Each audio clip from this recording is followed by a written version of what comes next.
trono ni reina, ni nadie che me comprenda.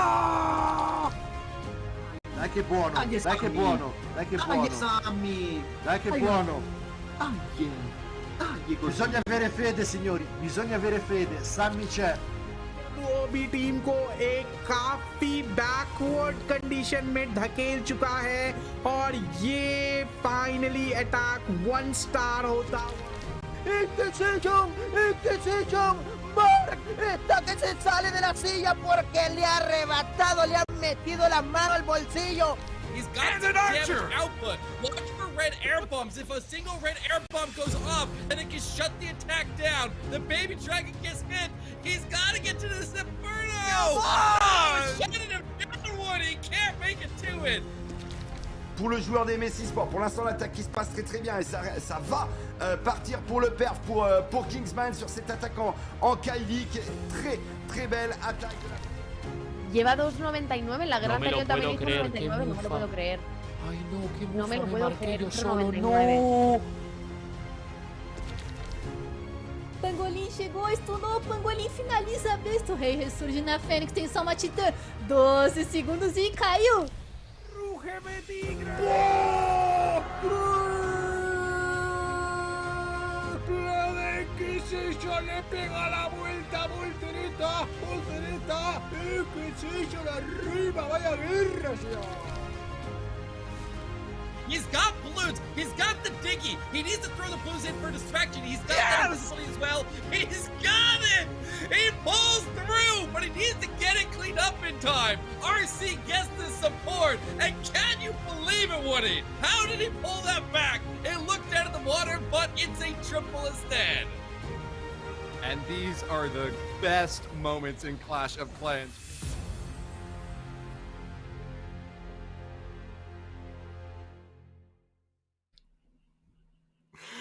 Howdy, Chiefs. Hola, jefes. Good morning, good afternoon, good evening, wherever you are around the world. This is the first decisive international day in the Clash of Clans 2023 competitive season because we are awarding a golden ticket.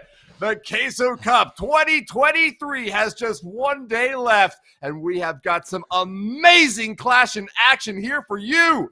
My name is Woody, and it's such a pleasure to be on stage alongside Eve, Maxi, and Eric from One Hive. How are you guys doing today? Maxi, let's go with you first. Hello everyone, hi Woody, thank you so much for this beautiful introduction. You guys have seen some top tier Clash already yesterday when the teams made their way through the double elimination bracket, but today everything is on the line. Today we will be giving away that golden ticket. Eric, are you excited as I am? I mean, I'm super excited. We only eliminated 2 teams yesterday, but now we need to take out everybody else until one team stands, and that team walking away with that golden ticket to the Clash of Clans World Championship. You cannot be more pumped than that. So let's look at the format here that the teams have had to play through to reach this stage today. They had to play through the open qualifiers where literally anybody can join, which is always what makes this really interesting. Everybody plays from the exact same starting point every single one of these qualifying stages, and they then work their way through. 16 teams go to Swiss stages, 8 teams emerge out of that and arrive to playoffs, and now there are 6, and by the end of the day, like we said, there's going to be one, Woody. Just one clan standing in the end, because we only have one golden ticket to hand out. Let's take a look at all of the 16 teams that initially qualified and give them their due respect. These are among the best in the world, but only 6 remain in our double elimination bracket. 2 yet undefeated at the top, and 4 more in the lower bracket that are going to be fighting for their lives, where 1 more elimination means defeat. The last 6 teams standing include the reigning world champion, Navi. We also have Chasmac, EA, an undefeated squad, Imperium Titans, Esports. Also with them on the top is Inquisition. Representing the pride of India is TWOB. and undefeated from the Swiss stage and fighting back to the top will be the Clash champs. Exactly, Okay. and now we can see those teams in the bracket as they made their way through yesterday. And this is what we're going to be starting off from today. You can see the lower bracket round 2, guys. Lower round 2, that's where we are right now, where we'll start off the day with Navi against TWOB. We will then go to Clash Champs against Chasmac EA, and then we'll go bounce back to the upper bracket where we'll see the undefeated teams battling it out who will come to the grand finals. So for now, let's concentrate on war number 1 that we're going to be seeing today, Navi and TWOB. Eric, do you think that Navi has a disadvantage because they were just kicked down to the lower bracket in their last match? So TWOB might have the momentum because they came in this match with a victory. Very true. A lot of times we say that the team who comes out of that lower bracket, who has the momentum coming off the win, they're coming off hot, their confidence is high, and the team that's coming down to meet them is the team that just took the blow. There's our prize pool again, guys. That is a huge amount of prizes put up here, and of course the golden ticket. But yeah, everybody's gonna be gunning for it today, fighting for survival. And these first matches here, so important. It is so difficult to power out of the lower bracket, and so like TWB getting knocked down in the first round, they've had the long path to go through, and Navi's is a little bit shorter here, but equally they're going to be fighting for survival down there, and not only having to take out the teams as they collapse the lower bracket, but then they got the other teams dropping on top of them, like the team that will end up losing in the upper bracket there in just a moment when we go to that war for number 3. So it's definitely it's going to be an interesting day here, but like I said, only one team stands at the end, and these elimination rounds are just going to be coming in hot and swinging, and I'm ready for it. I hope you guys are ready for it too. But how you feeling about the teams compared to each other here, Maxi? That's a very good question. I actually took a look at their stats from yesterday, and they are closer to each other than you would ever imagine, especially because Navi has been coming to this competition as one of the favorites. But they were knocked down yesterday and didn't score the highest percentage throughout it. We'll talk about more about the stats in just a second, but let's take a look at the rosters for now. We have Navi on the left side. They will come in strong with Gaku, Kazuma, Stars, Klaus, and Bernal, their newest member. And then on the other side, Eric, lead us through the Indian team TWOB. Jazz, Go Hill, Drago, Tayab, and the legendary Sumit. Guys, it is time to get this match underway. Somebody is getting eliminated here and out of contention for the golden ticket to the Clash of Clans World Championship. And Gaku gonna be starting us off from Navi, and he's breaking out the recall with a Queen Charge and Electro Dragons. Immediately out of the gate here, notice that he only deployed 4 of his healers. He has the Unicorn with the Queen. He can recall 4 healers, the Queen and the Unicorn all together. So he delays that 5th healer for now until he's ready to drop it wherever the Queen is going to get redeployed. But a lot of times with these Electro Dragon attacks here, when they pair it with the recall and the Queen Charge, she's either charging the Eagle Artillery or just forming out the funnel for the E-Drags to push right through the Town Hall. This one has a Flame Flinger, and it looks like he deploys it, I'm thinking on the far bottom quarter of the base there, yep. And he'll collapse with that air defense, and the Queen forming both sides of the funnel. He's got sweepers facing away from the Town Hall, and I think these E-Drags are going right through that Town Hall here, Maxi. Yes, that's exactly what I think too. A strategy actually that we have seen sometimes played exactly like this, with the Queen taking care of both of the flanks next to the Town Hall, but sometimes also from other directions like the bottom. But this time Gaku chose the Flame Flinger. But now it's all about how these E-Dragons can get into the Town Hall. Beautiful rage there on the Queen to keep her alive. Now we can worry about a perfectly timed Warden ability. There it goes. Protects these Electro Dragons from the devastating Town Hall damage, yet they're staying in the Town Hall poison, so they have to move through them rather quickly. But Eric, he still has a King and a Royal Champion to deploy, and I think he's not looking too bad here. Exactly. And also on top of that, he has not had any defensive CC troops come out of there. So he's got one E-Drag left. The Ward is working on it as well. Ward to take that town hall down. He's down to a sliver of HP. He takes it, and whatever troops were inside will go down with it that did not deploy. And now you can have that extra poison for the backside of the base. And on top of that, Maxi, he got the Rage Tower pre-triggered. And so now as everybody else makes the approach in there, he's got the King and Rochamp become the top. Flameflicker can support the Queen down south, who can pop her building, get through the defensive King, and that clears the way for the World Champion. This is looking really, really good here for Gaku. Yes, I think it's looking good as well, but I mean, it's not a safe 3-star at this point, in my opinion. This Electro Dragon can still go down to the... he's got the Diggy, okay. I was worrying about the Royal Champion being taken out by the Warden here, but the Diggy stuns it, and then he should have enough for sure. Even though the time is running low, yeah, here we can see him celebrating down there, and finally he has done it.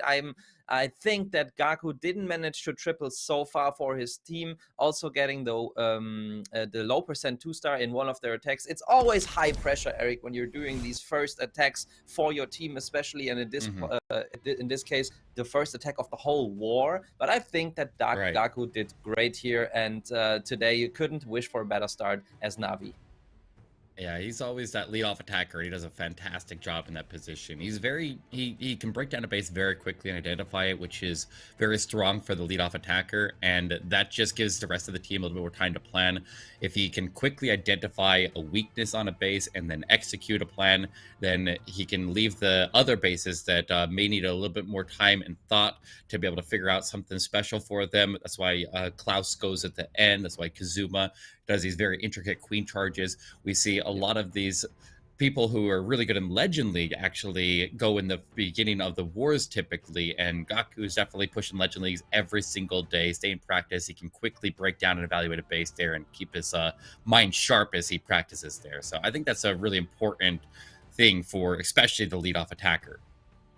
Yeah, that's a very in-depth analysis of their attacking order, but you're completely right. I mean, I can tell that you're a fan of Navi, as you said yesterday. You really know them inside and out, and I really hope that we will see some more of the creative attacks that Klaus usually does in the end. But for now, we're going to take a look at Gohill's attack, and he is bringing the Super Dragons, Eric. I think we've seen it once yesterday as well, a mass Super Dragon attack, and he's combining it here with the Zap spells. So what is he going to do with the Zap spells? I mean, we don't know which buildings he's going to take out. Oh, there it goes, the Eagle and the Monolith, Eric. That is some high-end value there.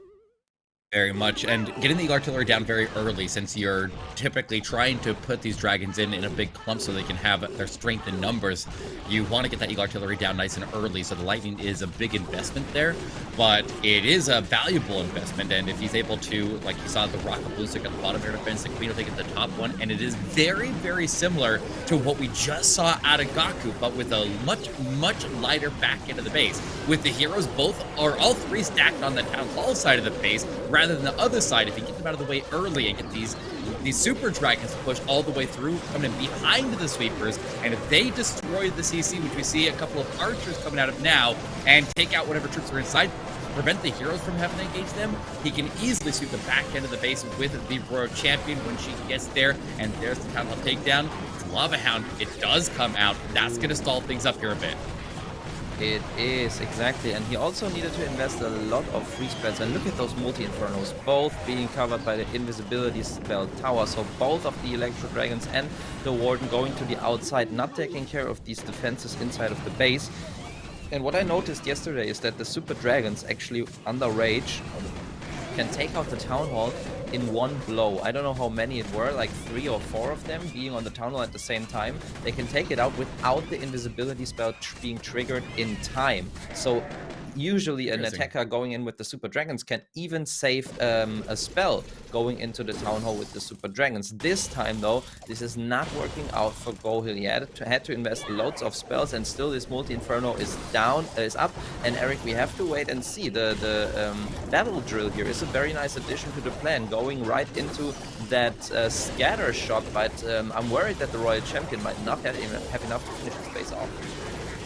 RC ability, and he's also lacking on cleanup here as well. Definitely needs some of the dragons to survive and any additional cleanup troops to survive as well, but there's very, very little. A couple archers and the goblin dropping the right side of the base, and the World Champion and the Battle Drill both have a ability to stun. But with the World Champion going down, the Battle Drill will keep on moving as far as it can, and even if he can clear out the rest of the defenses, he's not going to have enough time to finish it, so he just needs to get the percentage up as high as he can. There was a little bit of a delay. It looked like he was maybe unsure that he got the value that he needed out of the dragons, that he had to stop and reevaluate for a few minutes, or for at least a few seconds there, not minutes, that would be too much. But he is an 83% here for Go Hill. Significant miss there as Navi, after Navi opened up with the triple, so Navi's gonna have a solidly 17 buildings and a star. Not anything that TWB can't overcome, but definitely is not where they wanted to start this war here, Maxi. Yep, I agree with you, and we can take a look at the players right now as they are planning their attacks. We've only seen 2 of them, so 8 attacks still to see in this war, and we can see, for example, on the bottom left, Klaus taking a look at the base design, zooming in, zooming out. Same with Bernal there on the left side. Oh, I think Bernal is attacking, if I'm seeing this correctly. I think he's inside of an attack, so I guess we will we will shortly be seeing his attack. There it goes. There we go. Look at this eagle eyes here from Eat Maxi for you guys. And it is Bernal now coming in with the flame thing at the bottom side, and it will be a queen charge LaLo, Eric. A beautiful attack that Bernal that is Bernal's favorite, in fact. Yeah, he usually does. I think I've only really ever seen Bernal come in with anything other than a queen charge a very, very few select times. But this is his attack of choice here, and he will be sending this queen directly at the town hall. Now, let's do the town hall area. We have expos on both sides. We have the model right ahead. We have Teslas popping with the ground Skellies here stalling him up.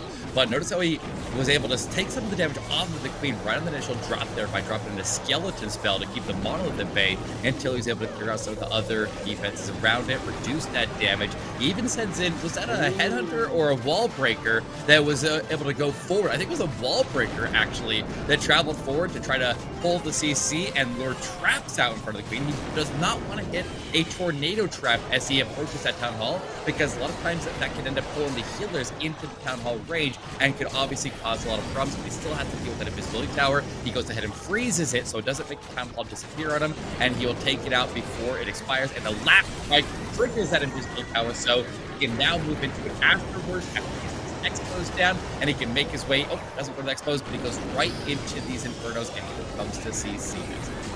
Yeah, very well done. At the same time, starting King and Royal Champion on the left side, making their way into the scatter shot. It was very important that he didn't use the Queen ability earlier or make the Queen invisible, so this ground expo at the bottom side would not retarget onto the Flame Flinger. So now this Flame Flinger is making its way into the scatter shot, and that would pose a big threat to his LaLo that he has started from the top side going into the Eagle Artillery. And there's really only basically 2 compartments that he needs to get through. As the Warden is staying back, he uses the Warden ability just in time before the balloons get out of reach. Also putting down an invisibility spell on the Royal Champion, and we see him pumping his fist and celebrating at the bottom side. Eric, that is an overkill. So many balloons still up in the air.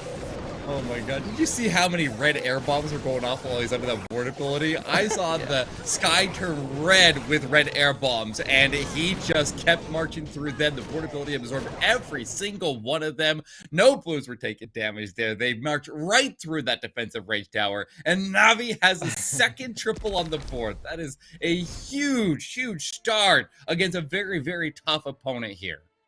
It is a very strong start, and a little story. Yesterday I went onto Twitter and I saw Gaku tweeting that their preparation is ready, and in this he had a screenshot of their Discord where they're apparently preparing bases and everything for this tournament to make sure they will get the golden ticket. And I could see that Navi has actually prepared 2 bases for each opponent in this tournament. I mean, maybe there are some bases they would use for different, like for the same, or for 2 opponents the same base, but at least they had a channel for every single opponent, and that means they didn't start yesterday to prepare for TWOB. In fact, they prepared before the whole thing started for every single team they could face, and that is a very clever thing to do, because even as one of the favorites, you can never know if you go through the upper bracket or end up in the lower bracket where Navi find themselves now. So I think that the preparation, the early preparation, definitely is paying off right now. But yeah, I mean, they still have to deliver on offense, and so far they are doing a great job starting with 2 triples. Well, yeah, that's why it's very important that you have a strong team behind the scenes working. And I know End works tirelessly building bases for them, helping them test. He's their base builder, and he does a fantastic job with that. And they definitely come prepared to everything. You know what? Even if they end up having to use some of those bases later on, if they don't use them, they play in so many tournaments, they'll find a use for them, you know? All right, well, Drago actually hits a black air bomb with the blimp, and it falls on the outside of the base. Super Wizards inside. This is a really, really unfortunate start here as the Super Wizards dump into the trash on the outside, and he's just gonna have to make do with that. He has all those extra invisibilities, and maybe he can, at a minimum, use the buildings that were cleared by those Super Wizards and instead go in and use it as a funnel to drive the queen in, and we'll see if she can get the value that the Super Wizards were supposed to use by utilizing all of these invisibilities. He'll use the first one to direct her into the base. She is walking in, go in, queen goes invisible again. She has her ability. Come on, this is okay. He's just reallocating resources after the blimp falls short, and he's picking up that area of the base there anyways, Maxi. Yeah, and that was the best thing he could actually do, and he was doing great. I mean, it was a very good adjustment on the fly there to go with the invisibility spells, both on the queen and on the royal champion at the same time. But still, Eric, you can see that he would have wanted to get even more value down there in the scatter shot compartment. Unfortunately, we were still talking about the base preparation of Navi when the attack started. I actually missed how this blimp only got until like the air defense. Right. I feel like it dropped right onto this air defense. I don't know. Maybe he used a hound, but there were 4 seeking air mines because they were expecting this entry. I actually didn't see it. Maybe you can let us know in chat wherever you guys are watching how this blimp ended up to open so early. Or did you see it, Eric? Oh, I saw it. It got hit by black mines. He tried to redirect it with he put in a hound first. And I want to talk about the opener first of all, because it was a good idea. He put in the Lava Hound to go to the air defense that the blimp was going to go to. And then he made that air defense invisible so that the blimp would travel to the top corner air defense. And it was supposed to clear the way of traps, but it left a trap behind. It missed a black air bomb, and the blimp found that black air bomb instead. So he put in a lot of resources to try to clear the way for that blimp. Obviously, that didn't work, and he's left hanging with almost unrecoverable attack there after you miss that much value out of the Blizzard. And you can see his frustration there. 68%, a big miss there for TWB, and that's going to put Navi 2 stars in the lead. A little bit of you can definitely sense that disappointment there with him. Yeah, absolutely. Especially as you said it, after investing so much into this blimp, and then it's still going wrong. And thanks also to everyone who replied in chat. I didn't see it, unfortunately, but yeah, Eric, you saw it, of course. This time, your eagle eyes saved me. Let's hope the next attack we don't miss anything, or at least not both of us miss it. That was, yeah, but in the end, very unfortunate, because now for Navi, it actually gives them a very significant lead. And but at this point, it's hard for both teams. TWRB have to keep the pressure up, even though their backs are against the wall. But same goes for Navi. They could like feel too comfortable and relax too much, and not have to the pressure on anymore that you sometimes need to deliver to the best of your abilities.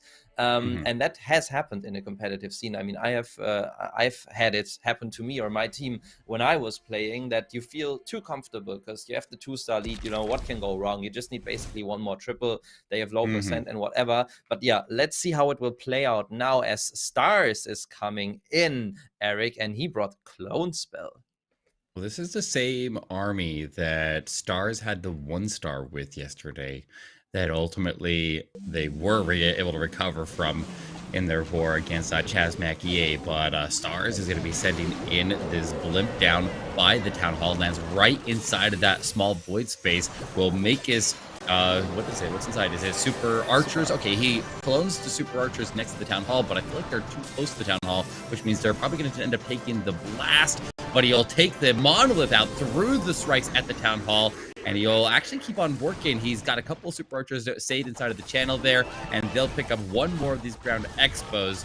But yeah, definitely, I think the clone should be placed where the super archers were standing, maybe to try to make them avoid the town hall blast and then the poison. So he maybe could have got one more expo out of that. So it's not like a huge loss there, especially to LaLo, especially if he can avoid that ground expo and move his queen off to the right, which she is, and she'll have that unicorn to hopefully keep her top up there. The Archstar is away there pretty hard though. Perfectly timed in as well. That was just in time. I was about to say he needs a loon on the Archer Tower when he just deployed it, but now even this multi-inferno is too much for the queen since she has been so low on HP. She needs to take that out quickly, but so far it's looking very good in my opinion. We know how strong Stars' LaLo is, and he's taken out a big chunk of the base already. And actually we've seen this attack strategy from him yesterday as well. I think in his second attack after his first one wasn't as successful, and then he free-started. So let's see if he can free-start again this time as the LaLo is coming in, Eric. Got the headhunters crossing through under the ward ability. He is popping the ward ability to make sure the headhunters stay protected. They'll get the defensive queen out of the way there. Also, at the same time, protecting the balloons as they march their way through that defensive area with the rage tower, and now into the multi-inferno we go. He's got balloons and baby dragon from the outside trying to redirect the main pack to go through, but the Royal Champion is the only one who takes the turn, and she'll step right in. She'll get the multi down, and that actually worked out great for him because the rest of the pack was able to avoid the damage on the approach. The Royal Champion goes down, but the balloons can carry it from here. It's another triple, and Navi is absolutely unleashing here, Maxi. Yes, great stuff from Stars. I was still waiting to call it because there could have been so many traps, but now since the big groups of balloons in the center have survived, they can just overpower the back-end defenses, and there we go.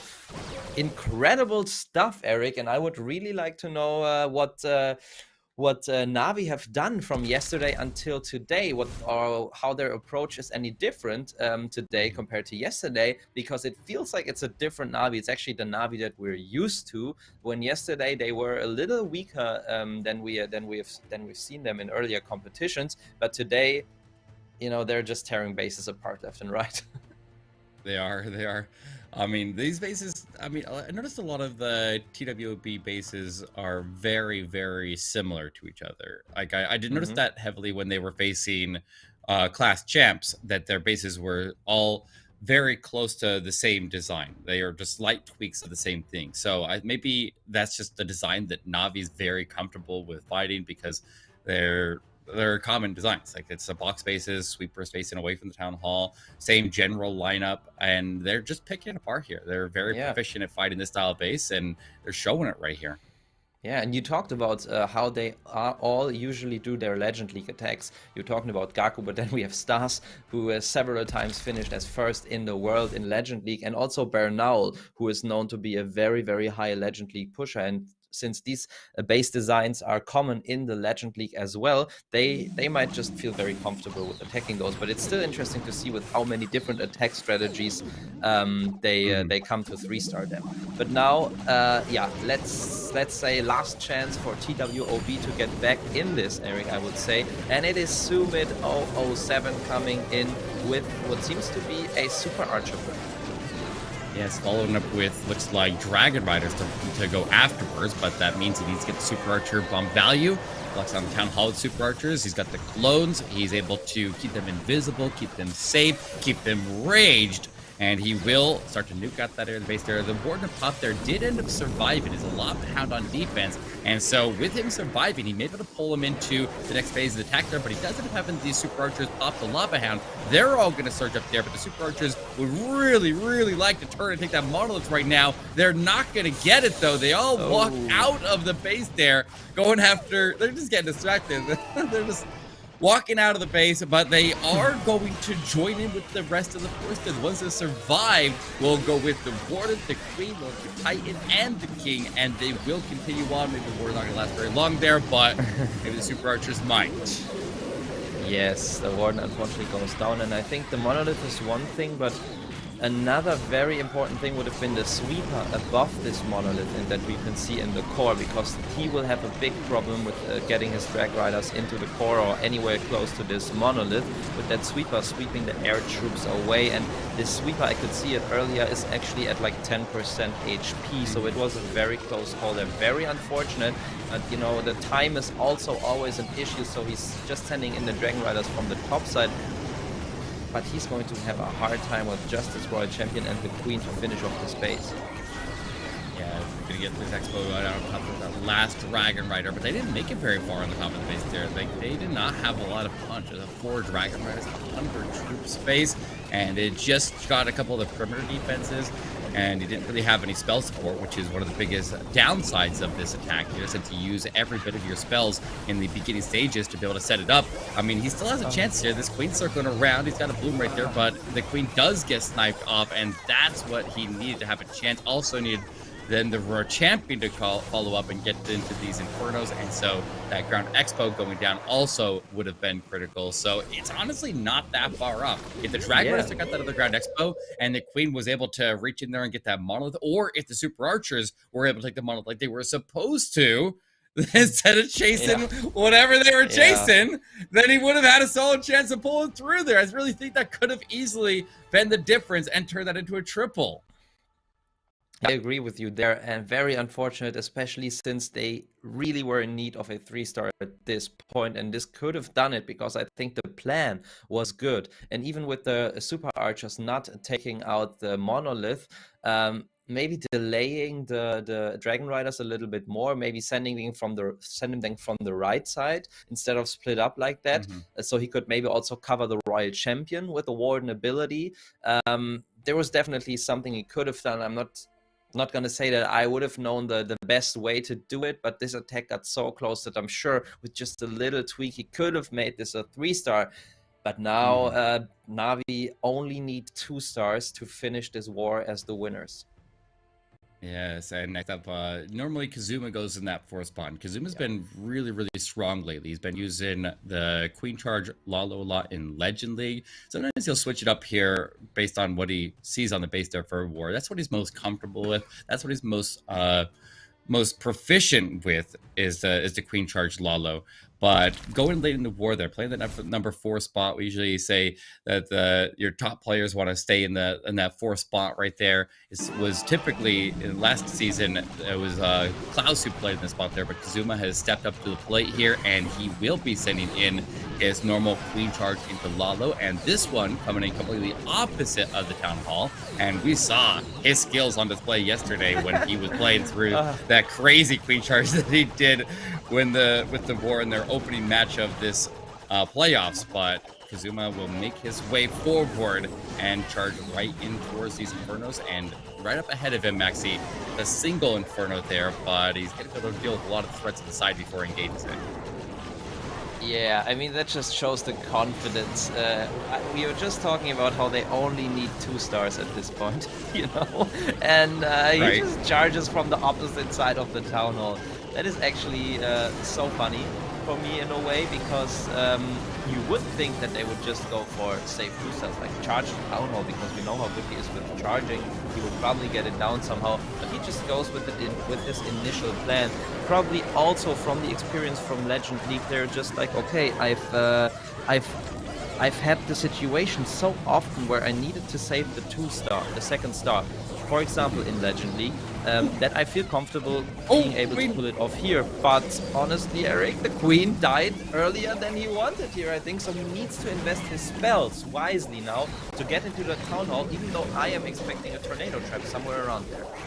I haven't seen it go off yet here, so he's looking at the CC chasing down his Royal Champion right there, but she's getting through that scatter shot. I'm not too worried about that. I'm more worried about whether he can get the Town Hall down, because if he doesn't get it, then Sword could swing. He's got the Tornado Trap right there, but it's holding the Hound in a tanking position. The Blue step in. Okay, I think he's got it under control. Rage up, Warden through, and he still has a chance that he can still even triple this. The Roar Champion surges through. She has the healers. He goes invisible to keep her and the Blues protected. He's got Blues on the outside of the base, and that Roar Champion making a beeline charge right towards the scatter shot. Looks like she's down now. Okay, I was getting too excited about the Roar Champion, but that's okay. He's still got so much force moving here. He still has a chance to get the scatter shot down and triple this match. So impressive. Yeah, we were worrying about the second star there, but as his balloons are finishing the last couple of defenses, especially that fearsome scatter shot, we can already see that this is going to be the next 3-star with 30 seconds on the clock, Eric. Wow, impressive stuff there. And you can, you know, maybe that was the relaxation, the comfort we were talking about earlier, but in a good way, you know. Right. He didn't take it too easy. He was just so relaxed. He knew, okay, I can do this, and I just delay my Warden as long as possible. No worries, and gets the 3-star. Very impressive stuff here. You know what's even more impressive? That Navi is potentially going to pick up the first perfect war of the playoffs here if Klaus can triple. So, I mean, that would be impressive here. Everybody already knows how good this team is. But to be able to come out here and potentially get a perfect war, that would definitely be a blow to other teams' confidence on defense to think that they could stand up to this team. We saw that Imperium Titans already was able to do that. So, I mean, we'll see if TWOB's final base can hold up to them and see how that affects their later opponents. Yeah, Bernal taking a little nap there down at the bottom of your screen, guys. Also good to see. Now, I actually think maybe it's a little hot one where he is, because his curtain is moving, so I think he maybe has some air floating around, and it's probably a hot day over where Bernal lives. But it's so cool to see, have some insight about the circumstances under which these players are playing. But you're definitely right. Thank you so much for already jinxing the perfect war. I just hope that Klaus can overcome it in his attack. But yeah, first of all, let's watch Ajaz here as he comes into, yeah, I don't know, like at this point it's about honor, it's about getting out of the competition with a you know, a good attack in my point of view, because even though if he triples they will have a 3-star differential, so at this point it seems basically impossible for them to still come back from their performance so far. Right. Well, he ended up making a small mistake there with the blimp. He did not pick it with the portability, but the blimp luckily does not hit any traps on the way to Town Hall. He's able to arrive in there. He secures the Town Hall takedown, clears some traps, gets the tornado trap out of the way there, and the Electro Dragons will continue to chain through the middle of the base there. If they stay in the middle of the base there, if they go after the storages on the right side, he's going to be in trouble here. They need to move forward, and they're going for the side. Oh man, there was a big gap right there. I wasn't sure where they were going to go, but they definitely need to go and destroy that monolith. Otherwise, the rest of the group would have no chance of going through. And I don't know if he got the CC pull yet or not.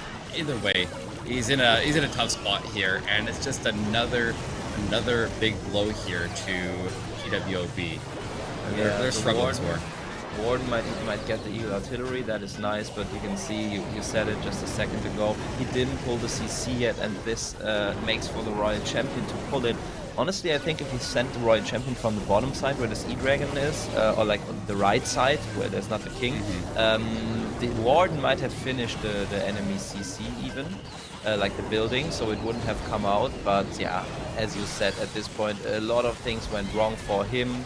Especially the parting of the Electro Dragons, not what you want to see when you send him a big force of Electro Dragons, to have all of them circle around the center of the base where we have all the damage dealing buildings usually in close by to each other. But yeah, we can see him here, this Electro Dragon being stuck on the King, the last troop alive, but he won't get far anymore, Eric. And you end up losing a lot of value to the Royal Champion whenever she has to engage the defensive CC or defensive heroes. So you got to make sure you deal with every single one of them when you attack with Electro Dragons, which is why typically when so many people are commonly running the Ice Golems, Rocket Balloons, and Lava Hounds in some capacity inside of their CC, if you can get the ground troops to just stay clear of there until you get the Electro Dragons to go in there and destroy the building, then they don't come out anymore, and that makes the World Champions path to the base there significantly easier and gives it a lot more safety. But yeah, I mean, there are other big defenses in the core of the base there, like that monolith that would have stopped her up as well.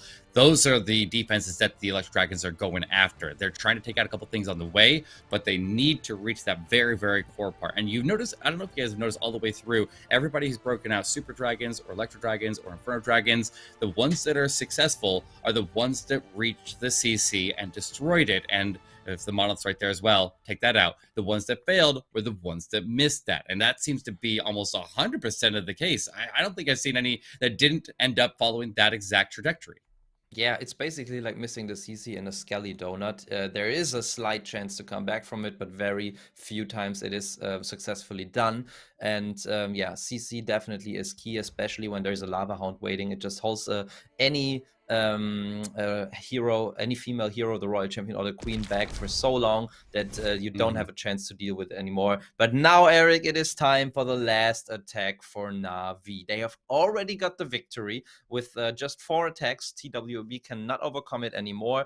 But we will see their finishing attacker, Klaus, and he will coming with the Zap LaLo. So lightning spells for some key defenses in the base, and then a hero dive followed by a LaLo. Take us through what he's doing, Eric, as soon as he starts. Well, we got 6 lightning here, and 6 lightning is enough to either claim a scatter shot, expo, or I guess Inferno is 5. Monolith is 6 as well, though, so he's probably going after the Monolith. Okay, you'll get both of the sweepers with it. He uses the Warden early with a lot of balloons. He got the defensive queen. It looks like he was able to get some headers in to go after the defensive queen while he had the Warden active. The blimp sails in, will land at the town hall. Is it going down? Yep, sneaky goblins are on the town hall. That also gets the CC pull. And now we have a big chunk of the base there removed. A hole all the way into the middle from the edge, and with the town hall and the monolith already out of the way, now he's going to be able to get big value for heroes in. We've always seen Klaus be able to be a master of getting huge value with his heroes here, and he's set up very nicely. Now the ground expos and the eagle artillery firing down him are a little bit troublesome next. Yes, these eagle artillery shots, it's always when you do something like that, something which I really much like, some out-of-the-box attacks or starts of an attack, especially with these, oh my god, the rage. Especially with these early Warden abilities, or like, you know, when they kind of turn around the way it usually works with an attack. Most of the time we see heroes first and then some backend. And in cases like this, when they come in with a like kind of a backend or a split backend, which was the LaLo in this case first, and then the heroes, I always really like to see it. But I feel like at this point he didn't get as much value as he would have wanted. Just imagine if he would have sent, instead of the normal blimp, a super archer blimp. He would also have no spells at this point, but basically the same value. So it's going to be a tough LaLo for him. So let's see what he can do. Possible LaLo. He's got the rage tower with 2 multis, no freezes, no Warden.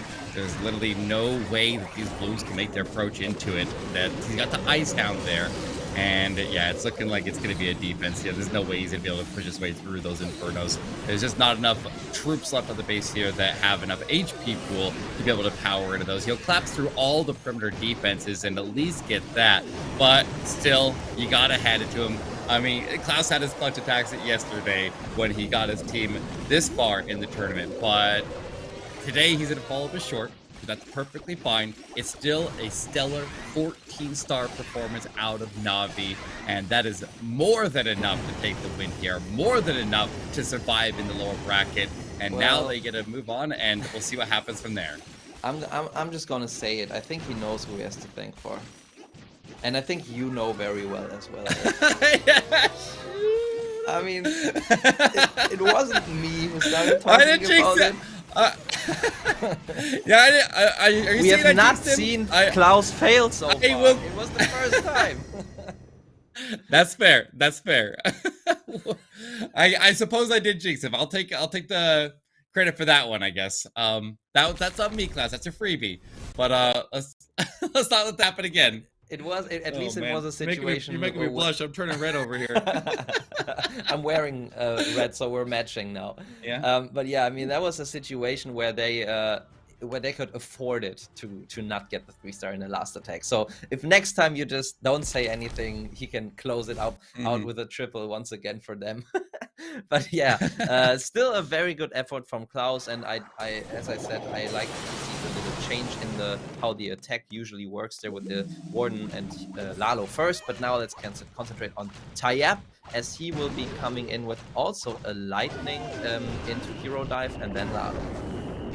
All right, well, he's gonna have to one-up Klaus on this one. Very, very similar attack, so let's see if he can at least get it done here and end the season strong, as TWB is out of the competition after this attack, and they'll come, I'm sure we'll see, this will not be the last of TWB. We'll see them back in the competition, the next golden ticket, and all the other community tournaments around. We see them do very, very well consistently at the top there, which is always very interesting. There's so many of these teams, even when everybody plays on the same footing, the same starting point, every single tournament, they always have the same teams rise up to the top there, and you see those same teams emerge over and over and over, which is crazy. That's crazy that they're that consistent, and they don't have any advantage over any other team that can join in the competition. But that's always blows my mind here.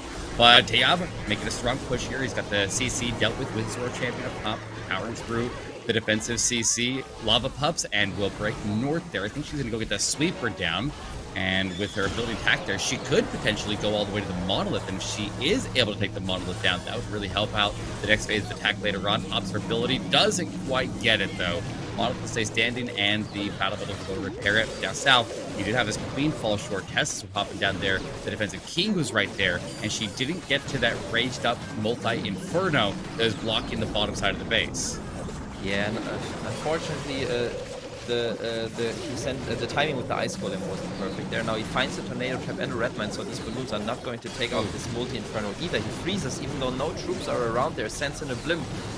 At least this Blimp makes it to the Town Hall, but I feel like the balloons that he sent in for this first multi-Inferno, he should have protected with the Warden ability as well. That was definitely not the best LaLo that we've seen today. I mean, at this point, it didn't really matter for them anymore.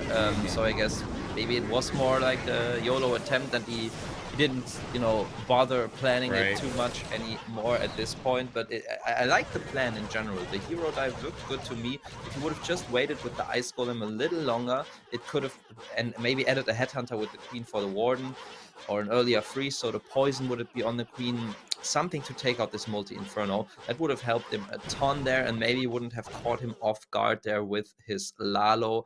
But still a very good effort here. Unfortunately, though, the the Navi squad holding TWOB back to no triples at all, and that is very interesting. I said at the start I wanted to talk the stats, and they were actually, both teams had basically the same stats, around 89% destruction and 11.5 stars. But today, everything came differently. We can see it here right on your screen. Navi winning with a very persuading, very convincing 14-star war, Eric. The highest score we have seen so far in the Queso Cup, also in the playoffs. That's a really, really impressive performance here. And they like, we talked about as we're going into this match there, where TWB coming off of a win, Navi was coming off of a loss coming into this, but Navi regrouped here very, very strongly, and now they have that confidence rebuilt there. You saw the people who ended up with the misses in their previous wars. You had those big misses like that one star that Stars had in their opening match, and he comes out swinging, still confident with the same strategy that he ended up with the 1-star with, and he comes out and smashes a base here with, it is kind of an unorthodox way to do that Super Archer bomb attack there, but he felt very, very comfortable to continue to use a strategy that did him dirty in the previous round. So like, that's very impressive that they have the mental fortitude to be able to come out here and make that happen. And I hope they can now carry that confidence forward and get back into their former and their normal amount of performance. Yeah, it's definitely very impressive, and I agree, they brought the right mindset today to the table, and the strategy that Stars always uses, to me, is very beautiful, because it really counters these heavily armed town halls that are you know, in these box style bases a little bit inside, but then a lot of ground targeting expos, for example, around it.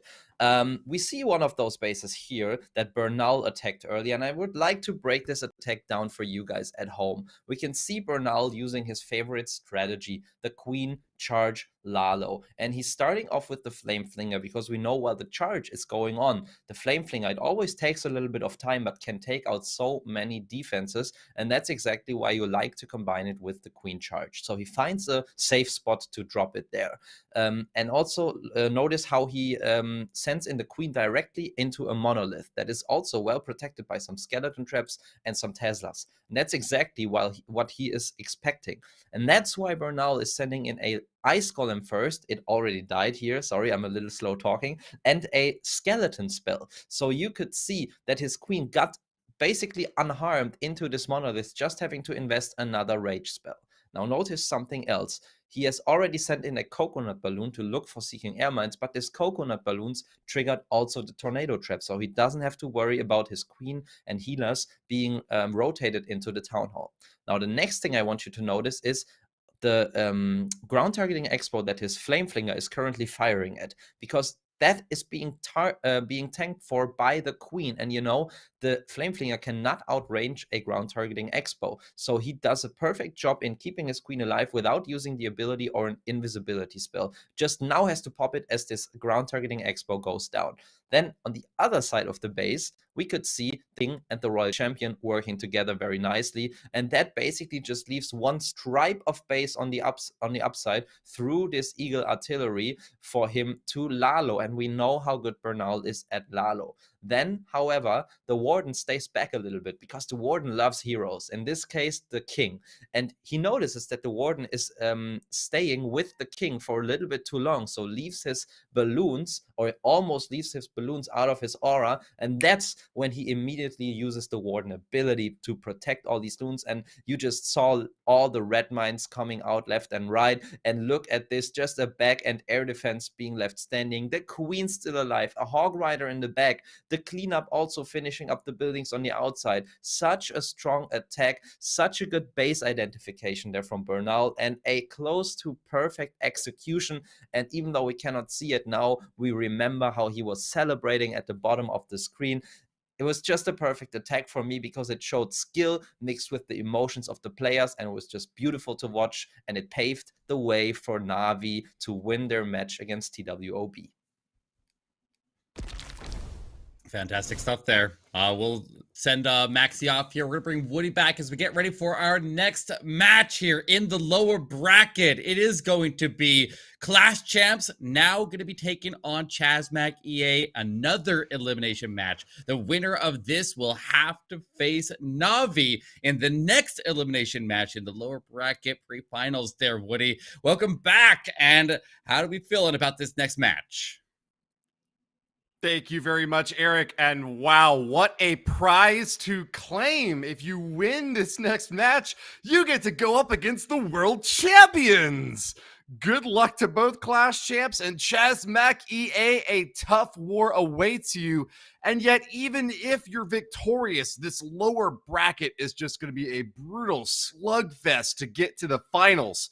It is still going to be a very tough run for these teams at the bottom, but I am holding out hope because, as you said yesterday, one of them will move on to the grand final. One team from the lower bracket can still survive. This is going to be a potential Cinderella story in the making. This is the sort of thing that we love to look for in teams, that perseverance that enables them to last throughout the bottom bracket.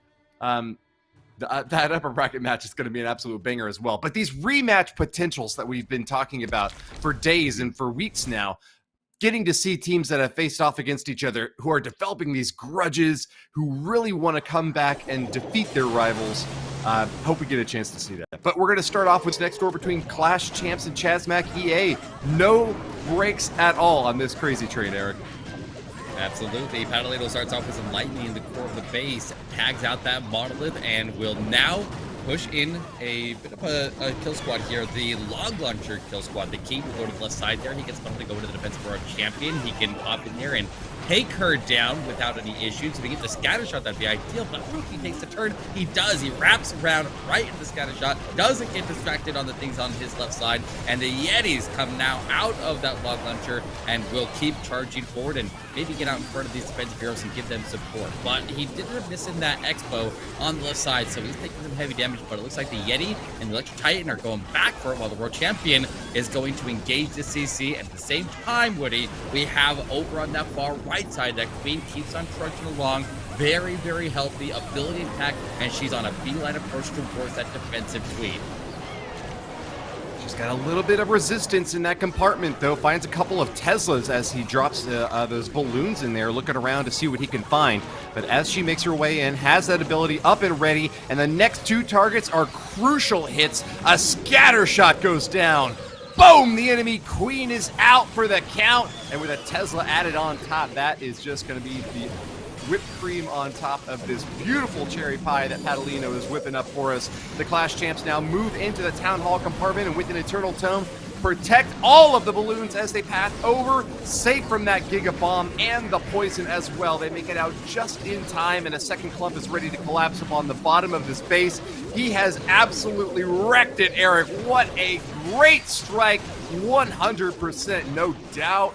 There's just that multi-target Inferno at the top, and he's got so many balloons that it shouldn't be a problem to clean that up.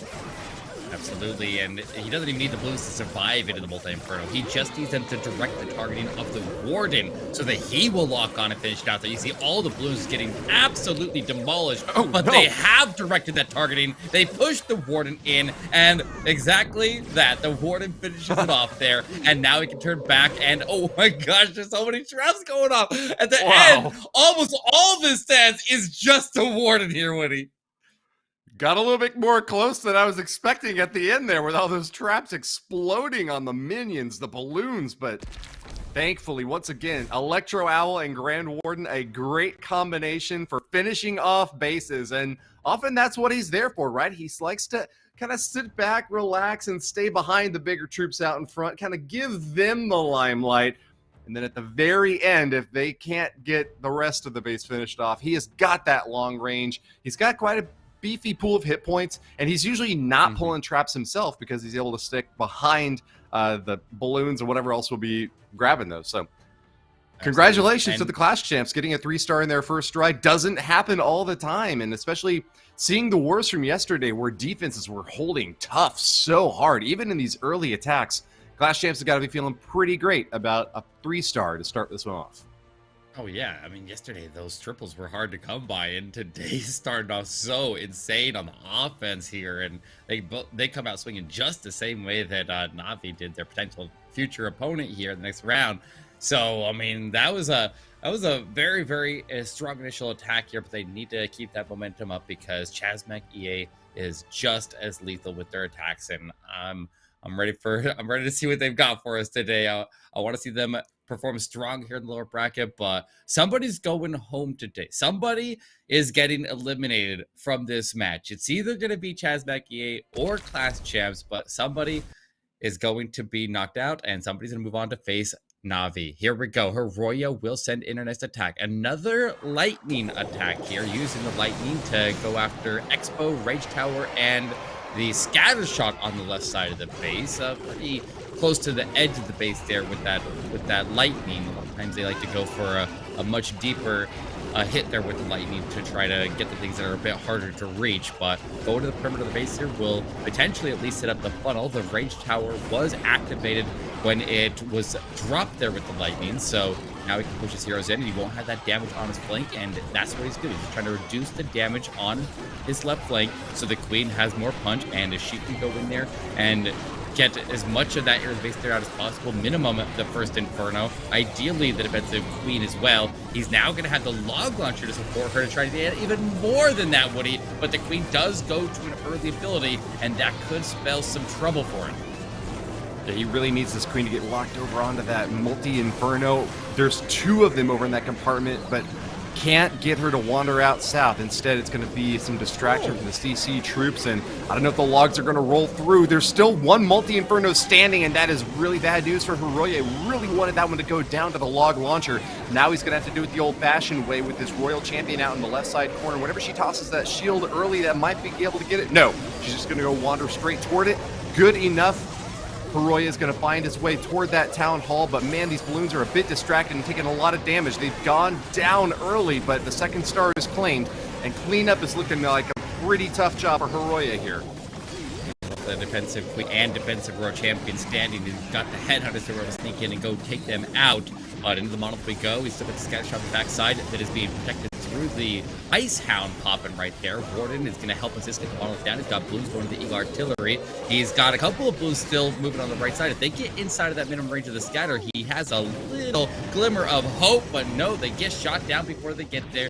And the Warden gets taken out by the Eagle Artillery strikes, and he's not far off here at all. There's not a lot of base left. There's only 4 defenses that can even target the troops in the sky, and he'll continue to march his way through with a couple of minis and gather whatever percentage he can. But it is a miss, but it's still going to get some decent percentage here, and it's something they can work with. It honestly went fairly well, all things considered. The only thing that it really had trouble with is you need that log launcher to get one more log thrown to get that multi down to stop some of the damage there. But like everything else seemed to go fairly smooth here, Woody. I mean, in another war, this could have been an attack that they could work with. This missing 15% though against another team that just got a triple against you. Missing maybe just 14%, but still, nonetheless, this is not great for Chasmac. I don't mean to overstate how bad it is, but I do think that this is going to be a bad start for them with 13% off the board, missing that star. They're going to be behind, and that's just such a demoralizing beginning against a team like Clash Champs that was undefeated in the Swiss stage. When you're now down in the lower bracket, Clash Champs are going to be very excited about getting that 3-star to start and picking up a defense. Of course, there's 4 attacks left on either side, and we've seen the tides of war swing one way or another all the time. But it's kind of no sugarcoating in my mind, like an 87% 2-star right out the gate. You know CMG is going to be sitting back and thinking hard about, like, man, we need to basically go full on out from here on. We wouldn't expect anything less than 13 stars to be enough to win this war, given Clash Champs' his previous performance. So let's see how things go with Leo swapping back in. He's got the healers ready for a queen dive, or could potentially be going for that warden walk again, as we've seen before with that flame flinger. Super long range damage and enables a lot of great funneling for these Electro Dragons.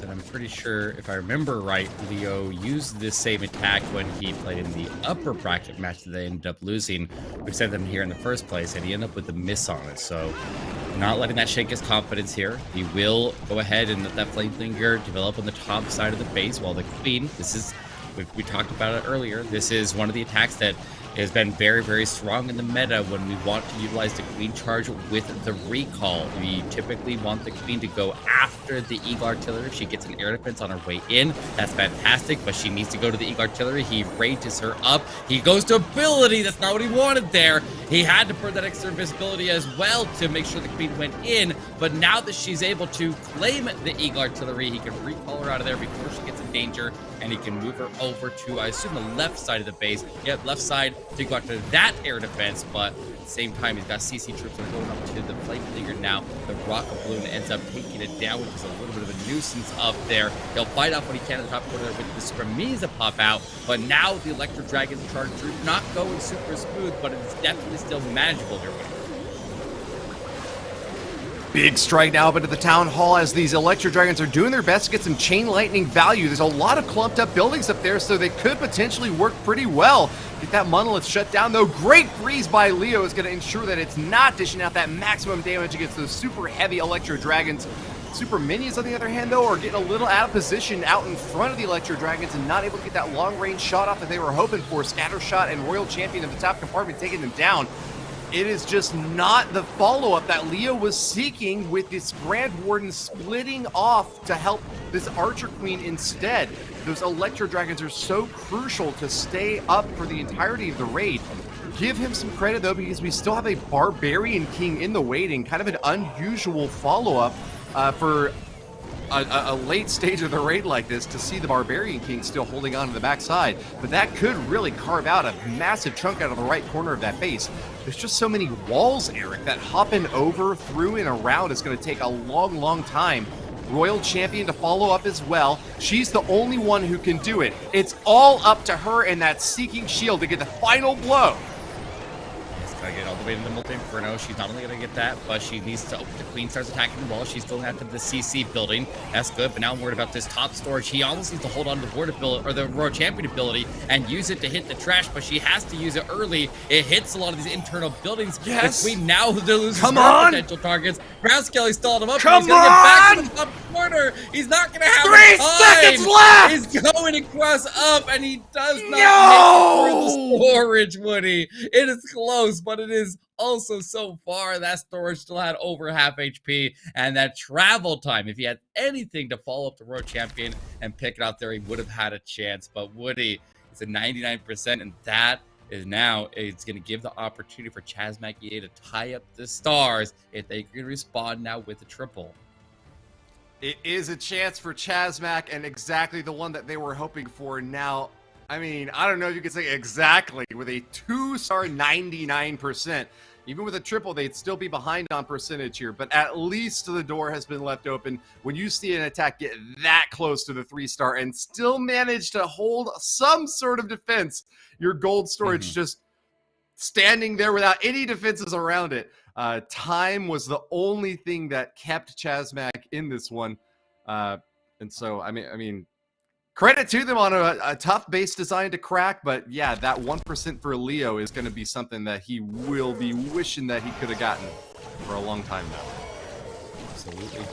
All right, well, Yada will come up to the next one here. Chasmac EA moving in with Electro Titans. This one with a ward and walk on the right side of the base. He's got enough lightning that he can go after the Expos. He's got 6 lightning and Quake, which is enough to take those down. Also making sure that that Quake hits the Town Hall so that it activates. That makes so that the Flame Flinger recognizes it as a defense once the weapon pops out of the top, and now the Flame Flinger can go in there and take it down. We've got a bunch of grounds, or a bunch of Teslas over in that area, but there's no threats to the Flame Flinger that have not already been revealed, so he should be safe to move it in there, and then he can deploy, if you deploy at least 20 troop space in the aura of the Warden, which the Flame Flinger cannot get drawn to, or the Warden cannot go to the Flame Flinger, then he will have the Warden pull south and make his way into the base there along with everybody else. That's why they prefer the Warden walk over the Queen walk, because the Warden follows other troops and cannot follow a Siege Machine.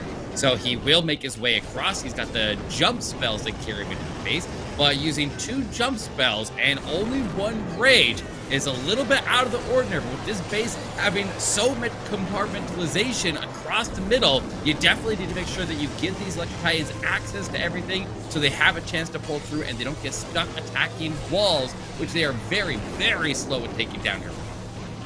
This really does seem like kind of a baited design for this base to have so many chunky little compartments on the inside.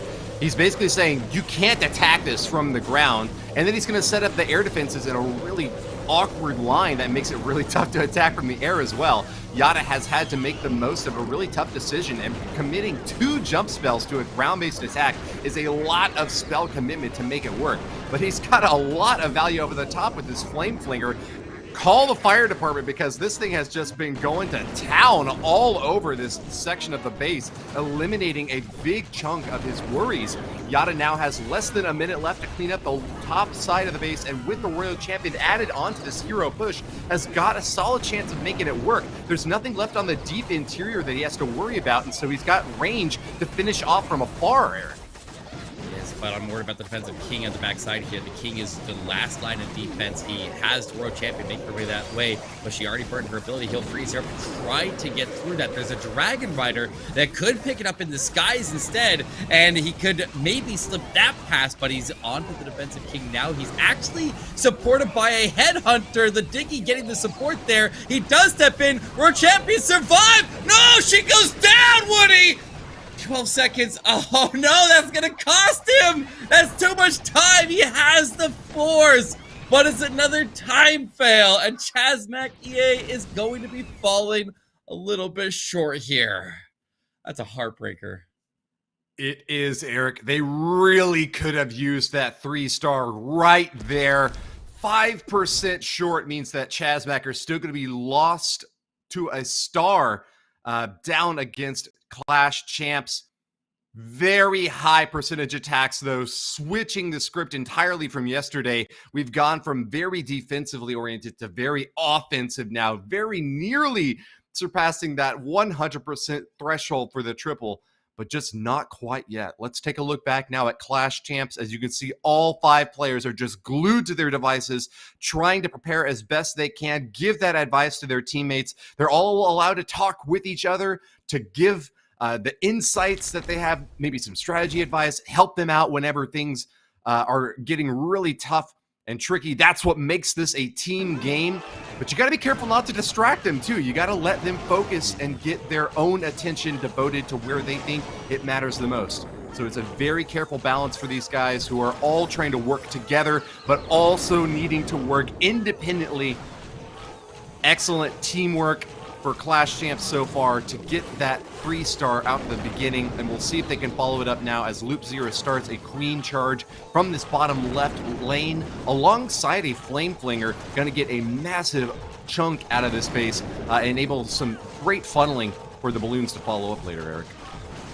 Seeing positioning for that Flame Flinger, be able to work right behind the queen where it's deployed not on a corner where a lot of people may try to trap against one of those, but instead going with a protection of the queen right on the drop there and going right towards that multi-inferno and the scatter shots, and easily claim out both of those by the looks of it, unless that Ground Expo can lock on, and I think it's going to be outraged there, which is going to work out perfectly. Loop Zero pushes his queen down around the corner, able to soak up any black air bombs along the way, with the balloons hunting out in front of them. Will get the headhunter down to get through the defensive key without any issue, and now just need to get a freeze on the Town Hall as soon as he hits it, and that will prevent that invisibility tower from activating. Here comes the CC, and right as the Town Hall goes down, the invisibility tower activates, pre-triggering at the last strike of the Town Hall takedown, and on top of that, he gets pushed through that defensive CC and will fight it before it moves into more danger up ahead, going invisible again there as she pops her ability, and he's looking very, very solid here. Just needs to keep the queen alive for a little bit longer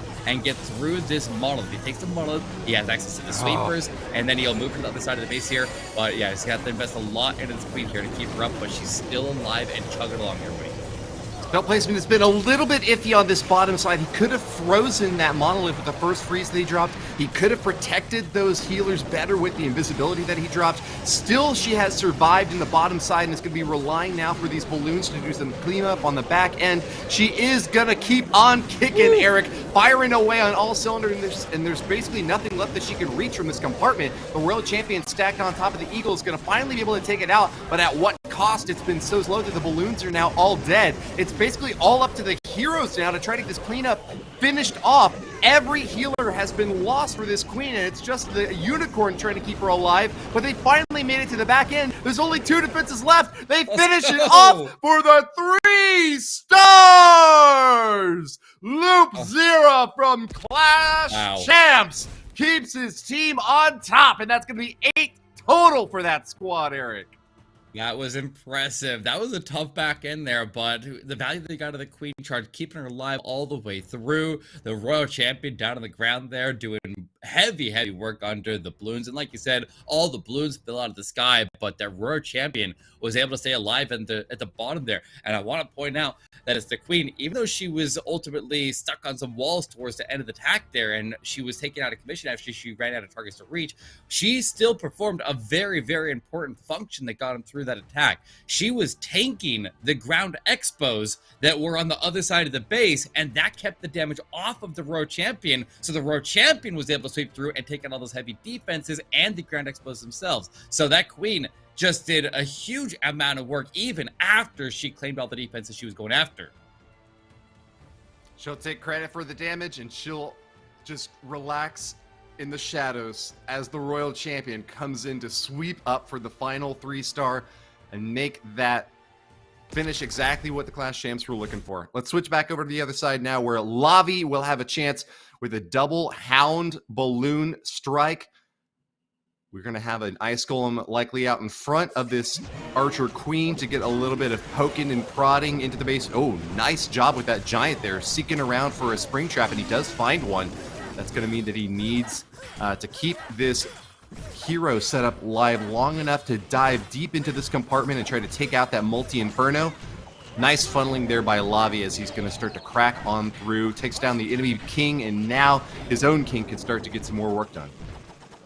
We'll approach into the base, get that Eagle Artillery down. There's the king ability, getting plenty of force to charge in there. A very short path there. Sees some ground skellies pop in, throws in a Valkyrie. Looking late on that Valkyrie to actually do any additional support there to get through the ground skellies because the king ability had it under control. But as the king and now a golem pick up all the tanking of the defenses in the area, he tries to slip in a log launcher. Log launcher going to go after the multi-inferno, and on top of that, it's going to get that spell tower potentially down on the other side of the base, but not quite. And he has the log launcher open up a bit early. The Yetis are going to come out, and they're going to mark their way forward there. The golem's still working with them as the base got opened up, and they're going to go all the way to the core of the base. Watch for Yeti mites in the core. Let's see how much value they can get in there. They claim an extra battle builder. Not the craziest amount of things, but, you know, he got that Inferno. That was his primary target. And now, if he can reach that Town Hall before he has that Invisibility Tower rearmed, he can potentially get through without a freeze. He still freezes it anyways. He's investing a ton of spells here, but he has a ton of spells to invest, Woody. He needs to get the Town Hall down, and he's looking good to do it. Oh, Invisibility Tower! Oh, no! What do we do? The Tornado Trap went off early, so fortunately a lot of those balloons are going to still survive through, and with a few of them that were later on in the charge, they managed to loop back and get that Town Hall after all. But what a sigh of relief Chasmac is going to be breathing right now, because that has seen so many clans fall just off of that. If you get a 1-star in a raid, that is going to be the end of it, Eric.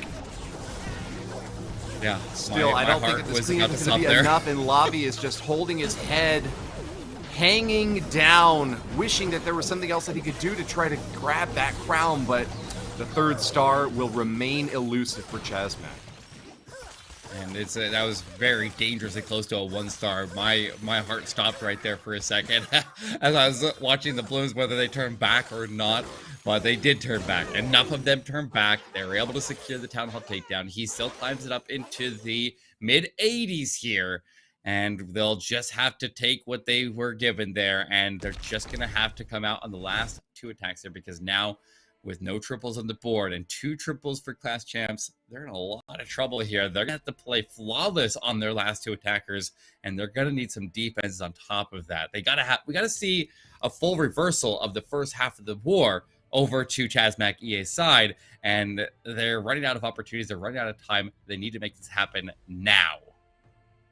Yeah, we might need to put a cardiovascular warning on here, Eric, because guys like you and me, we can't sustain this sort of intensity for this long. Your heart stops, and then immediately it starts beating again. Just the adrenaline pumping for us is just so much more incredibly powerful for them. Guys, with only 3 minutes to get this attack off, you know that they are suffering. They're focused. They're exhilarated. It's not all bad, but I mean, the good and the bad mixed up in this like really difficult set of emotions, trying your best to make sure that you perform at the top level when it matters most. For some of these guys in the lower bracket, for half of the players here, for 5 of them fully, this is going to be their last war in the Queso Cup. They're trying their hardest to make every little tile placement just absolutely perfect. And that like concern, that worry can really get to you. That's one of the reasons why I think a clan like Imperium Titans is still up on top, because they are just so easygoing at it. And it's not something that you can teach either, Eric. This is something that's like, I'm very aware of. You can't tell someone to not be hyped up or excited, because they're just going to feel however they're going to feel about it. But being able to manage those emotions is one of the reasons why I think Clash Champs is doing so well right now. This Brazilian squad has been at the top of the game for years and years, and they've been here before. That's a level of comfort that nothing but practice and experience can get you. There's only one way you can find out how you perform under those conditions, and that's just to experience it yourself and have that comfortability, the knowledge that you have done this before many times, and just keep on trudging along your butt. Selino makes his push in towards the Town Hall. Electro Dragons will push in, and there's no sweeper space in this entire area of the base, and a lot of the threats have already been removed on the opposite side by that lightning bolt. He did a great job of falling out the top of the base, but he held on to all of his other heroes here. He'll throw down an Ice Golem and a Headhunter to go after the defensive queen. Ice Golem immediately gets hit by a spring trap down there, but that's fine. It just needed to tie up the defensive queen for just long enough. And he gets everybody to end up losing the Headhunter at some point in there. He still is able to push his queen through, get that defensive queen out of the way, and he's looking pretty decent here, but he definitely would like for somebody going to get the final strike on that CC before he pulls out a Lava Hound or something dangerous that can cause problems, and that E-Drag steps over, takes the strike, take one more strike, and there goes the CC with any contents remaining in it, and also sort of a whole bunch of traps, and he's already celebrating there as he freezes the defense for a champion. The Super Dragon that came out of the play for the Herbal Tagger out, and Woody, here we go, he's got it, nicely done, Selino. He punched that little baby puppet, it just bounced right back into his arms. Selino with a bit of a soft launch, finds a hard landing, but does get the ship down in time safely. All passengers arrived and happy to see that big 3-star banner up on the landing ramp. So that's going to be pretty much it as far as I can tell. The Clash champs have now got 3 triples to their name, and that is such a decisive lead that there is no coming back. Chasmac EA have fought very valiantly, and we will get a chance to see if they can pull some sort of miracle out. But they would need extraordinary defense and offense from here on out, and I don't think that there is any way that you're going to see that sort of opening happen for Clash champs who have been fighting so hard, preparing so well, that it looks like they are going to be one of the top 4 teams in this tournament, Eric. Absolutely, and their next opponent looking like it's going to be Navi, who just put up 14 stars in the war right before this. So this is the mark that they're going to want to show that they can reach. So, I mean, let's let them use this last attack as a warm-up as they get ready for their next one against Navi to continue to fight for survival. And that's a matchup. A matchup between Clash Champs and Navi was a match that a lot of people predicted being the number 1 and 2 seed coming out of the Swiss stages. That's the matchup that most people were thinking were going to be a grand finals match. So they get to fight each other a little bit early, and that's going to be a lot of fun, especially now that their offense is ramped up the way that it is right now. And if I'm just really curious to see if Clash Champs can put up 14 stars in this war and really set the bar high there as they move into that one. Right, you can't jinx them at this point because they already missed one of the triples, right? True. Yeah. We're the 99% 2-star. Anybody. What are you talking about? Not you, not me. Let's go see Equal now, who's going to be assaulting this base by Padolino with a Flame Flinger and Archer Queen charge down here in the bottom corner. Should have just enough room to be able to reach up to that multi-inferno thanks to the wall crack there. Brought 2 more super wall breakers and could be charging in to get another multi-target inferno along the bottom side of the space as well. We've got a defending king who's going to slow things down, but Equal is up to the task and ready to keep on pushing through. We do have that poison firing away at the queen and the healers. Keep an eye on this charge at the bottom because it is essential that he gets maximum damage and makes the most of this rage spell. The freeze goes out, saving her from those rocket loons, even if for just a moment, Eric.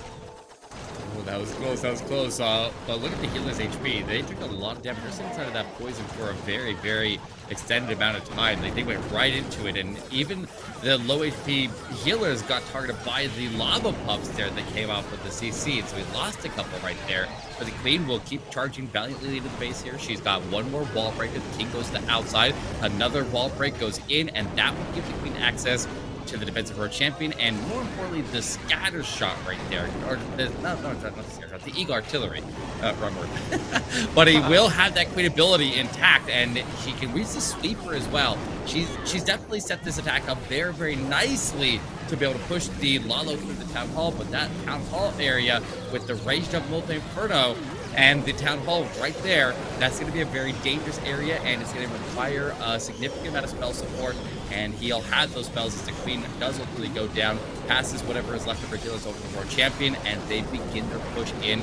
Keep it on that rage up multi. Oh no! The Blues just instantly melt when they hit it. Oh, that's painful. That's painful. Does he get the Town Hall down here? Woody stuck in the tornado trap. They skip it. Oh no! Oh no! The Town Hall still standing. Invisibility, the low-key champion on defense. We so often see these raged up Infernos holding onto the base. But wow, is Equal gonna be really disappointed if this winds up being a 1-star. Phoenix does get a lock, fires away a couple of times. No, actually, it's shooting at the spell tower instead. And that's exactly where the balloons are going as well. One by one, pop, pop, pop, they go down. And Equal has not found a 2-star even. The Town Hall standing strong. And what a result, indicative of Clash Champs' overall dominance in this war, both on offense and on defense. Chasmac could not find a triple, and in this case, they could not even find a double. The single star is what Equal has been left with now. And the Clash Champs have already won it.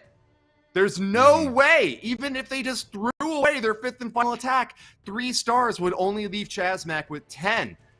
This one is over before it's really even begun the final attack now, Eric.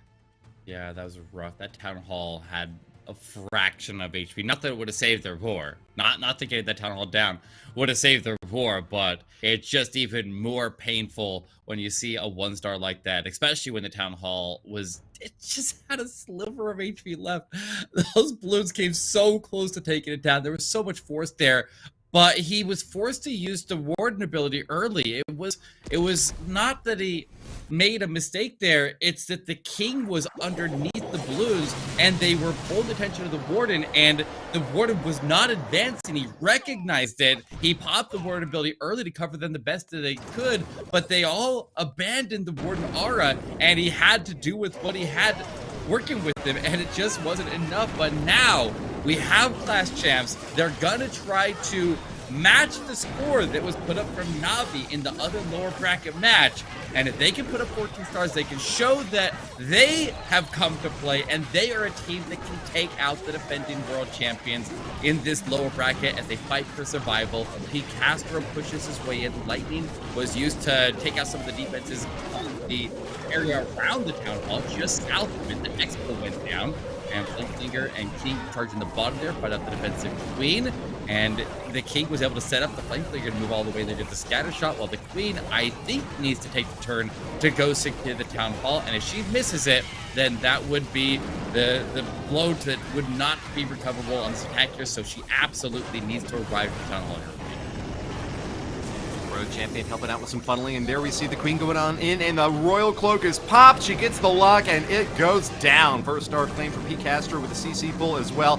She'll get a few shots off in these rocket loons, but it looks like she is not going to take them down. Pete Castro's ready to start the main stage of the attack now as he pulls those CC troops out to the bottom corner so they don't provide any distraction whatsoever. He sends in the loons up top with some hounds to protect as well, but there's going to be multi-target infernos raging up in the core, and so often that has been the end of these raids. Pete Castro, very cautious and careful, waits to pop that Eternal Tome until they wander as close as they can, drops it out, and there goes the first Inferno Tower. The second one is still frozen up in the back, but can he reach it in time? This Eagle has just been devastating on this raid so far, but if he can make it to this final compartment, he's got a shot.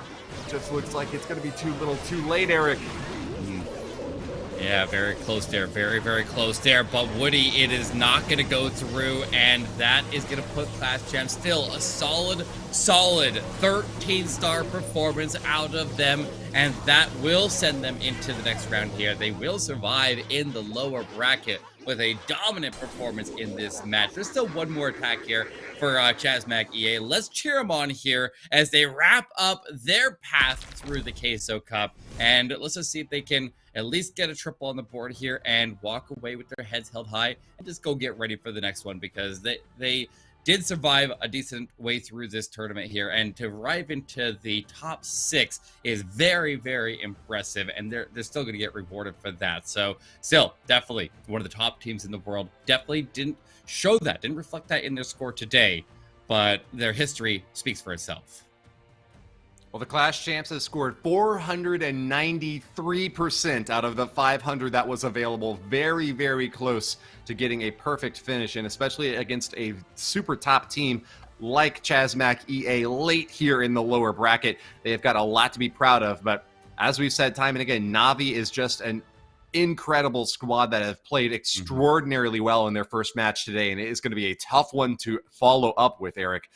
We're going to get one more final attack from Chasmac EA to let them have a walk-off showing and let us see what they can do, how far high they can push that star total. But this is going to be the end of their run. One of the best squads in the world, but the golden ticket will not be in their hands at the end of the day. They're going to have to find another chance to do that. And this is just a great reminder to everyone out there that if you think that you can best some of these clans and go toe-to-toe with the top clashers in the world, that you had better keep an eye out on COC Esports. Stay followed and subscribe over there where you can get more information about tournaments that are yet to come, with more golden ticket opportunities and more prizes to be awarded in this $1 million total prize pool event for the year.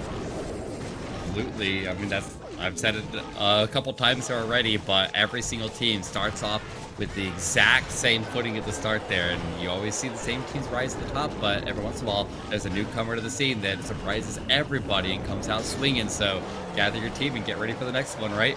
Well, we need to settle this one first, so here we go. Takana is going to be making his way in for the final attack here for Chasmac EA. He did end up going to an early queen ability, which doesn't cost him a bit, but a very, very nice wall break here is going to get him access to the multi-inferno as long as she takes the turn to go to it. The healers aren't getting targeted, so he's going to have to freeze up that multi-inferno while he gets through that road champion. He does take the turn up there, and so Christ is averted right there. He will get his primary targets, and now, where does this queen go? Does she go north? Does she go south? It's time out for grabs. Okay, she's going north, and north is going to give her access to the Eagle Artillery if he attempts another wall break right now. Otherwise, she'll just circle out and around, and we'll see where she ends up going here with it. Yeah, triple Ice Golem is a real slow result here for Takana to have to deal with. This is going to be a great test of his versatility. Can he swap back off and make sure that she still charges in and gets the damage necessary to set up the funnel for this hybrid army? They're barreling on in now, digging deep and ready to hop over these walls. Miners and Hog Riders aplenty, with that siege barracks added on top for even more ground-based oomph. That Barbarian keeps soaking for the scatter shot is great placement by Takana, and he will make sure to keep these troops as well protected as he can by that life aura. Grand Warden's ability is still holding on strong. He's got to keep it deep and go really far into the space before he pops it, because that Town Hall compartment is going to be massive damage. But the Grand Warden's not following all the troops into the center of the base. That Royal Champion has got quite a few Miners and Hogs with her, and this Grand Warden is still staying on the deep outside, Eric. It's going to be tough here, but he has the freezes. He has his troops stepping in. He pops that invisibility to cover the troops, but not the Town Hall itself. They're covering all of the Hog Riders, but they got pulled out of that invisibility by the Tornado Trap. It's another 1-star, isn't it? Oh, man.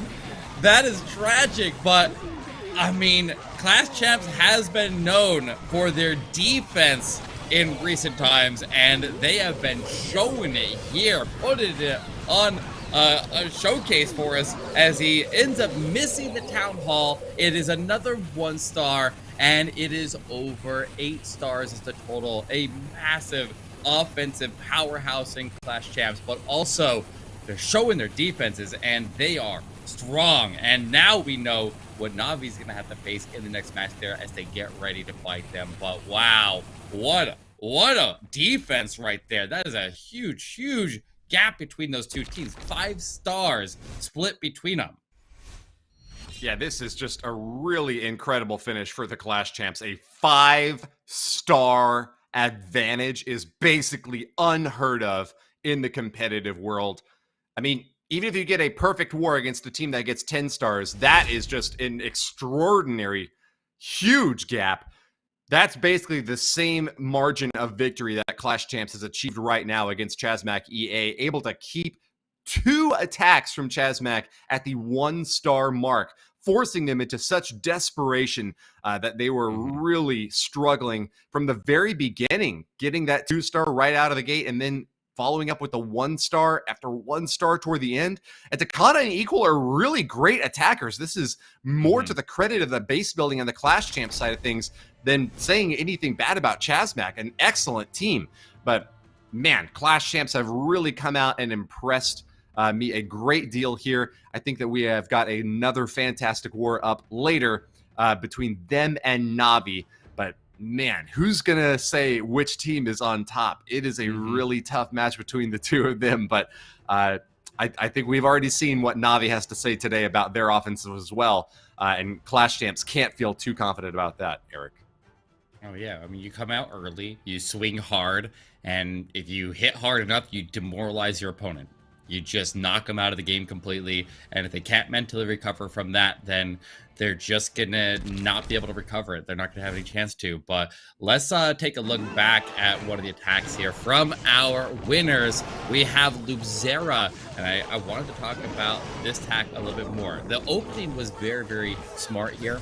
A lot of times when people started with the flame flinger, they try to start it on the edge of the base, and a lot of bases will be built to try to prevent that from being an option. But when we see that the queen and the flame flinger are started right next to each other, the queen tanks the defenses, and then the flame flinger funnels on the fly. So the queen, after she was holding the tension of the threatening defenses, they are able to work together there. They're able to take out the threats, and now that flame flinger can make its way in and pick up some good value. Always a really, really strong way to set up a flame flinger to be much, much safer than just pulling it off by itself. Start it with the boardwalk, start it with the Kazuma, start it with some kind of support that won't end up following the flame flinger. Like, boardwalk won't end up following a flame flinger. He can't unless the troops come out of it, right?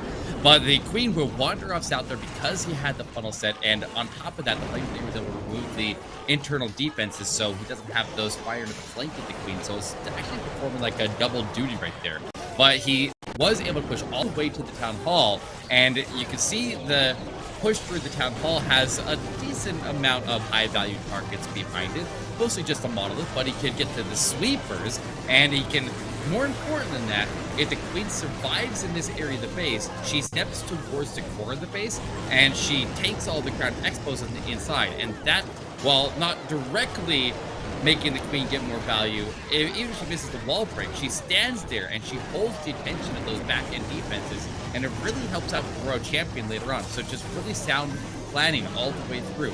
And just the queen, she had a tough push there. She had to push her way through the monolith while she was fighting the CC, the visible tower. She powers through that. The expos on the right side picked up the headhunters there, but the queen was quickly marching her way forward. Rage her up again, and now she was under no threat from here, but she takes the backside expos and she holds the attention of that for the remainder of the attack, and then the blue swarms through. The Royal Champion gets the stun on the expo that was gonna target onto her, and she was able to preserve her HP very, very nicely, and then all the blues start falling out of the sky, and this is where Woody was saying, this is over, potentially over, but that Royal Champion, because the queen kept taking that expo, was able to keep on charging through, and his heroes were able to get it done. All 4 heroes stayed standing at the end. It was a fantastic attack here, a fast cleanup at the end there to wrap up the last few buildings, but nicely done for Lubzera, just putting their offense on display, and we'll see how they do later on against Navi, but we're moving into the upper bracket, so I'm sending you back over to Woody and Maxi, and they're gonna take us through this upper bracket showdown. It wasn't over, Eric. I was saying that there was still hope for defenses. You know, I was building up the drama. True. All right, anyways, let's bring Maxi back in now. The bracket is up and ready. Inquisition versus Imperium Titans. The Esports squad up on the top is going to be the last upper bracket match where both teams are still undefeated, Maxi. Yes, that is going to be an insane showing. Both of these teams have also shown the best performances so far in the tournament, at least until today, because we actually have seen Navi and Clash Champs putting up high star wars just in the last 2 wars. That's why I'm also excited about the next match in the lower round, Woody, and that is going to be those 2 teams who have been deemed the favorites in this for the golden ticket by many, facing off against each other. Navi against Clash Champs will be the next match after we take a look at Inquisition versus ET Esports. And Woody, you said it, both of these teams are undefeated. So they have good defense and they have good offense. And the combination is what so far gave them the upper hand in their matches, especially Inquisition holding down Clash Champs to just 10 stars. Do you think defense will matter a lot in this match? Absolutely it will. Throughout the matches that we've seen in the Swiss stage and now into the bracket, defenses have really been a big surprise relative to previous years, right? We've been casting for many years now, and having seen how these hit rates have just kind of plummeted from, I remember hit rates were in the like 70, 80%. They're now down to the like 30s and 40s. And it's rare to actually see a squad that can put up all 5 stars back to back, right? That perfect war remains incredibly elusive, but Inquisition will be the first to strike now. Some might call them the underdog team. They're relatively new. This is a squad that has, I mean, compared to this Imperium Titans lineup, has not been around for as long, but has really done a great job upsetting the stage, remaining undefeated in this bracket, and performing incredibly well, as we just saw against Clash Champs yesterday, keeping them down to a very low star count at just 10. We'll see if their defenses are going to be enough to keep Imperium Titans off their back. Yes, you're stealing the words right out of my mouth. That's exactly what I wanted to talk about as well, the experience of those 2 teams. And you said it. We, you know, it's not a bad thing about Inquisition. It's just they haven't, you know, shown what they got as much as ET Esports, formerly known as MS Esports, have, especially in the last World Championship season. So we'll have to see if the experience and the routine that ET Esports bring to the table might make a difference in this war later on. But first of all, let's concentrate on Einstein's Queen charge here. He's charging into the Town Hall, having taken care of that CC nice and early on. Now he needs to freeze the invisibility spell, which he did, so it doesn't make the Town Hall invisible while the Queen is shooting away at it. Now it will use its invisibility's effect. There it goes, and he has to keep the Queen alive through both of these expos. But the King doing a great job funneling on the outside, and Woody, he's already 1 minute and 40 in this attack. He has to start the LaLo at some point. Sure does. I mean, LaLo can go quickly, but he's only got 1 rage and 1 haste to use with them. And he is going to have a buzzer beater performance here if he wants to get the 3-star down, Maxi. The wall breakers in the core. He sent 2 wall breakers for the Queen, both targeted the right wall, but unfortunately they were spun around in the tornado trap, so they didn't open the wall. And now the Queen dies in the ability warden. Woody, no way. Oh, she would have had so much value, and now it's just about percentage. At this point, I don't think he can turn this around to a 3-star anymore. Bad news on so many accounts for Einstein, and lots of buildings remaining up. This multi-inferno over on the right, another one in the top compartment that should have been targeted by that Queen, but as you mentioned, Maxi, the wall break failed, the Archer Queen taking too much damage, and early popped Eternal Tome. If the setup had been a bit more risky, this could have been a potential 1-star finish for Einstein. Down in the 70s on percentage is awfully low. Fortunately for the Inquisition squad, he attacked directly at the Town Hall, and so that 1-star Heartbreaker is going to be nowhere in sight. He does have a 2-star, but below 80% is one of the weaker attacks, maybe even the weakest attack that we've seen so far today, that is still from a clan that's in contention, fighting for their lives. The only, I guess it's a good thing that I could say about this attack is that, well, they're still in the upper bracket. So if this winds up being the attack that they lose from, they'll still be able to fight from the lower one. But wow, a 2-star 79% is not at all what you'd expect to see from this squad that fought so hard yesterday. They are going to have an uphill battle for the rest of this war now, Maxi. It is true that you don't want to start off like that, but then again, another good thing for them is we're just one attack in, and like what we always said to each other when we're playing wars, when I was still a player in these competitions, is the war is not over until, you know, you cannot get the amount of stars or the star differential with one attack anymore.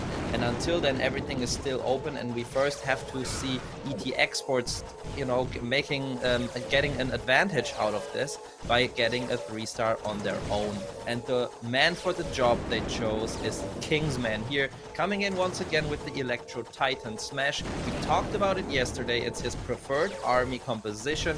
He used it in Legend League as well, and is now on his way to go for the Town Hall with the Flame Flinger. And the nice thing is that Flame Flinger is activating the Town Hall by its splash damage by firing onto this ground targeting expo, which is at the same time being tanked for by the Warden. So he could use his invisibility spell, his lightning spells with the Earthquake in the core of the base, not caring about activating the Town Hall with the Earthquake. Okay, enough talk. Woody, now things are getting spicy because he's sending in the Titans and tries to go through the core of the base.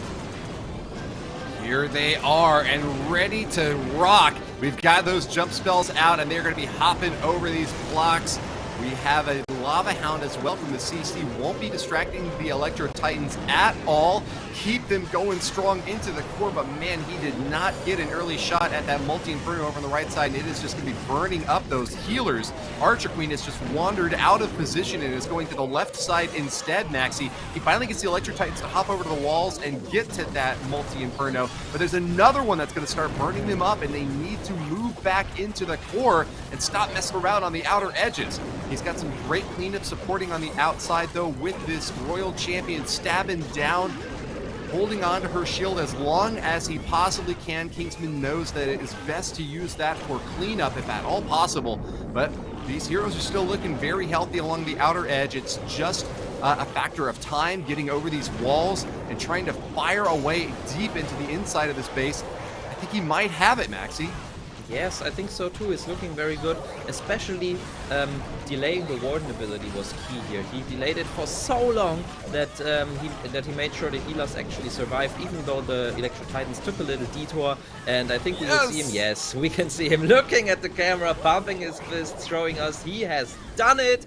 Great job, and he takes advantage of the 2-star that Inquisition got in their first attack, and now ET Esports are in the lead. Beautiful attack, and I want to emphasize on the Flame Flinger. The value it had was incredible, not just taking out the Town Hall, but also with the help of the splash damage afterwards, the ground targeting expo behind the Town Hall, and that made for the Flame Flinger to survive even after the Town Hall takedown. And otherwise he might have had some issues with time, but just great job there with this Siege Machine. And yeah, roundabout, great attack. There are so few squads out there that have stuck together through the years. Their Paragon status just making a legacy for themselves. The Imperium Titans Exports, formerly known as MS Esports, also formerly known as MCES. This is a team that is so thoroughly knit together, so experienced, so on top of the game, and able to stay there, that they have been here for so many years, and that experience will carry on. If you've been doing Lava Loon attacks since Town Hall 10 at that competitive level, you are not going to be as likely to make a slip up here when it matters most. Let's swap back over to Simon now of Inquisition, a very assiduous attacker, careful as always, and scored a 3-star when his team really needed it yesterday. Let's see if he can do the same again right now, popping back in with a Warden walk out the gate, but holding on to 2 healers very carefully. He's going to unfortunately lose that Electro Owl early on here, just hoping that that Flame Flamer can relock onto that air defense, but might have even wanted to just bring Lassie or something if he was going to have to sacrifice that Owl so early on. I was also gonna say a poison lizard maybe would have given him a little more value here maybe, but at this point I think he's doing good. The funnel will be set in just a second here. The flame flinger has good value, and he checked with the barbarian for traps, so it should have some more value throughout this attack. And yeah, Simon, our favorite attacker, Woody, always diving deep into this iPad, and yesterday showing us not only great 3 stars but also great emotions to that really showed us what is on the line for these teams and how much they put into getting this far in a competition like that, and what Clash of Clans Esports actually means to the people competing. But now let's see how he can get into the base with his smash, because this is very important. He's doing something a little different than usual. He is going into the town hall with his smash, something we rarely see. Most of the time we see the smash go around the town hall and the flame flinger being used for the town hall. But since these town halls are so heavily defended nowadays, we also saw it yesterday in the Navi match. I think he decided to do it like that. Unfortunately, he had to delay the Warden, and the Warden wasn't following the King, so the King died. And let's just see how many troops will survive the Town Hall takedown. It looks like he's got a couple of Titans left, and the Flame Flinger is still going strong on the outside. Yeah, I can't quite see. It looks like it will be able to lock onto the Eagle Artillery, but I don't think it's going to have enough shots off to be able to finish it off. Still, it's going to have some troops in there that can start to wander around outside and see if they're able to hop in. No, it's going to be the Royal Champion to follow up and try to get that thing down. Looks like she will be able to be up to the task. Archer Queen ability is popped that takes down the enemy Royal Champion, but a scatter shot is firing away at her, and I don't see any easy way to take it down quickly. The Electro Titans are going to be able to access that compartment, though, with the Baby Dragon to help some clean along the topside edge. This last compartment is going to be toasted. Can Simon make it all the way around, though, and finish off? He still has the World Champion shield, tosses it there, and it looks like that's it. Says his prayers, and they are answered. Simon finds a 3-star for Inquisition.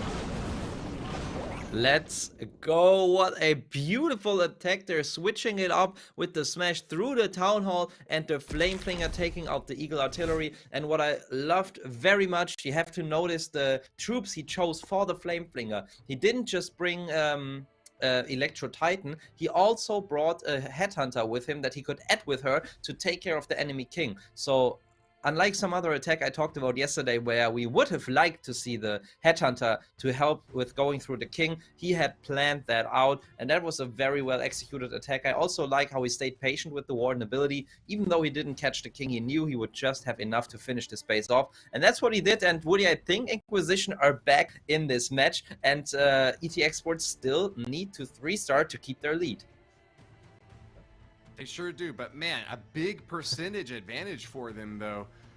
79% out that first one. I feel like I was a little bit harsh, but still, nonetheless, overcoming that is almost going to certainly require another star on the other side of the map for Inquisition. The Imperium Titans have just been fighting so consistently, so well, that they, indeed, true to their name, are Titans. They are gigantic in this community. And just knowing that you're going up against such a skilled and well-prepared team has got to be giving Inquisition these like feelings of doubt and confusion. But with that 3-star right there, they have been able to crush one of their biggest foes.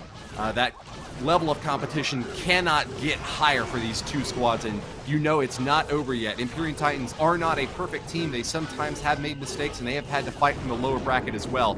We'll see whether it's going to be them doing that or if it's them sending Inquisition down to the lower end. Tryhard is the next attacker, sends the Queen in up top with some healers to support. That's going to be a lot of compartments that he'll have access to. That enemy Royal Champion and that scatter shot should be easy early targets for him to be able to take down. Might even be able to start cracking on into those top compartments because he's brought 3 super wall breakers and a battle blimp is going to be floating on in now as well. Oh no! I don't know if he planned for that. I don't think so, because it would have been nearly impossible to see, and also he wall broke near the left side, but the Queen somehow made her way back. But it's actually not that bad for him, if you ask me, because he can make his way into the town hall. The biggest problem for him now is to adjust on the fly and keep that Queen alive, and that rage spell, for example, was not the best adjustment because the Queen went out of it so quickly. It's just the healer staying in there for a little bit, but even they are out of there now, so he's going to need to pop another rage spell and another freeze spell on the town hall. And the monolith, There it goes. King making sure he funnels on the outside, and this is actually not looking bad. I mean, it looks like it could have been planned for, but since the way he started the attack, we can be pretty sure that it wasn't the way he intended his attack to go. But, I mean, Triad is just such a pro, and he's been around for so long that I think he's able to adapt. And so far, it's not looking bad, as LaLo is starting with. Here it comes from the bottom side, a beautiful spread of 3 different clumps of balloons that's going to help to mitigate some of the splash damage from that scatter shot, which has really just almost annihilated that top compartment entirely, or that top section of balloons entirely. The Royal Champion's going to be added onto that section of the attack, though, and collapsing alongside with the balloons right into the interior. Through the fire and the flames, they'll carry on in, take down the Eagle Artillery, finish off the first Inferno Tower. The second one is down. A freeze is out for the third. The shield crashes into it. Battle Builders trying furiously to repair. Tryhard pushing into the last section of the base. Can he take it down? Tap, tap, all he can to send in every last troop, swiping through this device with furious speed. I think he has done it, Maxi! No, the queen is going to the wrong wall. She's going to the complete outside. No, push back in, and quick, this will be a time fail. I don't think he can make it in time. He doesn't have an ability anymore. He recovered this so well, especially with the late Warden ability. Like, even leaving him with the chance to 3-star this, because this backhand is actually looking so heavily stacked with the multi-inferno and all of the other defenses there, but we can see him just falling short. The queen would have needed another like 15 to 20 seconds, so this was not a close time fail, but it was a time fail, and it leaves the door just a slight bit open for Inquisition now to at some point come back and make it up for their first attack. We've seen 93% now, so that means, Woody, the differential has slimmed down to 14% now. A little bit of a breathing space for Inquisition there, and just as we'd mentioned, the Imperium Titans are not a perfect squad. This is a team that can sometimes come up with 2 stars. They don't always get perfect wars. I mean, Tryhard is a very, very skilled attacker, and, you know, I was just like zeroed in on the army, watching those defenses, trying to see if they were going to be able to finish it off. But ultimately, you were right, Maxi, that it was time in the end that denied the triple. Stefan from Inquisition will try to start this gap close. A 3-star from him would do a lot of great work to get them back in the lead for this war. Yeah, wow, he delayed this blimp for so long. Wow, I just realized that the Royal Champion didn't die, even though he used 2 headhunters with the Warden, but I guess they were sprung away by a spring trap. That has to be it. Now he's trying to get the Town Hall, and that is going to be the most interesting thing to see now. He only has 2 invisibility spells left, now just 1, and nothing is targeting the Town Hall so far. Also, this rage spell is wearing off. Can he get the Town Hall down? The builders are repairing it, and it stays up. No! You see Stefan just roll his eyes to the back of his skull. Such frustration, and he knows now with the Town Hall still standing, the builder's working on it. They're going to start repairing it slowly and surely. That means that Stefan now has the feet to the fire. He has got to push hard and fast into that compartment, and any plan that he had for a 3-star just has to be thrown out. He needs to get the safe 2 and not let this turn into even more of a disaster than it already is, Max. The good thing is, though, he kept the Warden alive, and the Warden is now following his heroes with the help of the Warden Aura, giving them an HP boost. Now, he doesn't have spells, though, and his Monolith is shooting away on the King. He needs this Queen at some point to go into the Town Hall and still have the ability left, and that is why he sends in some balloon to tank for her. And yes, they go in front of her just in time, and he is doing so good here on the fly, keeping this Queen alive, keeping the ability. I mean, it's going to be close, but he's just, at this point, I think he's taking the risk of just starting the LaLo anyways, and unfortunately... Go! The Town Hall goes down, yes, but the LaLo has thinned out considerably, and he can only now just go for a couple of percentage points on the outside. With this King being revived by the Phoenix there, we can see the disappointment on his reaction down there, and this will not get higher than the 79% attack that we saw in the beginning, at least not a lot higher. really tough moment here for Stefan. You saw in his face at the very beginning of the raid when the Town Hall did not go down. It is such a crushing moment to have to recalibrate on the fly when you've got this great plan to get a beautiful 3-star. You envision your future success. You can see it before your very eyes. You're going to be the hero that your clan needs to get that triple and move over atop your foes. Everyone's going to be carrying you on their shoulders. There's going to be confetti. There's going to be trumpets in the air, the sound and screams of fans, thousands of dollars flowing into your pocket, a golden ticket waved high. And then you get to the moment. Yeah. And the super archers don't take the Town Hall down. And it's like, what can you do at that point, Maxi? Yeah. That's tough. I mean, you're the pro player. You've been in those tough moments before. Yeah, and in my opinion, he did actually great. Like, what you should do then, and it's easier said than done, obviously, is keep your cool. Just concentrate, look at the base again, look at the troops you have left again, and basically just make a new plan. And this plan can contain some of the parts of your initial plan, because that makes it easier to plan on the fly. But again, you have to evaluate your situation from zero. Yeah, and I think he did that. And knowing that he could get the Town Hall with his heroes, he did great there. But yeah, unfortunately fell short. But now all eyes on Sinti, Woody, as he is coming in for the 3rd time in this tournament with the Hog Riders. Also another Skelly donut from him and a Flame Flinger. A pattern that we've seen applied by him several times now. He should get the monolith as well. There it goes. And Sinti, we have to notice, is perfect so far. 2 attacks, 2 3-stars. So let's see if he can continue the streak with this attack. Yeah, CC and Monolith down. Very good news for Sinti. Although I gotta say, the Monolith isn't necessarily the most terrifying defense for a Hog Rider army. If he does plan on getting those heroes deep, he'll be thankful that he got that big bulking tower out of the way. Queen and King out the left side with the Electro Titan added on for additional support to take down this Town Hall. He wants to finish that off early because that'll give him some more flexibility with this Grand Warden ability in order to not have to just pop it right over the Town Hall, as so many attacking armies have to do whenever their main force is going in for the kill. Barbarian King still out in front, holding on to that ability. He's going to try to take down as many of these splash damage structures as he can. Bomb towers, wizard towers on the exterior before he pops this ability, because they are just going to be able to kill those barbarians so quickly. But as they collapse on him, the 1st star will be claimed. Sinti is now like a madman trying to get this Hog army set up along the top of the base. There they go, all deployed immediately, and with the Eternal Tome just right afterwards. Royal Champion added into the mix as well. They have done their work out on the left corner. Those heroes can now rest easy, knowing that it's up to the Hogs to finish off this base, Max.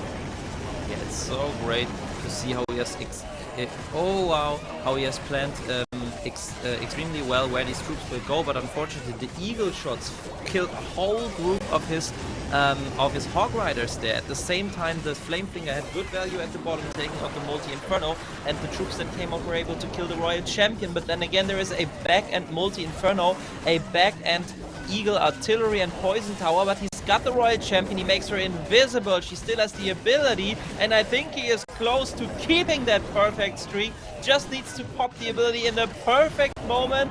Here it should go, and he is celebrating it. Woody, look out! No! Archer, no! He's gonna brutalize her. Oh, he kept her safe. Oh, he knocked her down in the end anyways. But that was on accident, I think. Such a funny dude. There's Sinti, and such a great attacker. What an insane attack. What a great way here to get another 3-star on the board for his team, the Hog Riders. And it's very funny because Sinti is one of the very few people in the whole competitive scene that keeps using them, but his success rate is so high that, yeah, maybe some others should follow his example there. And yeah, also funny to see him there interact with his Clash figurines. But yeah, in the end, if you look at this war, Woody, ET Esports is now in a very good spot. Sinti is a singular character in the Clash of Clans competitive scene.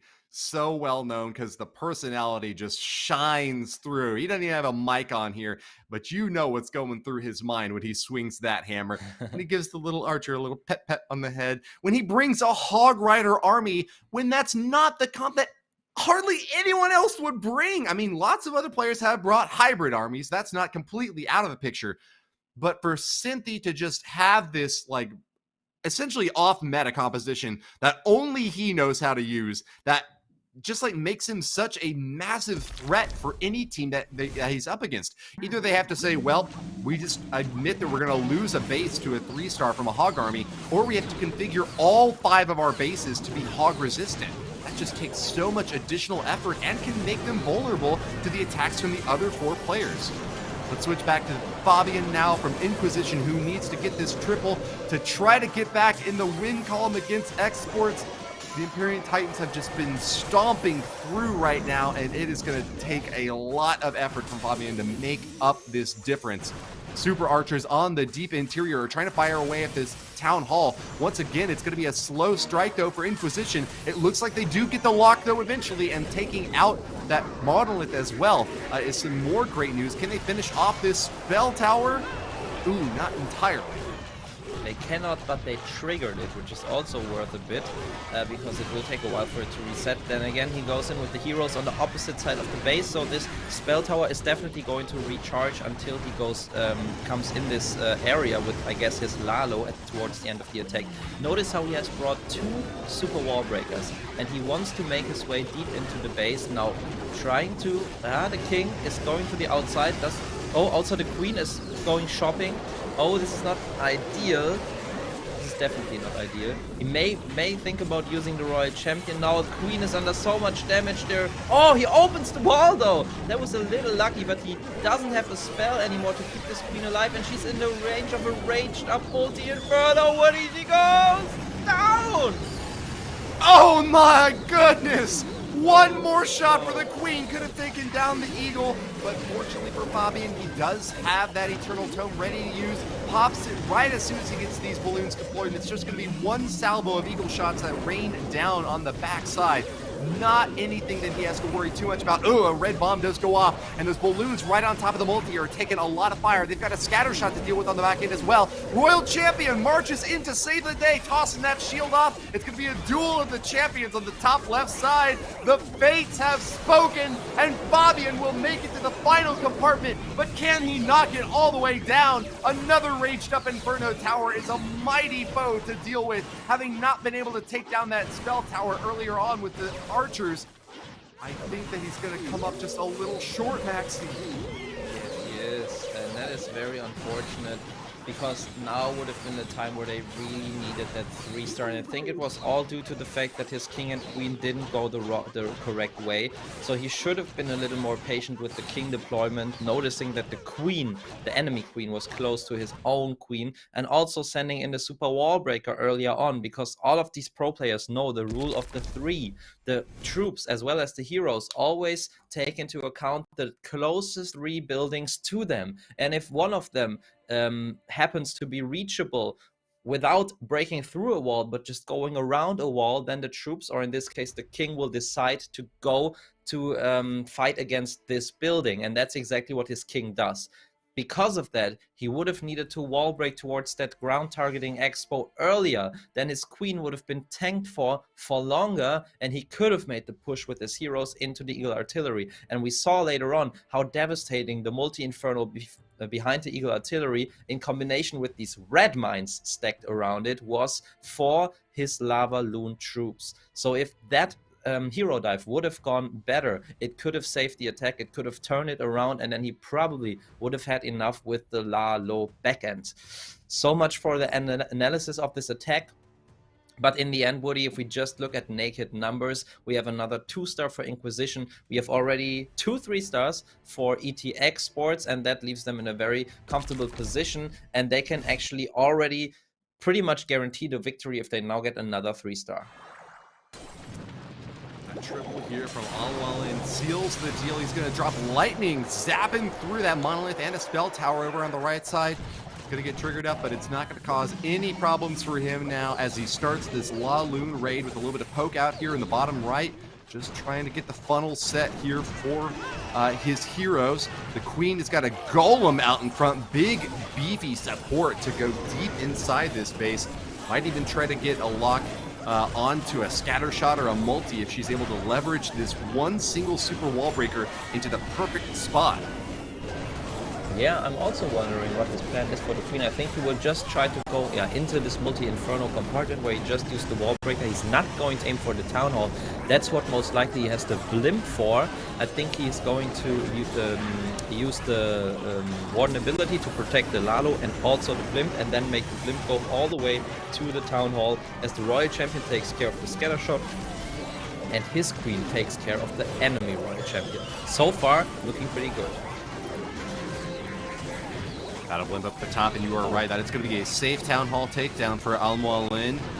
Easy does it, starting off strong here. He'll get the first star and second one right afterwards. Still holding on to that lava balloon and 24 balloons. Here they come in the bottom left section of the base. A 4-finger drop to get a great spread here, not fearing that splash damage at all. And look at the beautiful positioning of that life aura. Eternal Tome protecting every single one of these balloons as they storm on in. Raged up, and even with the Raged Inferno Tower on defense, he is not afraid at all. Drops the freeze and has shut this base down. Imperium Titans storm through for victory! The upper bracket has been decided with a 3-star here and now. Al-Mualim has clenched it, Maxi. Wow, and that was honestly a beautiful attack. Look at the timer. 50 seconds on the clock and a LaLo attack. We rarely see that. And look at him smiling down there. It's really, really cool, especially because Al-Mualim has been criticized by a lot of people in the past couple of wars for ET Esports, because he has had, you know, some attacks that just didn't restart, and who doesn't? Everyone does in the competitive scene. And but now he's proving everyone wrong who's been talking bad things about him. He goes 3-for-3 in this tournament, his third 3-star, and probably the most important so far, and also the most overwhelming to me. It was a beautiful plan, really dissected this base, used the perfect amount of troops for the perfect value to get, and in the end, just a very, very convincing stuff there. And yeah, that paves the way for ET Esports, as you said, into the grand final. For anyone out there who's ever been doubted, who's ever been down in the gutter, who's taken a loss, who's seen the enmity of the fans out there doubting you, to come back with the best level of preparation possible and to go tic-tac-toe 3 triples in a row, Al-Mualim has got to be your hero, because he certainly is mine, a guy who has been fighting in the Clash of Clans competitive scene for years now, and when it matters for his team to get a golden ticket, he delivers the goods. What a great showing there, crushing that base, like you said, with 50 seconds left, balloons aplenty floating overhead. That would be a great attack to see a replay on, because you know these Inquisition bases are not easy at all. To be able to crush that so confidently signals to me that the Imperium Titans really are one of, if not the best teams out there, and ready to prove it on the global stage again. They certainly are, and Al-Mualim so far, and simply being the shining players for them, securing only 3 stars.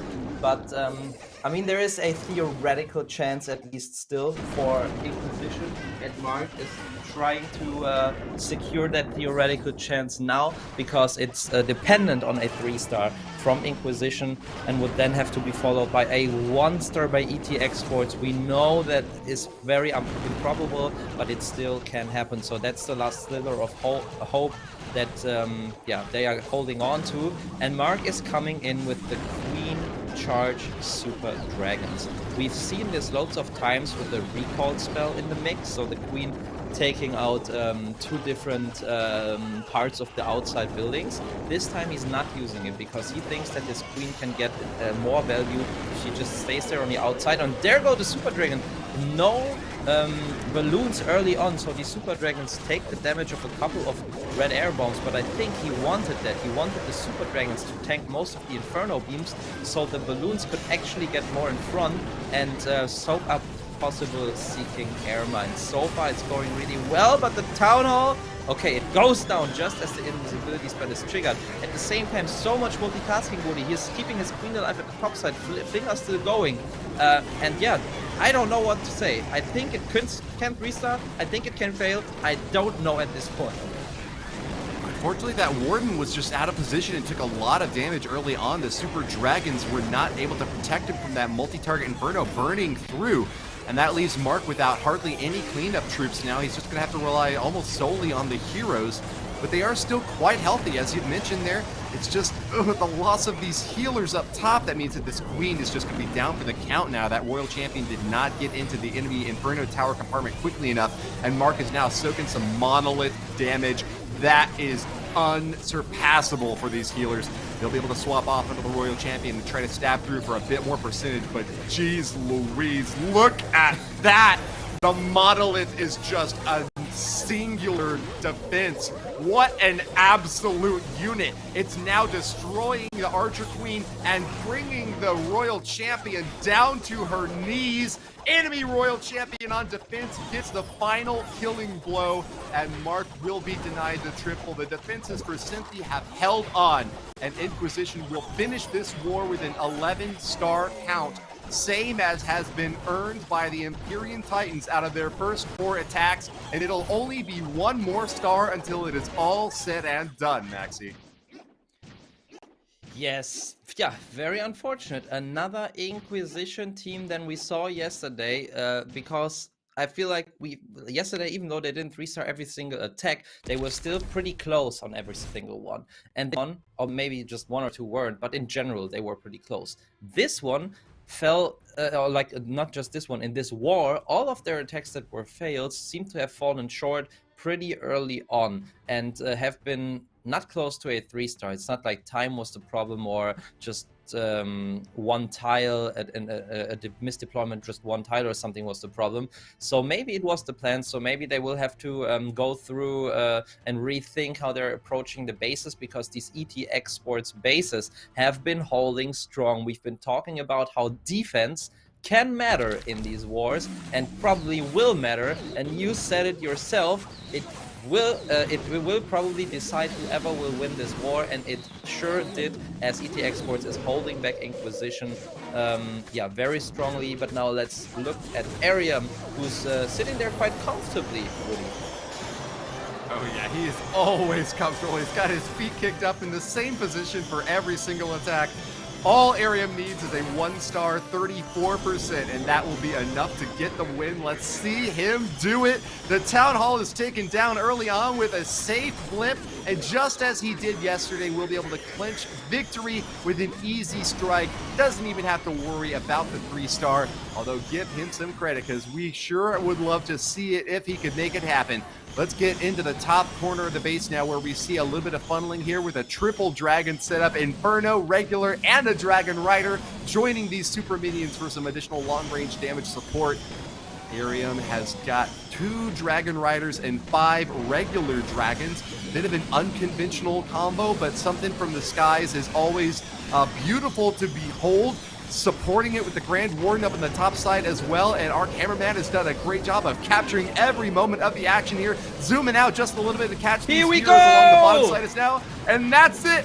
34% has been passed, and the Imperium Titans are advancing as the undefeated team in the upper bracket. Maxi. Yes, he's done it, and that is such an important victory there. That's why I've been screaming, even though it was just 34% needed.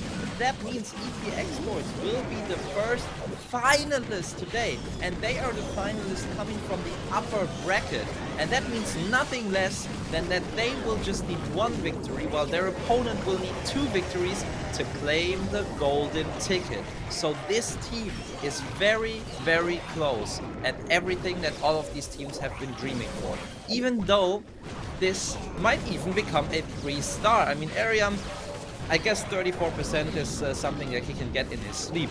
But he was thinking, well, I've got a 3-star plan. Why not just 3-star this base and look at what he's doing with it? It's the last compartment down here, the final lines of defenses. He tossed the shield out and has cracked them down. Only an archer tower and a wizard tower standing in the way. And you can see the #1 that he holds up to the camera. On top and confident, Imperium Titans storm through this upper bracket, and there is no team that can keep them down. Really, really strong performance. And even though the other team, Inquisition, was also undefeated, they also weren't able to hold them down, as you just said. Congratulations to ETX Sports. And let's take a look at the stats. Another convincing victory, and so far the highest war count or war result that we've seen. 14 stars, but 98.6%. That's even more than Navi got in their 14-star victory. Just try hard falling short, but if we remember, his queen went the whole wrong way. So he basically replanned this whole attack on the fly and still fell just short a little bit, and that was time, the only factor that in the end stood between him and the 3-star. So impressive performance over the overall, like over the whole team from ETX Sports, and I cannot wait to see who they will face in the final. Oh, it is going to be an excellent round of matches in the lower bracket, because every single one will mean elimination for one of the 3 teams that remains down there. It's an advantageous spot for Inquisition, who get to wait and watch the next round before they get their next opponent. But wow, is it going to be a heartbreaker for these fans who have been watching these teams prepare, fighting in community events, waiting for their chance in the Queso Cup, the first golden ticket of the year to be awarded. And we will find out very shortly, just in a few hours, who is it going to, Maxi? We certainly will. And I think we have at this point just 4 teams left. Inquisition, Navi, Clash Champs, and ETX Sports, who we just saw get the victory. So one of those teams will get the whole golden ticket, and these will be the 4 teams that we will see, that we will all see playing at least one more match. And the next one will be between Navi and Clash Champs. And we said it before, both of these teams, probably along with ETX Sports, have been deemed favorites by many viewers and probably casters out there. And they will battle it out in the lower bracket. So one of those 2 favorites will be knocked out of the tournament, and that is going to be very, very interesting to see. But before we get into the next match, Woody, I think we should take a look at an attack from the match we just saw. There were so many impressive attacks, but which one did you enjoy the most?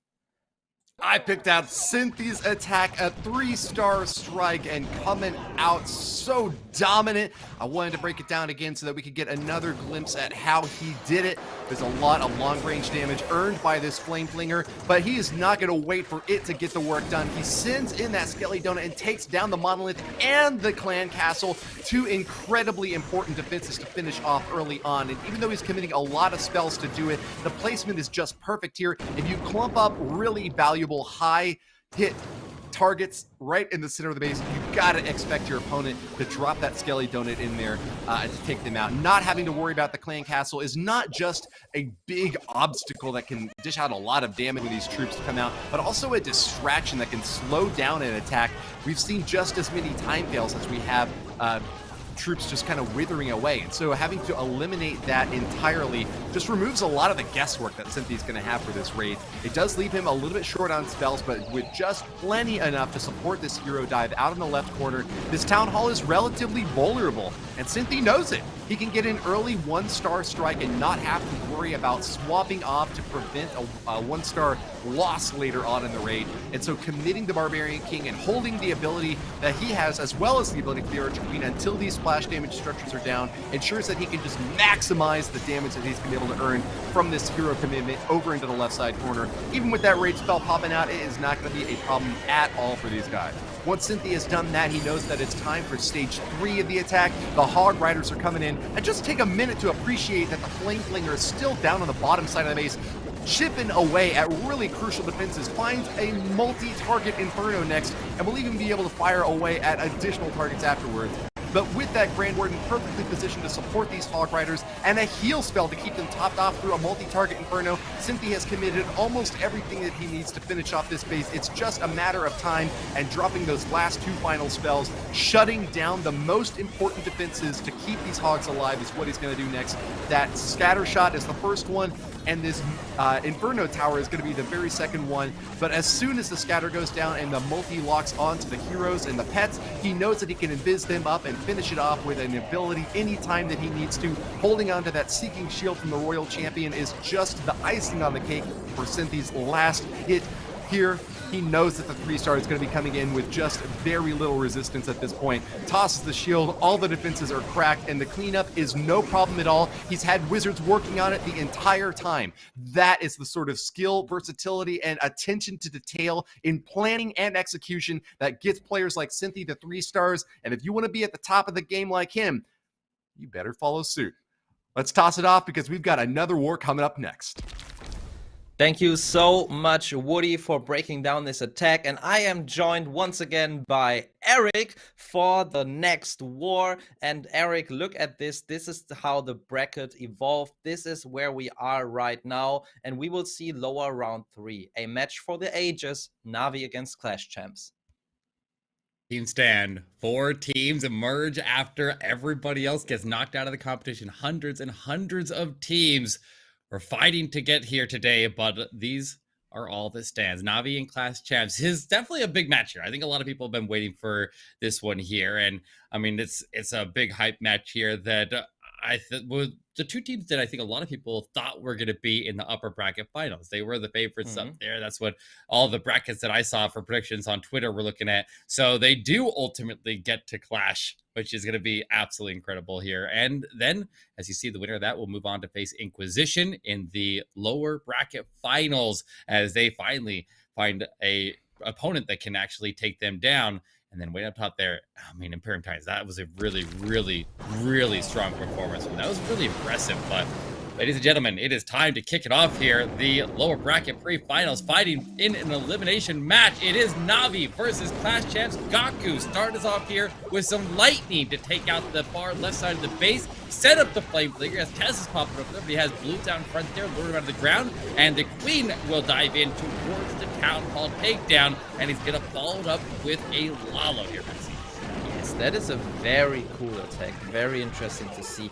Using the lightning spells and then send in the Flame Flinger behind this is something we have rarely witnessed. Now the Queen, making her way into the Town Hall perfectly, uses the ability right after she takes out the single target Inferno, and since she has been unharmed due to that skeleton spell Gaku used, she will also be able to take out the ground targeting X-Mon. Unfortunately, since he's coming in with the LaLo, she does not take on that air defense for now, and will be targeted by that balloon, but with the poison spell he should be able to keep the Queen alive, while King and Royal Champion are making their way into the scatter shot compartment on the right side. Queen unfortunately goes down as he missed to use the poison spell there. I think he could have gotten a little more value out of her, but look at that, Eric. So many things going on at the same time. He's flying in with the Warden, using the Warden ability, and it comes down to where the traps are in his base. My eyes are darting left and right here, trying to figure out where I'm supposed to be paying attention. He's got so much going on at the same time. Multitasking to the extreme. Into the defensive Queen we go there. He's got the freeze to lock her up here, but you don't see any headhunters on the ground. I see the Electric Owl chipping away at her, but this Multi and Queen are doing a lot of damage. But the World Champion comes in and attacks her from behind. Able to tag her out there with her final strike as she goes down. And all defenses are gone. Gaku will pick up the opening triple of the war. Let's go, and we can see the relief down there in his camera there. Yeah, I would get a snack after snacking that face away as well. Beautiful jersey, by the way. We've seen on Twitter how the Navi squad announced that they have gotten a new set of jerseys from their new sponsor Navi, and very cool to see that teams here, you know, being professional, wearing their jerseys while attacking, and also being successful like Gaku just did. And I want to remind you of one thing that happened during this attack. It was so nice to see when his royal champion got closer to the monolith. It actually triggered the spell tower, the invisibility spell tower, and it made so the monolith was not invisible, but the royal champion was. So being protected by the defensive invisibility spell, she could actually take out this monolith. That's smart. That's clever. Was it intentional? I don't know. I don't know. Hard to I think say. it just happened. You couldn't really foresee it. Actually, there's so much chaos going on that deck. There's so many things going on.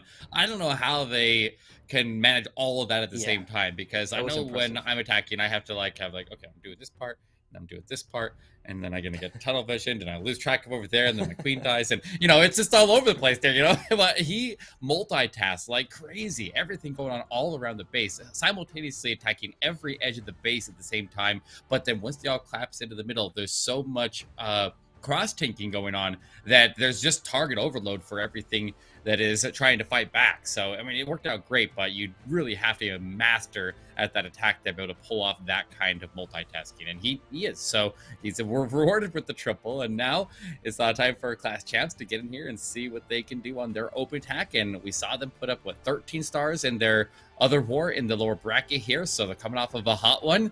But Navi's coming off of a more hot one with a 14-star victory in their previous round, and they're both going to come in with full confidence in this match.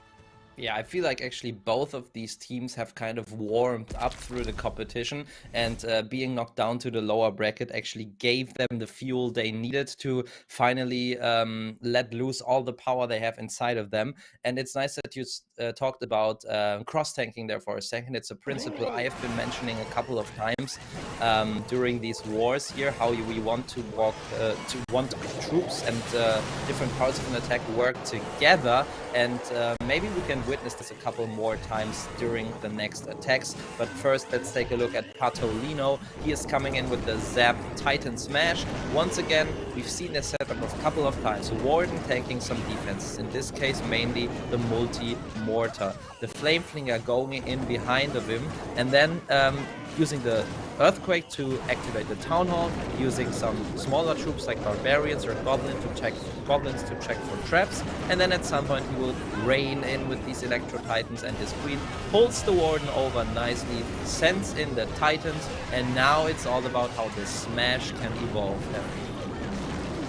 Order was staying distracted by the board the whole time, but he does take a black air bomb to the healers, so he's got more blues out in front there trying to search for additional black air bombs that may be in the path of these healers. Got to keep them protected, and then once we get to the core, we got to keep these healers raised, but we also need to see the transfer over to Electro Titans. They do transfer over now. There's the first rage. The healers will move forward. They are inside of the rage, and he'll pop the ward ability to give everybody time to top off here as the Eagle Artillery rains down. He still hasn't secured the Town Hall, but notice how the jump spell is placed. Oh, okay, what do you? Yeah, okay. At this point, you gotta hold your Royal Champion. He is not. Oh, he already deployed the Royal Champion. Yes. How do you get the Town Hall down? Oh, Max, he's in a lot of trouble. I don't think the two Yetis with the Yeti Mites. No. Uh-oh. And that is the big risk, and that's why. That's why many players bring the Hog Riders to check for Teslas there around the tunnel. I don't know if he didn't deploy one, or if he forgot to, or if he sent it in the wrong angle. But yeah, he's most likely not going to get this. The Royal Champion has such a long way to get to the Town Hall. Yeah, he sends a loon there in despair, and it doesn't get to the Town Hall either. Also finding a Seeking Air Mine. And that is not the start that you want, especially in a knockout match where the losing team will actually be out of the competition. I am in disbelief right now. That just happened. He locks it in at a 73%, not able to climb a lot of percentage up there, as there was just, I feel like a lot of times when you do that attack there, you see players delay their Royal Champion to make sure that she can go as a backup, but maybe he thought the Flamethrower was safe. It looked like it was locked on the Town Hall. It was dealing damage to the Town Hall. I don't even know what pulled the Tesla out. Does the Tesla get pulled out because of crossing 50% and it was already in there and locked onto it and dealing damage? It just hadn't drawn out of the ground. That's definitely a real possibility. And he just needed to get something to go in a little bit deeper in the base, but a hidden Tesla hiding deep and ready to spring up there and obviously cause a lot of problems. That's painful. That is really painful. But I mean, if you remember back to the opening war from Navi and Chasmac EA, Navi had a 1-star in that war. They were able to recover it. It is not an unrecoverable situation here. So Class Champs is going to have to be on their game for the rest of this war, and they're going to have to find some defenses as well. Yeah, we said it before, it's only over when it's over. Sounds dumb, but it's actually quite smart, because your mindset should still be, I can win this, and not, oh no, we have a disadvantage. And same goes for the team that has the advantage. For now, this is Navi, and they should know that there's still a lot to lose. So still give it your all. And wow, just gets across this wall here. Stars coming in with another super archer blimp near the town hall, and he made the air defender invisible to make sure his hound soaks up some of the mines there, and he actually caught 2 seeking air mines, I think, with his hound, and the third one with the blimp. He needs to put these invisibility spells down in time. The town hall is take the town hall not down yet. And it doesn't go down, and we're just talking about how it's not over until it's over.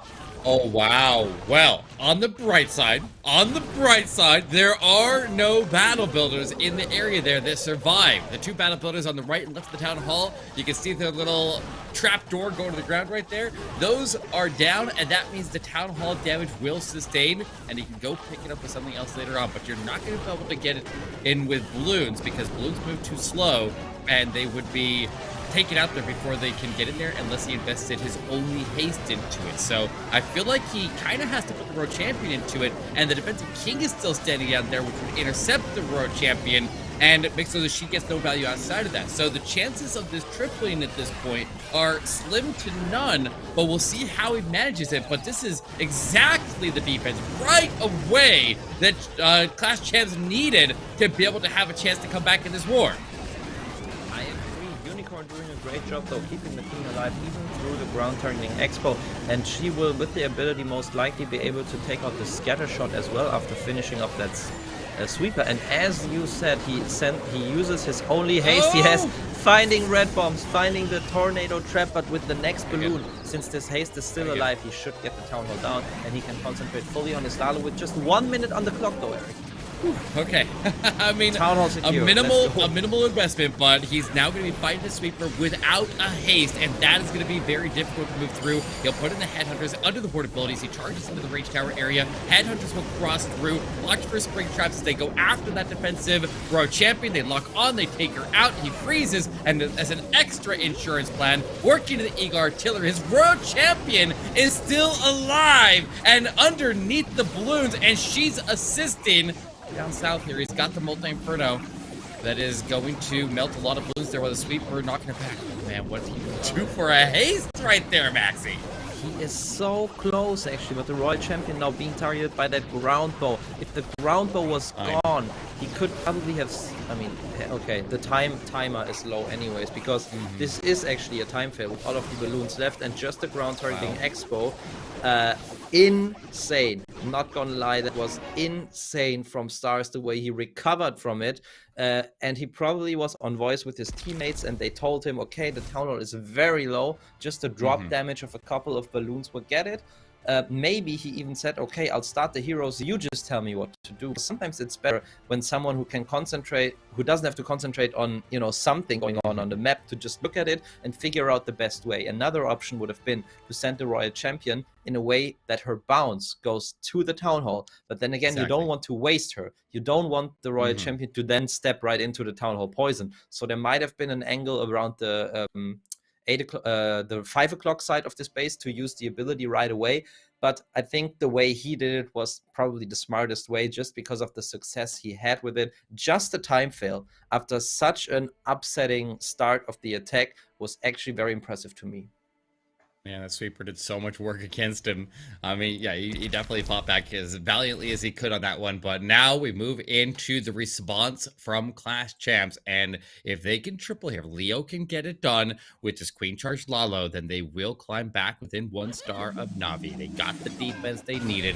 Now they have to respond with the triple and level out this war. Get back in it immediately so they don't have to have that lingering over them later on. But the Queen will make her way in from the right side. Rocket Balloon's going after the mortar up on the far left, while an archer takes the first and initial strike. A Valkyrie goes out in front of that Flame Flinger to make sure there's no traps right in front of her. No grass Skellies in the area. And the Flame Flinger, now with that setup, a big investment of a lot of light troops there, but they all add up, and he will safely deliver that Flame Flinger in to go get the scatter shot down and potentially that multi-inferno as well. But at the same time,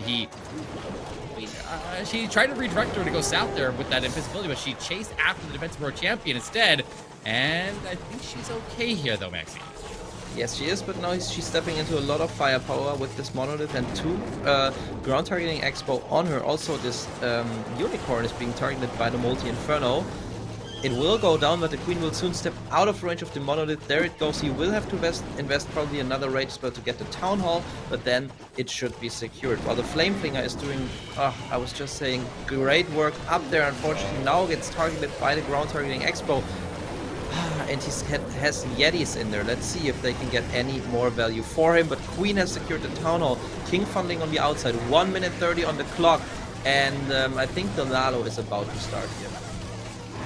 The fire damage on the ground is going to end up killing the Expo. The Yeti might throw in. They take the multi down. He gets the Expo. Those Yetis actually end up clutching up there, Maxi. And now the heroes push their way into the middle as they collapse in that bottom corner into the defensive Queen, take her down. The Queen is still sitting next to the monolith, but she had some distraction out in front of her for a minute, and I don't know how the healers ended up on that side of it. The tornado trap rips them all the way around, getting knocked around in that area, transferring all over the place there. But the Queen is trying to get her right through the monolith, but it goes invisible, and she'll be forced to ability. She'll chill out there for a minute, but I think she still got it. Over on the side there, here comes the LaLo with the ward ability, powering him through the traps and into the multi-inferno. He looks good here, Max. I think he's got it under control. He does. What a great attack. What a great Queen Charge. So much control.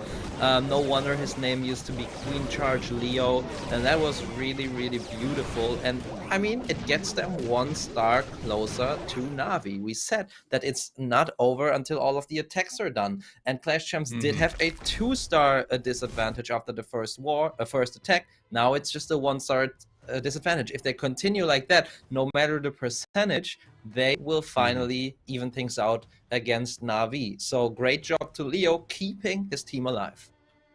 Absolutely. That's what it's all about. Just keep your head in the game here. You can get knocked down, but you get back up again, right? And we'll see if they can now continue to overcome this deficit that they've started with. I mean, it was a really strong start there for Navi, but they're a team that is very intimidating to let them get ahead of you. I feel like every time Navi gets a lead, they are very, very reluctant to give that lead up, and they just keep on swinging. They keep on putting even more pressure, and a lot of times they lengthen their lead. And to start off with a big lead like that is a big confidence boost for them, and it's definitely taking a little bit of pressure off of them. But you really can't let the pressure release at this point here. You got to make sure that you keep on charging through, you keep your head in the game here, and you still give every single attack the best opportunity to go through, because you never know. Clash Champs is going to be rearing back, and they've already started their charge. But here we go, moving in. Speaking of charges, Bernal going to be sending a Queen Charge against another box base here. Seleno on defense. Flameflinger starts down south, and he'll funnel out on the far right side. And there we go, the Queen with a wall breaker. Notice that wall breaker. The walls were open right there, so we couldn't actually get the wall breaker to target the walls. But he just put it in before the Queen went down so that it would die in a proper position, that it would still drop its bomb and explode and open up the path for the Queen to easily step in the open corner and make her way towards the Town Hall. Very, very smart play right there to get this Queen in there, Max. Yeah, exactly. That is always very, very nice to see. And now he has to has to deal with a lot of things happening at the same time though. Build is repairing, Queen being poisoned, and the double X bow, but he's dealing great with it, with the freeze covering also the 2 builders, so negating the repairing of the town hall. But look at this. 3 X-bows now on the Queen, but he's keeping her alive. And the left X-bow being tanked for is actually very important, because this way the Flame Flinger can keep on going without being harmed. Now another 3 X-bows, and this charge is just so tough, you know, but the way he's keeping his Queen alive and doing other things, like sending in the heroes on the other side at the same time, is really impressive. Oh, it is. Every time you see this guy multitasking like this, it's insane. But he does put in a wall breaker, gets caught in the tornado trap. He's attempting again another wall breaker. It gets caught in the tornado trap for another moment, but it does arrive in the middle of base there, and that gives him access into the artillery and the multi-inferno right there. And if he could get that rage tower to pre-trigger, that'd be even better. And the Queen could have that thing go up and make so that the ward ability can cover him on the approach a little bit easier. I mean, it's not triggered right there. It triggers now as the ward ability is running out of time up there, but it still has a freeze on standby. And look at the Yetis down south coming out of the flame theater. They're gonna take the scatter shot, but what does he do with this right side multi? He's got it. The Roar Champion's right there. He's got it. He's celebrating. Let's go, Bernal! Picking up another triple for Navi. I think he was at a point where he didn't even believe it himself anymore, but then he realized, oh no, I've got so many little troops like minions and lava pups tanking the monolith. I've got my warden following the royal champion, and sometimes it just all worked together. It all worked out, and that is the next 3-star for Navi, and that puts a lot of pressure onto Clash Champs, because now they need a 3-star to just keep a disadvantage of 1 star. So they cannot even gain something from it. It just keep the status quo, and that is a really, really tough position. But still, they need to focus. They just need to do what they do best, play the plan exactly as they planned it out, and just hope for Navi to slip up. Oh, and I love to see the player cameras there. You see the instant relief. You see like a weight coming off of his shoulders as he realizes that he's able to make it through. After the celebration, it's just like celebrate, and then whew, take a breather out of that one. That'll get your heart rate up. I mean, that's so much. You got to put yourself in the mind of the attacker there. Like, this is a huge amount of pressure, and like you think about when you're attacking in your own wars at home, and you get that tunnel vision, and you start to, it's hard to keep track of everything, and you like imagine that feeling, but then ramped up 10 times, and then put a qualification to the World Championship on top of that, with literally thousands and thousands of people watching. That is an insane amount of pressure that these guys are playing under right now. And so when you see that relief, when you see them be able to take the weight off of their shoulders and step away with a triple, you know that feels good. But here we go. Loopzera will be sending in our next one, breaking out a little bit of lightning, a lot of skeleton spells, and he's got Inferno Dragons for this one. He sure does. And like these types of attacks are always, how do you say, like very entertaining in a way, as they are exciting from the first to the last second, because you just don't know how these Inferno Dragons will develop through the base. You know, it always works like that. You funnel a bit, you send in the warden with the Inferno Dragons, and then it really depends on the traps and on if the player plans the attack well. So he needs to get down the Skelly traps, which he does perfectly. Now he needs these Inferno Dragons to take out the enemy heroes quickly, so many of them survive and they can get through some of these key defenses like the scatter shots onto Monolith. But so far, Eric, I think he's doing great. So many Inferno Dragons still alive, sending the blimp through, also soaking up a Black Mine so he can get the Town Hall down, and this is looking strong. Absolutely. I'd love to see these Inferno Dragons. They feel so much stronger than the Super Dragons and the Electro Dragons, because they use those skeleton spells so perfectly to just provide a shield in front of them, and they just aren't taking strikes, and they have way more damage output. So if they aren't dying because you keep them well protected with the ward ability, and then immediately come out of that into skeleton spells, a wave of skeleton spells protecting and anchoring down defensive heroes, it is a very, very effective way to push through. But this is looking really, really clean. There is very little that can stop this on the backside. Ward is still up. We're a champion just now deploying down south. King has the Phoenix that will keep him in a tanky position and shielding the Royal Champion and the Queen there for a bit longer. And with an RC ability and a freeze, he locks it in. Inferno Dragons get it done. And that's really impressive. We saw actually this attack just emerge in the Swiss stages. We never really saw it before, but the team over at TWB was breaking this one out, and they had some big success with it. And then now we're seeing other teams bringing it out here, and I don't think I've yet seen it fail. I think it's very, very good, and these guys know exactly how to utilize it, and they quickly adapted to a new and emerging meta. Yeah, they did. And I mean, I talked about it yesterday. I think so many troops are viable at the moment. You can basically use any dragon type. We've seen super dragons, electro dragons, regular dragons, and also the inferno dragons. Then there's dragon riders, which we've also seen a lot.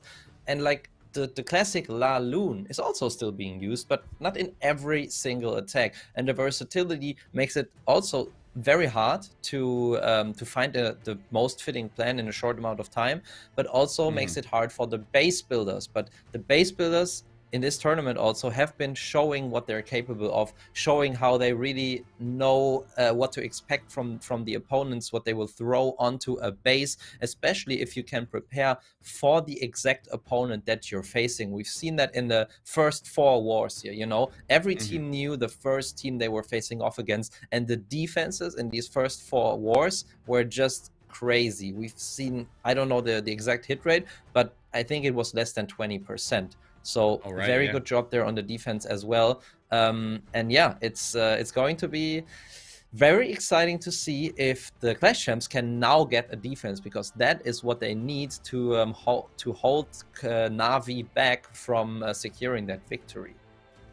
Yes, and the triple right there, matching the triple. We're back to where we were before we went into that exchange, both teams with a triple on the board.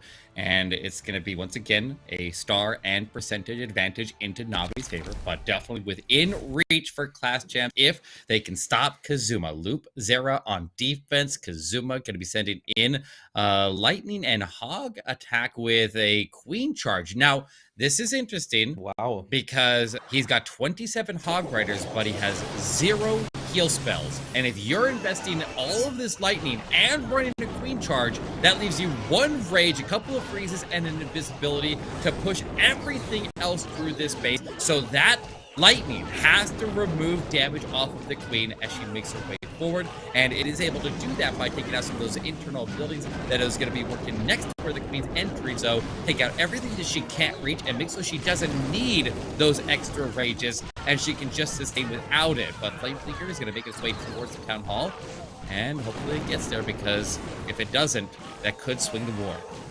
Yeah, we've seen it, in fact, in the first 1-star for Clash Champs, where the Flameflinger was supposed to get the Town Hall, did not, because of a Tesla that popped. So let's see if Kazuma now reacts. Yes, he does. Perfect timing there on this Hog Rider to check for traps, to check for Teslas. Also, he triggers that Inferno Rage Tower, Rage Spell Tower. No Inferno this time, but maybe that was a hint for Town Hall 16. Let's see what they come up with. Maybe we can ask someone later about it.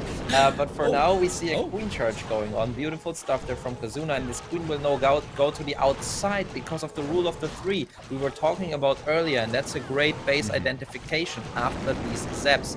Town Hall takedown seems to be secured, and I think he's preparing for the next step in this attack. Here comes a wall break behind the Queen while she's continuing to tank the defenses in the area. It is successful. She will take the turn, and she's turning back to Bolton, but a Rocket Balloon! Rocket Balloon! He freezes the Rocket Balloon at the Flame Flinger! Town Hall, don't come off of it, don't come off of it, take the strike, takes the strikes. I think he's got enough fire damage on the ground. It just needs to outdo the healing for the battle, but it's an area, and the fire will keep on burning. The Town Hall is lit up, and it goes down. Wow. A little bit of a crisis moment right there, but he is able to respond. It does cost him a freeze, and now here come the Hog Riders in from the left side of the base. It depends on the ward ability. He uses it early. He doesn't have any spells, so he he cannot find too many giant bombs there after this Warden ability. And I mean, the Hogs have already gotten significant damage. They are all pretty low, but there's no more splash damage except for this back-end multi-inferno. And he's got a Royal Champion with the ability. He's got a spell, but the time, Eric, the time is running low. I think time might be his biggest opponent right now. He's okay on time though. We still got the Phoenix that's gonna sit back and turn onto the storage. There's a Wizard on it. He's got the top corner working to get cleaned up over there. The Queen is somehow still alive. I don't know how she recovered it, but he has the RC ability. He can pop that, and that will finish any of the remaining abilities that were left on the base there. And Kazuma will keep the pressure on High Octane here, pedal to the metal here as he keeps on pushing Navi through more of Class Champs bases, and they are looking good here. They are looking like they are going to take full advantage of the misses there from Class Champs and just not give them a chance to get ahead. Yeah, even if Clash Champs can now react with a 3-star, Navi only needs a 83% 2-star in their last attack to make sure they get the victory, because they are so far ahead on the stars now, and the 1-star from Padolino unfortunately was also not the highest percentage, so that was an extremely important attack there from Kazuma, and I think that it wouldn't even have hurt him a lot if he wouldn't have gotten the Town Hall with the Flame Flinger, because it was so low. He could have just, I mean, he sent the Hog Riders from this angle anyways, so he could have just sent a couple in there protected by the Warden to take it down, but definitely great reactions there on the fly. But now it's Celinio coming in, and he's bringing Super Dragons, Eric. Super Dragons. They used this a lot on their initial war yesterday, where they zap out the Eagle Artillery, everything around it, and then they funnel out on the bottom next to one side of the Town Hall, on the right side, on the other side of the Town Hall, taking out both of the air defenses, utilizing some rocket balloons right there. And now, as the Super Dragons get ready to punch into the base, we have seen a lot of attempts with Dragons and Super Dragons and Electro Dragons that go through the Town Hall like this. But one of the biggest things that I've seen as what decides whether it goes through for a triple or not is whether he can destroy the CC before the CC is able to deploy and drop out ice golems or lava hounds or anything dangerous like that that can rip up his heroes on the backside and stop them from clearing out whatever the Dragons can't get to after the initial charge. Yes, and we see the Rage and Warden ability. We also see an invisibility tower that was triggered, and now these Super Dragons need to take out the Town Hall. There they go. Do they also take out the enemy hero there? Yes. Oh no, the Queen has 1 HP left. I think he would have wanted it. Oh, the Owl takes care of it, but he's probably going to start the second phase of the attack now. Oh, but the value was not insane. Yeah, he still has all of his heroes, but you can see him pause for just a moment there as he begins his heroes in, and their chances to pull through here are very low. I have little hopes for this attack to go through at this moment here, because I'm pretty sure not much came out of that defensive CC, and so like we see so many times there, when we have that defensive CC stay standing and you have to push the Royal Champ in that area. We'll see what comes out now as he moves in. It is Goblins, Rocket Balloons, and Lava Hound. And there goes all of her value and any chance to pull through on this one here. The King and the Queen will step through and try to get some extra support in there. He doesn't have Electro Titan. Well, hold on. Is this Electro Titan? Hold up, this Electro Titan might be a saving grace here. Is able to burn through the Lava Hound, clear up the puff to get this Royal Champion back in action. He throws down a back-end Ice Golem, pops his RC ability. She surges across here, but skips the bolt and goes straight to the Expo. Does he have the Diggy? What's the Diggy? There's no Diggy. No. Actually, there's no Diggy. He doesn't have the stuns. Rip this attack. Well. No. This is unfortunate. I don't know. Like, honestly, I haven't used the Super Dragons on Town Hall 15, so I cannot really estimate how good they work or what their success depends on. But I feel like if you invest so much troop space in the Warden ability and so many spells, you need to get at least the defenses behind the Town Hall, or, we talked about it, at least the CC building to make sure your heroes are not exposed to the defensive troops like the Lava Hound or the Headhunters and whatever comes out of there. Exactly. You don't want your heroes engaging the CC in a dragon attack. It's always a big point of failure that usually causes those attacks to miss. And with the defensive Lava Hounds being such a common thing, with the defensive Ice Ghouls being such a common defensive CC, you really, anytime you do an air attack, you try to just get your heroes to avoid the CC range at all costs. And that's why attacks like the Skelly Donut become so powerful, because then you can push your heroes into those areas that the defender is going to try to stop. They're going to discourage you from going to those areas by putting the CC to overlap them. And it can be a very dangerous area to move into because it does stall up your heroes. But now moving in for the final attack of the war to send Navi into the lower bracket finals. Klaus is going to be sending in a kill squad. Skelly Donut into LaLo. He's going after the Town Hall? What? Why is he going to the town? I think he's supposed to go to the Inferno there. I have to imagine he was going to the Inferno, and he just accidentally made the Inferno invisible, so they transferred over to the Town Hall. But how did he make the Town Hall? Skeletons activate it? I guess the skeletons. Yeah, exactly. That's what I was wondering. I think really he brought an confused right now. earthquake. Oh no? All right. No, he did. He did. There is no earthquake. He had a clone that he dropped, some dragons. Where did he use the clone? I am so lost. What is Klaus doing right now? I have no idea. I have no idea. At least he's not getting the value that he intended to. And just saying, he needs to secure the 2-star. Otherwise, the cards are shuffled again.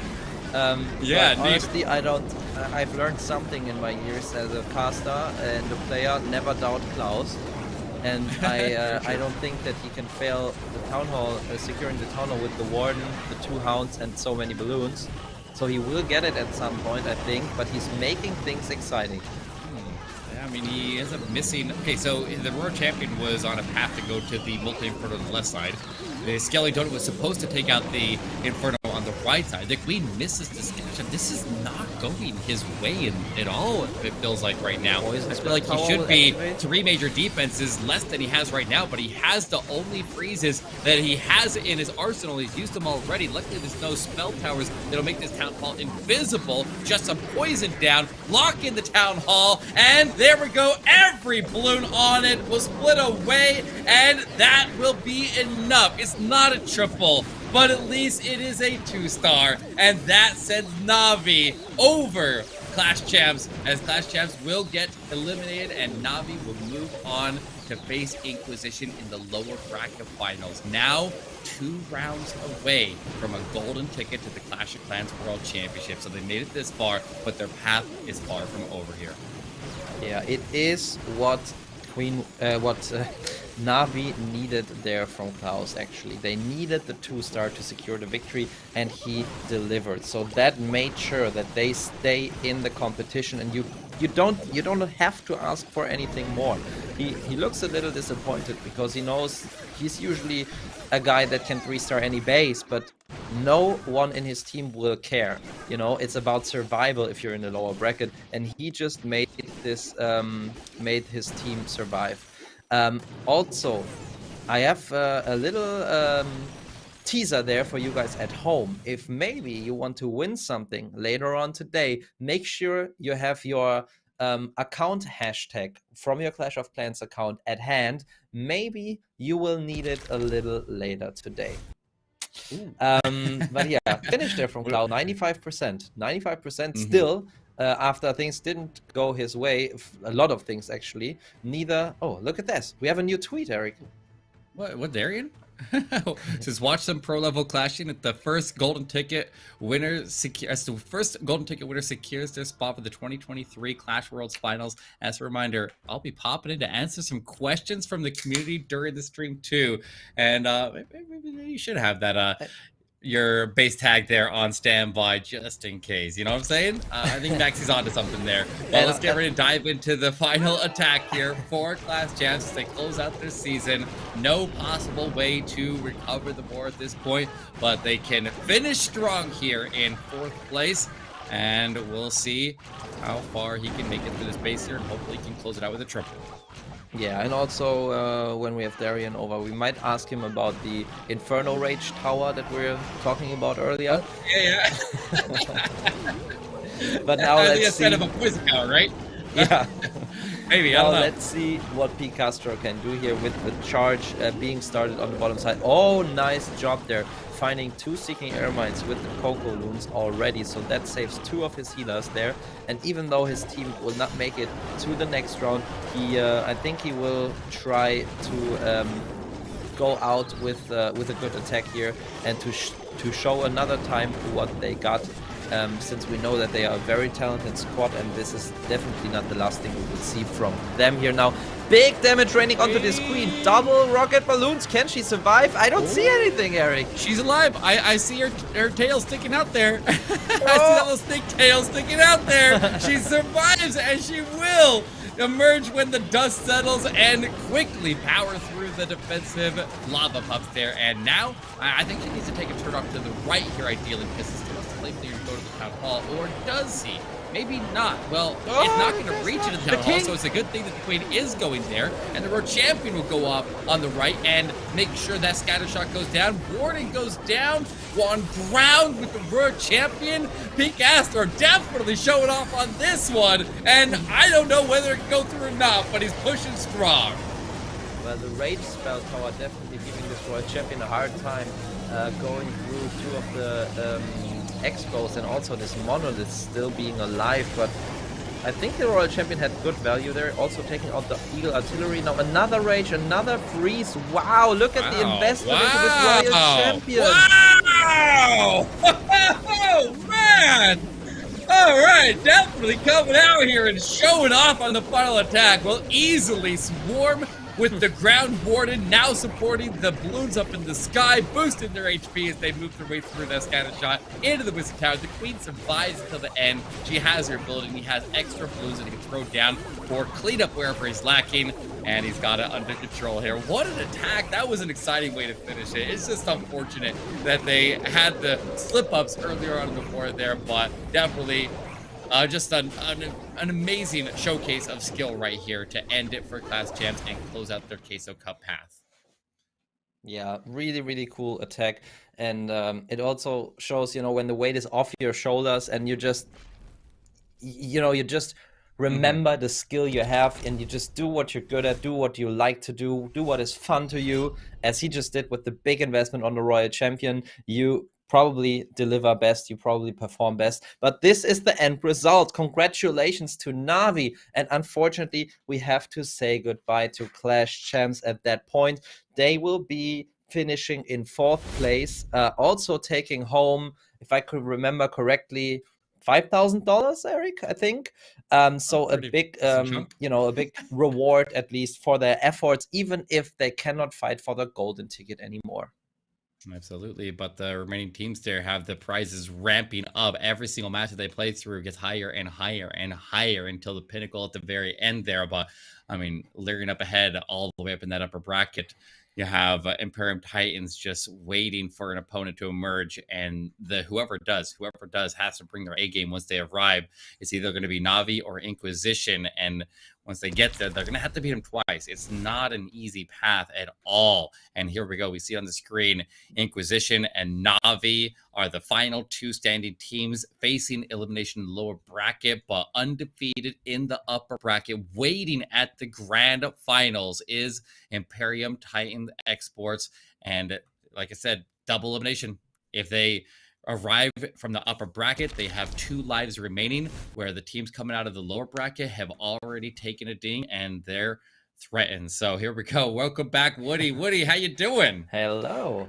I'm doing very well. Thank you very much. And great job casting that last round, guys. It is a tough one for Clash Champs to take the loss on, but what a war. And 4th place is nothing to be ashamed of. A very strong performance here. We're going to have some amazing follow-ups, though, because that golden ticket is yet to be claimed, and we know that all of these teams really, really want it badly. But I think we've got a little bit of time to sit back and study this situation for a while, and I think we've got a little bit more for the viewers to enjoy in the meantime. Right, Maxi? Yes, we certainly do. So don't do what I just did. Don't close your eyes. Don't fall asleep. Don't take a little nap. Don't go anywhere. In fact, this might be the most important moment for you guys at home now, because we have something special for you. We have a chance for you to grab some in-game gems in the next segment, because us three are going to play a little game and we're going to play for you, Eric. How's that going to look? All right. Well, so if you don't know, the teams have a 5-minute preparation time and they get a couple minutes to plan because they just came off of the war. So we're going to play this game while we're waiting. It is spin the wheel. We have some trivia. And if you guys want to participate in the chat there, have your base tag there, your player tag copies, so that you can type in and answer. If you answer the trivia question correctly in the chat there with your player tag next to it, then you're going to get a nice little bonus there. Potentially, and we'll choose some winners as we make our way through, or Supercell will, and we just got to spin the wheel here and find out what the questions are going to be here, Woody. That's right. Now, only one winner will be picked for each question, so good luck to all of you. And again, make sure to write your player tag from your village correctly. It has to be exactly as it appears in the game, or else the gems might go to someone else. So with that, I guess we're going to go ahead and take a look at the wheel. We've got troops, esports, and defense up there as all the potential questions that it could land on. I'm not sure if there's a button somewhere I should push here, guys, but let's go ahead and spin the wheel. Wrong way. This way. I went to point this way. Okay. What do we got? Troops. Okay, All right. Troops. All right. Let's see this question. Let's have Let's it. see the trivia. Have your player tag ready here. And get ready to answer, and hopefully get it right here. Hopefully I get it right too. That'd be embarrassing if I get any of these wrong. Okay, right? It is which elixir troop deals the most DPS at maximum level? Can we include super troops if they cost dark elixir to upgrade? Elixir, not dark elixir. Elixir. Elixir. Just elixir. Right, but like a super troop. Oh yeah, on like top a super of a dragon. normal What do you elixir. think? Would it be Super Dragon or P.E.K.K.A.? I mean, it's got to be one of the heavy hitters. But I mean, if super troops are included in it, I'm not super sure. dragons. I think we shouldn't include the super troops. I think just the regular troops. So P.E.K.K.A. does a lot of damage. Only, says the judges. Base troops. Okay. Okay. Base troops only. Oh man. Okay. So we have the P.E.K.K.A. It does a lot of damage, but it's DPS, so that's damage per second for all of you at home that don't know that. So if a P.E.K.K.A. it does incredible damage at one hit, but it only attacks every 5 seconds, the damage per second might actually be lower than something that attacks at high speed with high damage, like a wizard, for example. So guys, I'm definitely not sure. And if an Electro Dragon can get maximum chain value onto all of its targets, that'll do a lot more damage than if it's just hitting one single target. That is true. Okay, I think that's a very good I'm idea. going with Electro Dragon. But only if it's hitting all of the targets that it can. Okay. I'm going P.E.K.K.A. Okay,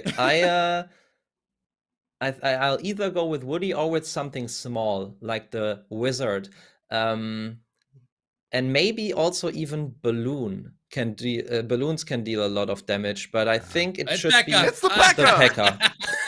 I win. You're right, Eric. You win. But Woody has a good point there. Good evaluation with the chains. There is more damage potential out of Mini Drag, but the raw stats. But guys, so that means we got the correct answer, right? So I think one of you guys at home should win the gem prize now. So whoever wrote the yes clan tag and the correct answer in the tag, someone will win the prize. And it doesn't matter that Woody and me were a little off there. Eric's brought it home for you.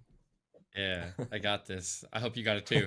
Otherwise, you're not winning any gems. All right, let's go to the next one here. Okay. An esports question. Who are the teams that were proclaimed the Clash of Clans World Champions so far? Okay.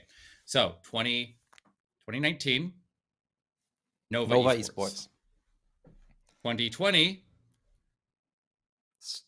alternate Struts, attacks. They were strut. AT We and called them attacks alternate at this attacks. time. Alternate attacks. Yeah, exactly. Here, let's see. 2021. Who was 2021? You were there, Woody. What's that? Yeah. You were there. JX Tiger. JX Tiger. There we go. Tiger. That's right. Yeah. And then last who year. won last year? I think everybody knows that. They're right here today. Is Navi. We have been competing. Wait, you got to. I feel like they should put the original name in the chat there, so you got to know Walker, who the previous. Stephanie. And Queen They were Walkers, not we Navi have yet. it there. Very Very just good. like Strut wasn't Strut at the time. They were alternate attacks. Yeah, there we go. All right. But I think if someone put Strut or someone put Navi instead of Queen Walkers, that's fine, guys. We know what you meant, and you'll also have the chance to win the prize. Yeah. That's fine. We'll let Supercell be the judge of that, right? Yeah. Because they're the ones choosing the winners here. But the more accuracy, the better chance you have of winning, I'm sure. All right, moving over. We got another troop question here. All right, this one's for this. You take a swing at this one first. All right, let's see what we've got. Which heroes are available at Town Hall 11? Well, of course, we know we get the Barbarian King at first at level 7. The Archer Queen comes out at Town Hall 9. And so there's just one more at 11, and it's the Grand Warden, of course. Look at this. Great job. Easy. I think everybody should know that one. Woody that Pro Player win.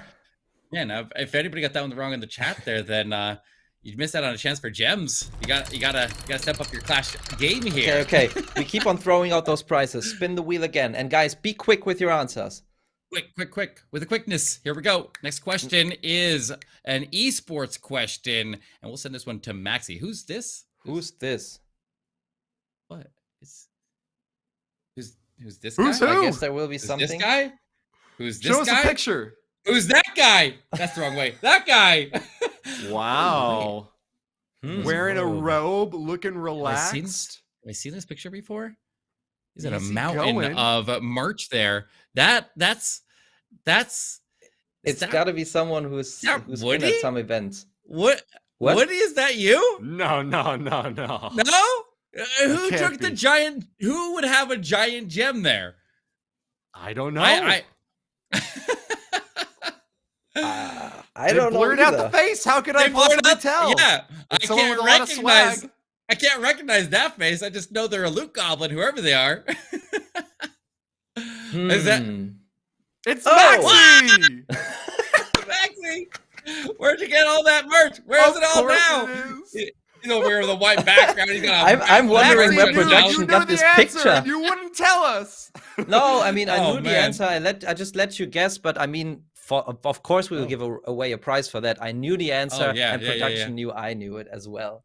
I really didn't know that anyone had this picture though. But, Spin. Yeah, where'd they get that? Where'd they even get that? You sent it to him?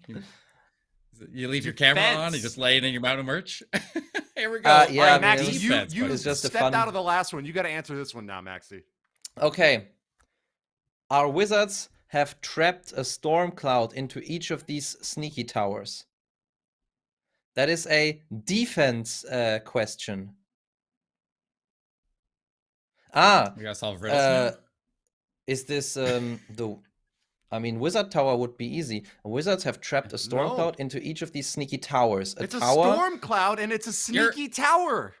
I think you're overthinking it there. It's obviously the invisibility tower. No. Ah! It's gonna be the wizard tower. It's wizard tower. It's the Tesla tower. Are you guys crazy? It's a sneaky tower. It's a trap. It's got a storm cloud. It electrifies things. It's got to be a Tesla tower. Okay, you're right, Woody. Okay, I Woody takes that still one. don't understand it, but you are right. We had to solve the riddle. Woody, he's fired all cylinders up there. Or I was confused for a second. I was like, that's too easy. Everyone tower, knows obviously. Eric and me are just stalling so the people in chat have more time to put the correct answer, right? Obviously, that's why I was guessing wrong too. Who's next? I was just trying to throw people off. Okay. The wheel back to it just mysteriously spun on its own. What was that? Esports question. All right, changing up here. Okay. What do we got? What do you got for us, production? Come on, Alvaro. Give us a good question. All right. Whose team is this logo? What? I know that one. Oh, this is a tough one. If you know this one, you have a really high probability of winning the gems right now. I honestly am really unsure. I am completely befuddled on that one. I also don't know. It's not Navi, although the colors. Spec Light in the chat. Survey Light? says Spec Light. Oh, right. Spec Light the newcomer that played in the Swiss stages. Yeah. Oh, clever. Okay, Spec Light. Okay. That's what happens. That was when you a have tough these underdog one. That teams was a come tough out one. swinging into the bigger stages here. So GG, well done on that one. Who was the first production. person I can see in chat that said that? I want to give a shout out. For that recognition. I think it might have Maybe been someone. Stefan. No. someone Bien from Spec Gabales Light. said it before him. Oh man, we got a bunch BN. of smart people out here. They're paying attention out there. I mean, we saw BN play before. All right, what do we got here? Another troop one? Okay, or yep, at Town Hall 15. What Inferno tower is max level? That sounds like a defense question, not a troop question. Yeah, defense. Yeah, it's the same thing. They just shoot the troop. It's whatever. It's a troop for base builders. They probably didn't plan on rolling troop every single roll for the entire time. Yeah, sorry, that's just us. Okay, I will just go from the top of my head and think it's level 9, but I might be wrong. I want to say 12, actually, because I think it at let's see, 3 levels of 10, 3, 2 at 12, and 1 for each level after that. So 10, 11, 12. 13, 14, 15. I'm saying 9. I think you're right. 9 sounds right. Yeah. Okay. Level 9. It says level 9. Let's go. Great 1,000 gems or some amount of gems for one give of me you the at gems. home. I need gems. I'm almost out. I'll use. Well, okay. Oh man, all right. That was it for Spin That Wheel. Even though we didn't have all the answers correct at the first try, I think in the end we got all of them correct. So for every single question, one of you will be rewarded gems, I'm sure. It was fun, even though I think we would have performed better, but who cares? You've got high standards, Maxi. I appreciate that. Oh yeah. I think we did great. I think we did absolutely fantastic, and somebody out there won some prizes out of it. So all is good that ends well. I agree. All right. So that was a fun section. I think that the teams are now preparing for the next war. And the next one that we're going to see is the lower bracket finals. It's going to be Inquisition against Navi. Navi have just won against Clash Champs, but Inquisition have lost their match against ET Esports in the final. And the match is already starting, guys, I'm heading off, and I wish you lots of fun with this match, and may the best team win. All right, here we go. Woody, it's time for Navi versus Inquisition. The last round in the lower bracket. One more elimination. 3 teams stand here, but only one will walk away in the end with the golden ticket to the Clash of Clans World Championship. And Gaku starting us off strong with some lightning to wipe out the Eagle Artillery deep in the core of the base. And I think he got the sweepers with it as well. I think they get anything else there. Oh, we got the monolith. Okay, big value in the core of the base, but he's not leaving a ton of spell support for the dragons or the queen. And with the little bit of spells that he does have, he decided to bring in a recall spell to extract whatever he decides, probably the queen, out of this town hall area after she secures it. We have not seen many mass dragon attacks yet so far, but as the reigning world champions, Gaku from Navi has certainly got a good read on this base. He knows that he needs to take down air defenses early on.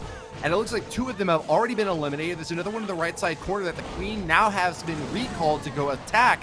And with that out of the way, there's just that one remaining up at the 12 o'clock position. And certainly he's going to have another way to finish that off. Take a look at where this world champion is going to be. Expect to see her do some good work on it. With that Barbarian King added on top, that should be some excellent damage in that top compartment. No, in fact, he's going to hold on to the Royal Champion and might just use this Barbarian King instead to take it down. He's going to walk straight through that gap in the walls and stab it out. The queen just lost a bunch of healers to black air bombs over on the right side of the base here, so she's a bit vulnerable. She's taking Expo Fire, she's taking Warden Fire. He freezes the Expo and the Warden, giving the World Champion a chance to go in there. And even though the queen went down, the healers are not done yet. They're going to keep on moving. They get locked onto the king there. The World Champion using the Diggy, getting the stuns across the top of the base. The dragons emerge out of the middle, and I'm pretty sure he never even had to fight a full CC pull because he extracted that queen out before she went in fully into the CC range. I saw a couple of small troops come out of there that were probably pulled out by like a Coke Cooler or something like that, but he was able to completely avoid fighting the majority of the CC and give his back end troops an easy time clearing out there. And with elimination on the line, Navi gets it done. Gaku with the triple to open up this lower bracket finals match. Congratulations to Gaku for getting a 3-star with an off-meta comp, but that is the downside of having your air defenses so spread out like that.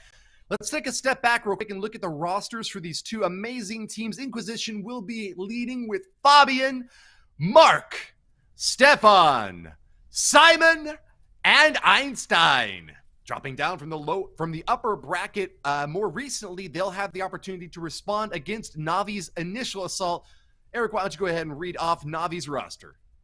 Our Navi roster as their primary players, the teams that were signed most recently: Gaku, Kazuma, Stars, Klaus, and Bernal, the defending world champions, and now they're gonna be on defense once Inquisition is ready for their initial strike here. So, I mean, a lot of pressure here. I mean, Navi got knocked down into the lower bracket when they faced Imperium Titans, but then so did Inquisition. Imperium Titans has been very, very strong, waiting at the very end in the grand finals here for a team to arrive there. But both of these teams were felled by them, and now they have to face each other. And then whoever emerges out of this gets to go back and take another swing at Imperium Titans and go for the revenge. So they both want that opportunity. And here we go. Our scoreboard's back a little bit there. We'll fix that in a minute, but Einstein going to be making the opening attack here for Inquisition. We have a queen charge into LaLo, and it looks like the queen's going to be staying off to the left side at the moment, just taking advantage of that small wall segment to direct her off to the left. And he didn't have any wall breakers. He has no wall breakers. He has no jump spells. There's no, or very little openings. I guess there's one opening to maybe push the queen into the town hall compartment right up by those elixir storages. But I guess with everything funneled out on the left side there and that blimp claiming out that entire section, the queen will just walk the loop and go turn back into that town hall compartment, and hopefully she goes in.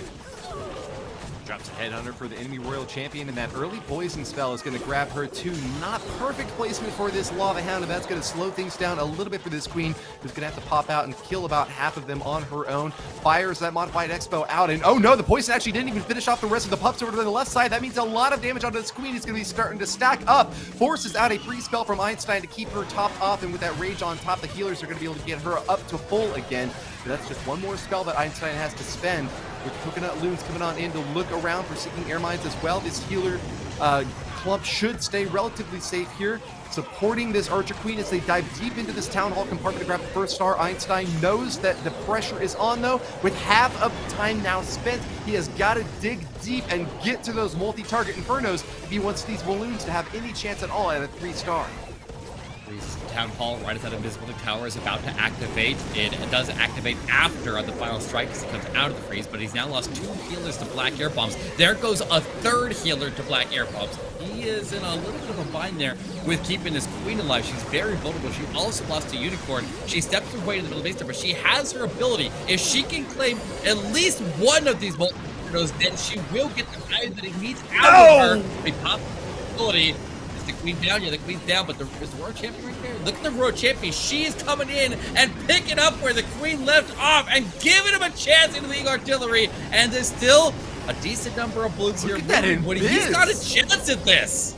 That invisibility spell was so creative from Einstein. Shut down the enemy CC, in fact, so that the troops would instead path directly onto those defensive buildings. Taking those down first is so important. The cleanup along the outer edge is going to be tough, though. He's got an air defense left to deal with, and the ground troops are not really very plentiful. Royal Champion has been finished off, and it's up to Diggy now to be the shield out in front to try to block these shots. Diggy goes down, and the air defense is still standing. Don't tell me that it's going to be the last thing up. We need to get some big long-range snipe action from this Grand Warden, or at least a little bit of firepower from the Wizards in there quickly. Time is up, though, and Einstein will be left with a 2-star, 94%, just unable to get the cleanup along the outer edge. Ever so close and just a tiny bit missing.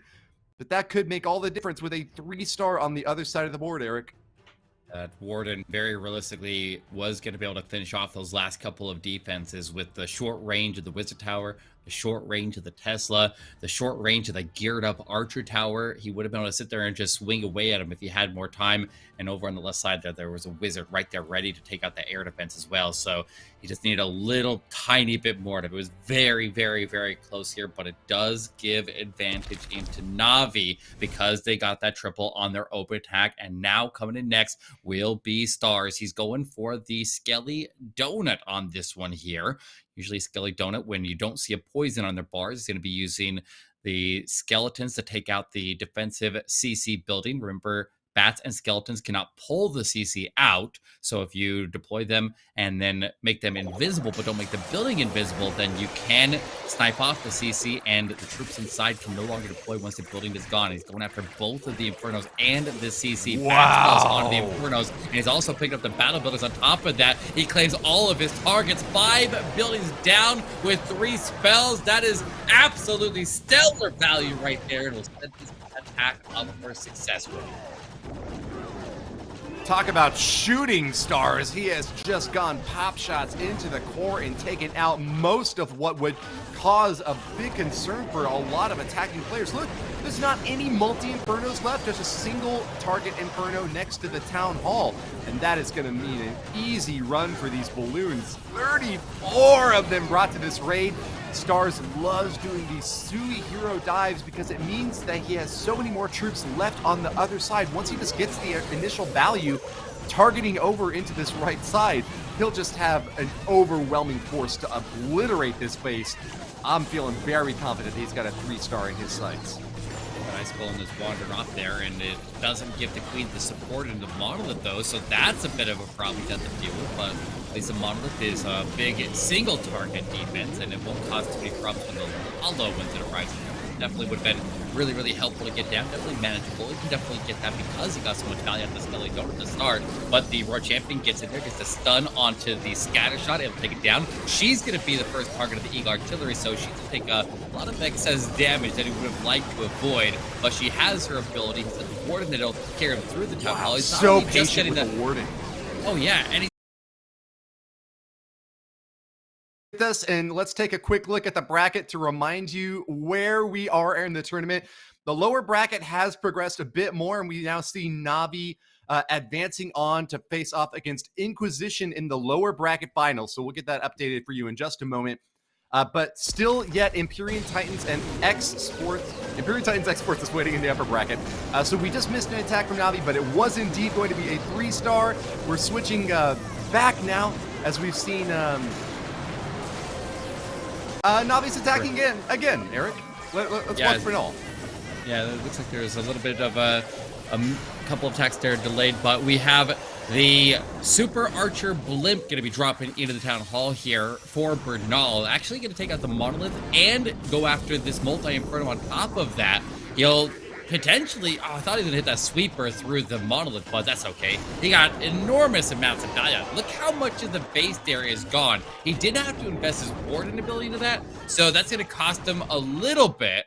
But I mean, with that much value out of the Super Archer Blimp, and now his heroes marching forward, if they get the artillery and that multi, and then he can put the LaLo to not have to deal with that, or if the LaLo can get through the scatter shot and the multi and the Royal Champion on the top side, he's in a very, very strong position. But he's also using rocket balloons for this, so a bit out of the ordinary. Yeah, watching out as he shapes up the bottom corner of this base. He has done so much damage already, but Bernal has brought these rocket loons in before, just sniping buildings along the exterior edge that are high-value targets that he wouldn't otherwise be able to just collapse upon with a massive army. This way is a bit more risky because he has to be aware of all the traps that could spring up and cause problems for the pathing for these rocket balloons. Any seeking air mines could also deny him the shots that he's looking for. He really does need to be picture perfect on the finishing touches. But with that Tesla farm now popping up over on the right side, that's a pretty good spot to let his heroes collapse into on the final attack. He's also got these rocket balloons ready and prepped to launch their final hit into this compartment, which still has a raged up scatter shot. But this is the last line of defense, Eric, and he's looking very happy with how things have started off so far. Has to get through the Tesla farm, though. 8 rocket balloons on standby. Queen pops her ability, engages the defensive Royal Champion, able to take her down, steps into the multi, but misses it. Okay. This is No! He's spreading everything out here, throwing everything he has to try to get through the last couple of buildings here. Even if he doesn't get them, he wants to get as much of the percentage up here as possible. And with 2 misses out of Inquisition to start out this war, this is a big defense for them to pick up here, and that'll give them a chance to make up for their deficit now. But Bernal falls short 88% for Navi's third attack.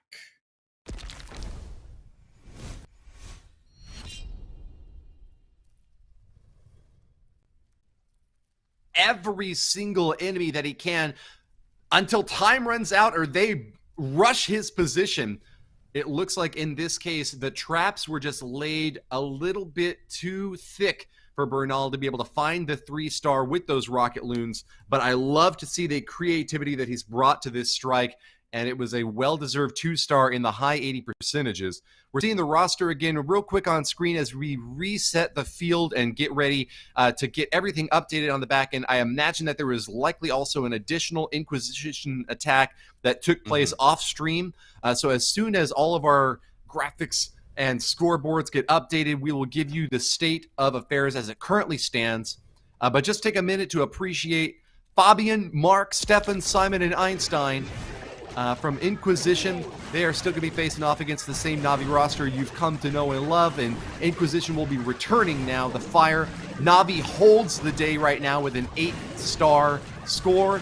Inquisition will need a triple here in order to have just a 1-star deficit still, so it's really Navi's game to lose at this point, Eric. Very true. The Warden will begin to charge at this Expo here. He has all rages and no lightning, so he definitely needs to take that Expo down. You don't want an Expo sustaining damage on the Warden after you finish the Warden charge. While the Warden charge is going on, that is perfectly fine. But he's going to use a Siege Barracks that he can use to help out with the funneling and work on the trash on the outside of the base. Definitely the strongest Siege machine to achieve that function. But as this Warden takes up the Expo, he's ready to pull off there. He's actually going to go off to the left side and go through the closer approach to the Town Hall, which is sometimes like more risky because you drag your healers potentially through the Town Hall poison, but it's a less time of travel for the main force here before they reach the Town Hall, so it's safer to guarantee the 2-star at the same time. We'll see how it plays out for him. He's able to trigger a whole bunch of traps in the middle of the base there with those Coca-Loons, and now Woody, these Electro Titans charge into the core. That is a lot of raged up defenses, though. Look at all of them firing away at these heroes in the core. He committed the Eternal Tome just to keep them safe and protected as they jump on in. The Electro Titans doing their best to finish off the Town Hall. There it goes. The first star is going to be claimed. Second one to be soon after with that hero assault along the left edge as like Kazuma base. And I'm really curious whether that last attack tripled or not. I have no idea. But this attack definitely has some solid potential. I'd love to see the Queen Charge Recall hybrid attack against bases that have the Town Hall off in the corner, and then the Eagle Artillery is completely exposed to be able to walk into with the Queen on the complete opposite side of the base there, Woody. But that makes so that if he trims out both of those areas with the Queen coming to the okay, not what I was expecting at all here, Woody. Thanks to all the true Clashers who are sticking with us through our technical difficulties. We just want to let you know that we are fixing that on our end and doing our best to make sure that everything proceeds as smoothly as possible for the players. We will make sure to show all of the attacks and are delaying the next war so that we don't miss any of the action in the grand finals. We have now got Ice Golems popping on out from the CC. Might potentially slow down some sort of troops up there, but not these Hog Riders and Miners. They're going to be locked onto the defenses, and with support from the Grand Warden popping that Eternal Tome early on to keep them as safe as they can, the multi-target Inferno is now starting to heat up, and there's another one raged behind it. This is not a good position at all for Kazuma. He is really having to force his way through, but can he do it? Might just be able to. Enemy Queen's going to get frozen up, and a rage spell for those Miners as well to take her down, Eric. Ooh, nicely done. And the wall break on the left side of the base there to get the Queen in the single Inferno so she can reach in there and snipe that off. With that rage and that freeze on that defensive Queen was what I was most worried about. He quickly identifies the weakest point of the attack, and he is reinforcing it right there. Quickly wipes through this base, and Kazuma will get another triple on the board. That is 3 triples on the board here out of 4 attacks for Navi, and they continue to hold extremely strong on defense there, not letting anything slip through. I thought that last attack from Inquisition was looking pretty good. I thought they were going to pull through on that, but apparently not. So 6 stars on the board for them, and now they are facing a potential elimination here if they don't immediately get a miracle to take down Navi at this next moment. Well, with the field reset now, we've got a little bit of a breather chance to try to figure out where we're at in this war. It looks like Navi is going to be up right now, a very decisive amount, not quite yet over. And we just want to say thanks again to the support that we've got from Supercell as well. They say that we've missed some attacks, but we will go back and show all of them after the war is over. So apologies for the inconvenience, and thanks to everyone who's sticking with us and showing their love for these 2 teams who have fought really hard to be here right now. It's not their fault at all with any technical difficulties that are going on. So we're going to do everything that we can to get them back into the limelight. Stefan will be the man of the hour now to continue this war for Inquisition. They would potentially cap out at 12 stars, though, if they tripled twice out of their next 2 attacks. And with Navi only needing a 2-star of their own to get to 13, it looks like Inquisition is going to be out to the count. What do you see? What do you see? The tornado caught half of the super wizards that came out of the blimp and dragged them through a series of giant bombs. But wait, how did that many survive? There were a lot of them that came out and were not caught in that tornado trap. So he ends up taking out that entire section of the base. I thought that was a disaster there for a moment. I was starting to panic a little bit there, but he does emerge when the smoke clears and he takes out that entire section of the base. Very scary moment there for Stefan, and knowing that those super wizards are so crucial at getting that first stage completed, he's got to be breathing a little bit easier now that he knows that he can focus on the Sui hero dive down here on the bottom section of this base, adding some Electro Titan damage on as well. But the Queen is going to be pathing over to the right side instead of joining the Barbarian King over on the left there. Didn't look like he brought any additional super wall breakers, so I guess he was just willing to let them kind of go in whatever direction they wanted to. But with that multi-Inferno tower still standing, that could be a big obstacle later on for him to have to deal with, Eric. Definitely need a wall breaker there. There's no way to get to it other than the world champion diving in, but she deploys in the far left side of the base. And now with all these raged up Expos firing away and the Eagle Artillery, she's potentially going to face a ton of damage there while she's stuck on the defensive lava house. She can't move, and she goes down as the Eagle Artillery strikes rain down on top of her. But up at the top of the base here, he puts in the Warden with the LaLo, and he'll surge across with no ward ability used yet. I thought he would pop the ward ability to protect the headhunters. There we go. He barely catches the headhunters, and they do cross through. They lock onto the world champion. He freezes up the multi-inferno, and there's actually a chance he pulls through on this one, Woody. The initial drop of those balloons was into both of the air sweepers, though, pushing him back and just slowing things down.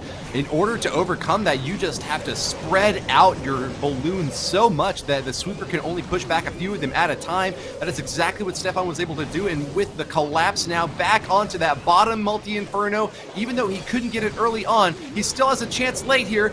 Boom, he gets a freeze out, but oh no! A red bomb takes it out! The multi-inferno is still going to be firing away. There's a lot of troops that are trying to do their best to collapse in on this last tower. Wait, Warden. Yeah. Boom! Yes, they can. He's got it. All right, Warden comes in clutch. I don't know how many attacks I've seen saved by the Warden, just surviving when all the balloons, all the pups go down. One last multi-inferno stands no chance to his shots there, and he hits really hard. He's got a massive HP pool there, and he always had that electric owl when he's being used on air that travels out in front of him. So even if the balloons don't shield him, the electric owl will be his little insurance plan there to make sure he doesn't get hit by a black air bomb, and he definitely carries through in the end there. Nicely done. That was close. That was a lot closer than I thought it was going to be, but it does give a glimmer of hope here for Inquisition to make a comeback against Navi, but they're still playing a very uphill battle. And with Klaus to come in to close the war, he's looking to put up 14 stars and send Navi into the upper bracket Or not the upper bracket. The brackets are gone. This is the lower bracket To the finals grand now. finals, It was sent him yeah. into the grand finals to face Imperium Titans. But still, they'll be in the bottom end of that grand finals. The lower bracket is a disadvantageous position because you got to win twice in order to move on. Happy to see Inquisition get that 3-star in their penultimate attack, and now it's going to be Navi to close things out with the man, the legend, Klaus, ready to strike with mostly Lava Hound army, but he did bring an Electro Titan. He's got a Dragon Rider as well. Interesting tech choices here as well, joining in with our Skelly Donut to stab down the clan castle. Very reliable option that we've seen Navi go with multiple times now, and does get it finished off. Very, very accurate placement is required for those invisibilities to space it in there.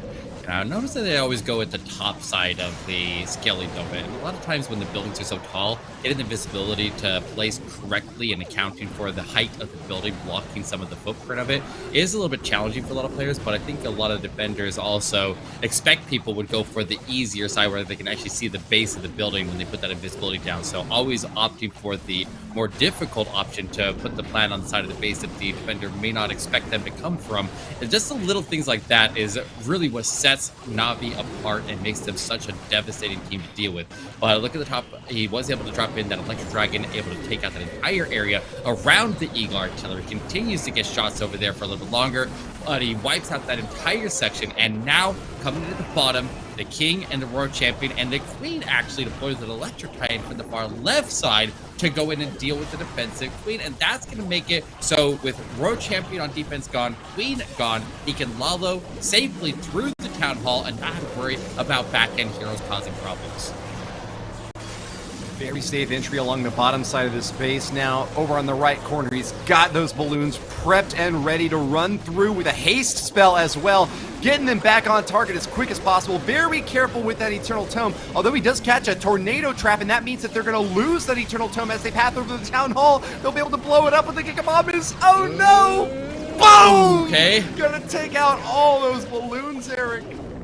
Okay, and he's still looking good to pull off the triple here. He'll path a handful of balloons through the poison. He'll lose a lot of those, but look at the top. He has one spare Dragon Rider that comes in and will solo the scatter shot. Ladies and gentlemen, Navi will be advancing to the grand finals of the Queso Cup. A smashing victory. 2 14-star wars emerging out of the lower bracket, and now they have to beat Imperium Titans twice once they arrive into that upper bracket. Absolutely brilliant performance from the team today, and they just continue their offensive prowess.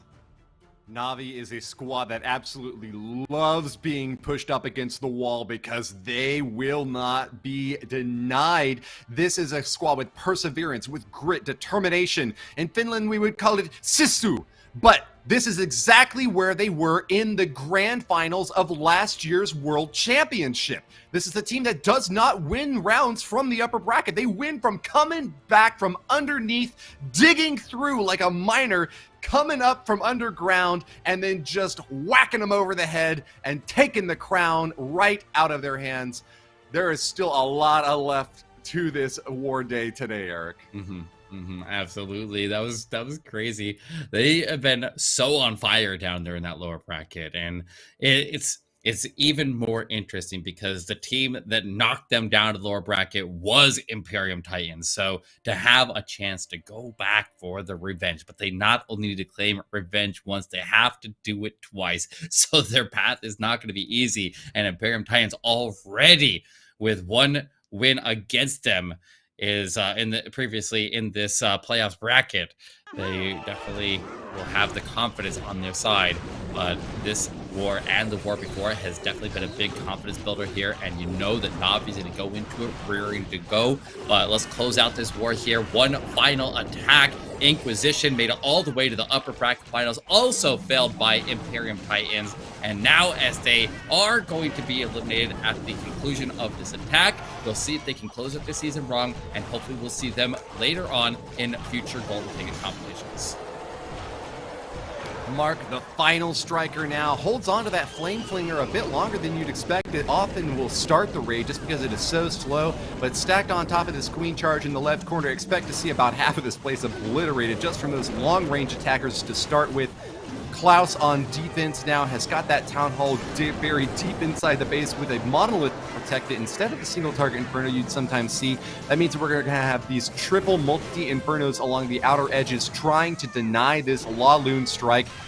Flame Flinger is good though. It gets the lock on the multi-Inferno, and that defending Archer Queen is not going to be able to shut it down, Eric.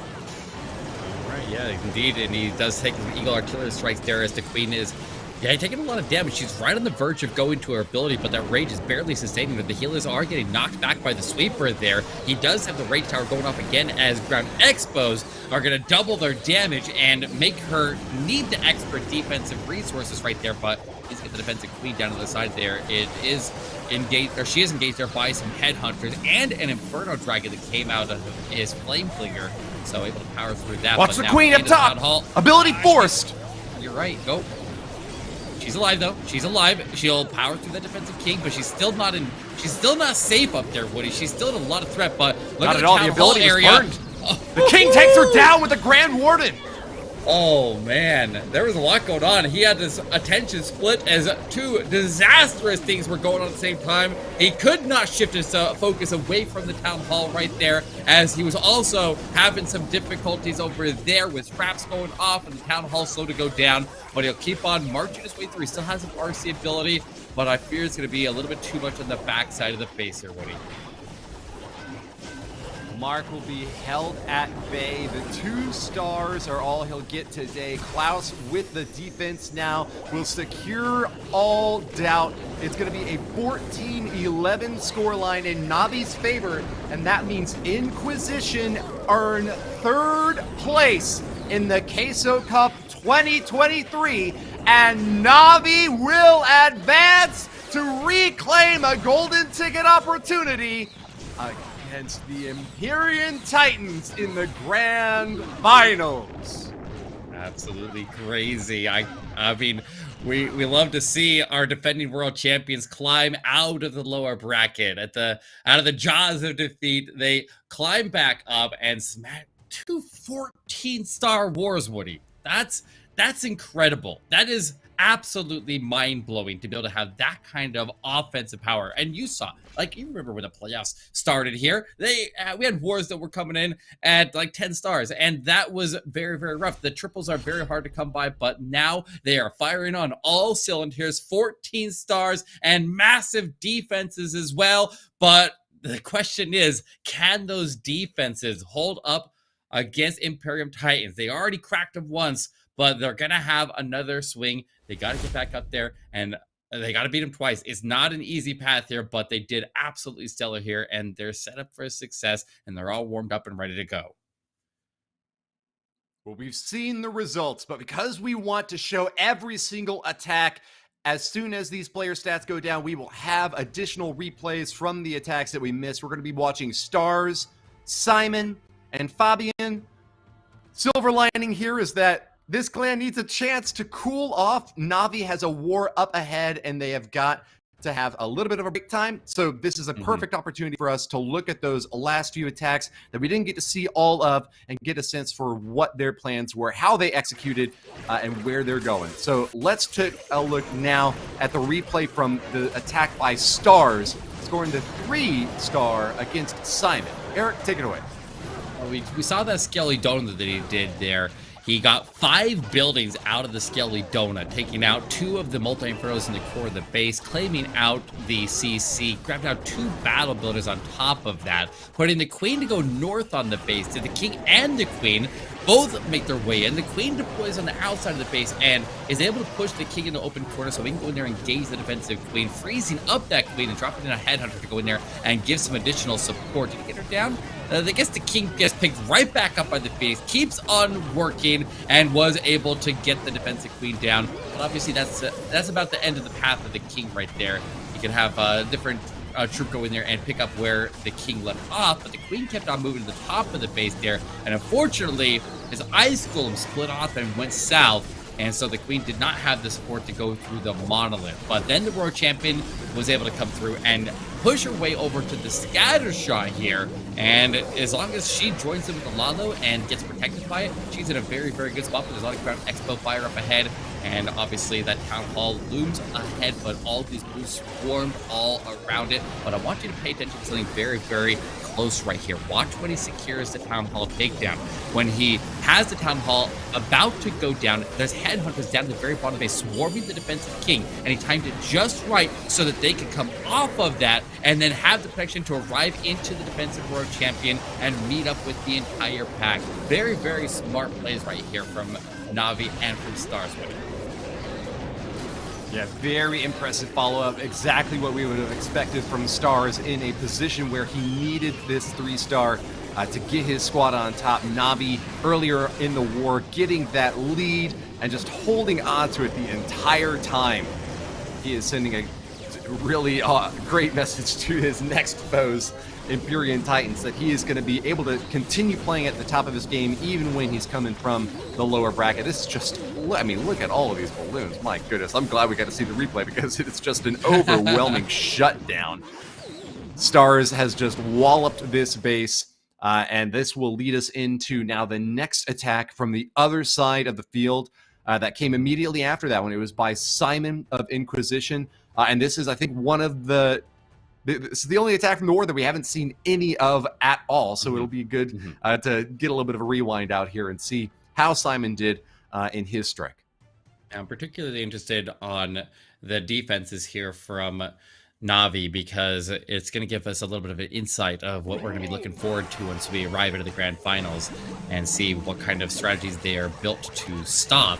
So that, I mean, it's information that I think Imperium Titans need to be taking special note of as well, because you want to be able to study your opponent, you want to see what they are prepared to receive, and if a base doesn't get shown, then they could end up rerunning it if it held really, really strong, you know? And so we want to make sure that everybody's playing on the same playing field here and put the preparation to the test and see who ends up emerging. But he did end up doing a short ward walk here, jump into the Eagle Artillery, a second jump to get further into the base, but the first jump doesn't actually give access. But look at that, he sent a wall breaker through the jump spell and was able to open up the Eagle Artillery. You don't often see a wall breaker taking a jump spell to go after deeper walls there, Woody. Yeah, very unusual. That just shows that Simon had no trouble at all pathing through this base, knew exactly where he wanted to go. And wow, take a look at this freeze as well. Shuts down the enemy town hall right as soon as that queen is starting to get into range. That beam is going to start to heat up, but with so many healers out, still well protected and raged up as well, she is going to stay topped off and ready to fire away. Takes it down and doesn't even need to have this Eternal Tome pop. He did use it earlier, but she'll stay safe in a way out of that poison range and can continue working on this bottom compartment. This is really a masterful queen charge for Simon to start at the very top left side of the base and to take her all the way up the gut. This was not a walk along the outer edge. This was not even a poke or prod into the first layer of defenses. She really just walked straight over through the center of that compass mark and got all the way to the outer edge. He does have difficulty, of course, following up and finishing off the rest of this base, having spent so much energy onto this queen charge. It really is unfortunate that it kind of winds up not able to get to that right corner. But, I mean, as far as queens go, this, I think, was one of the most overperforming of the day so far, Eric. Yeah, sometimes they like to throw, right? But, yeah, these back in areas of base here on the town hall side, the town hall edge of the base on these box bases has been something that I feel like Navi has actually been very strong at fighting this style of base. And I think that new attack that Stars has been breaking out has been particularly impressive for dealing with these bases that have the town hall a little bit closer to the middle. Like, it's a little bit easier from the opposite side of the base to reach it, but a lot of times once you reach the town hall and you get to the other side, everything behind the town hall on the edge of the base, when you have the king right there, you likely have Tesla farms, you have a lot of heavier defenses that are moved over to that side. It definitely changes how people would approach, and it is quickly becoming the new defensive meta. I'm noticing bases that are built like that are the strongest, and the teams who have adapted to them, like Navi has actually done really well. So once again, we see that same general base design here. You see the Inferno on the outside with the right between the Rage Tower and the Town Hall. We see all those stacked with the King on the edge of the base there. That general base design has proved to be very, very strong for Navi. So the teams who are able to crack that are able to get the triples against them, but the teams who are not have not adapted to this defensive meta are the ones who are struggling with it. And these Electro Titan attacks clearly struggle to do that approach and actually have enough to clear out that area around the King and finish off the base. So that's, I think, the biggest obstacle that we're going to need to see Imperium Titans overcome. We know that they've already done it once, so clearly they've shown that they have made that adaptation, and we'll see how they perform against it in the grand finals. Gordon walk, slow start here for Fabian now. The last replay from this previous war that we'll be watching before moving into our next segment. We're adding on a couple of ice golems here up top to support these Electro Titans. Big, gigantic murder ball that Fabian has built here in the top corner of this base. But it's going to be facing off against a monolith, and even jumping over into these compartments will have a massive amount of DPS on defense, just firing away on all cylinders. Fabian pushes through, but raged up multi-infernos on both sides. An Eagle and a Town Hall are just so much to contend with. Eternal Tome is popped, and with additional spread of these troops, he's going to do his best to get that top compartment finished off while he pivots down to the bottom to focus on the rest of the raid. We did get to see this Barbarian King clutching up and swooping through a big section along the bottom left as well, right before the stream cut. But this is the section that we started to not have full view on. So Eric, how did this attack close out? Well, unfortunately, you saw right there, one of the biggest problems with this approach is when you push the Electro Titans through the Town Hall, they move so fast, especially if you rage them on top of that, that they hold the healers inside of the Town Hall poison, and you end up losing the healers there. I think a lot of attacks like Super Bowlers perform really well against these style bases. You see Super Witches perform well, because if they go through the Town Hall and do it relatively early in the attack, a lot of times those troops will have the healers sit back a little bit there, and they can sometimes avoid the poison, and then you continue to push into the back end here with healer support. So as he moved to the back end here, he only had the rest of the Electro Titans moving down south. He had the Yeti, and the World Champion was doing a great job to collapse in that far left side and almost was able to pull through. I think this had to have been just a time fail, right? Yeah, that World Champion has enough force. That is very, very close. They almost had this base cracked, and he just needed to do it a little bit faster, but a little bit more troops there to follow the World Champion might have been the difference. It's hard to say, but he didn't have enough time. It was a 93% to close it out. So you got to admit, very, very solid attempt there. I think maybe the only spot that attack lacked was trying to figure out how to get that area down by where the King and that multi was, which is where a lot of players have been struggling. And even the LaLo attacks have been struggling against that. And welcome back, Eve Maxi here. We are done looking at the replays there, and I think we have a special guest here. Is that right? I heard so too. I believe that is right. We are going to have community manager Darian joining us to give a little bit of his own insights into the Clash scene and maybe even talk a little bit about what comes in the future. Darian, welcome to the stream, and thank you for joining us. How are you doing today, sir? Hey, good to see you guys, my friends. Doing really great. Thank you for having me. It's a huge pleasure to be part of the first Golden Ticket Championship of the year, and I'm really looking forward to see who comes out on top.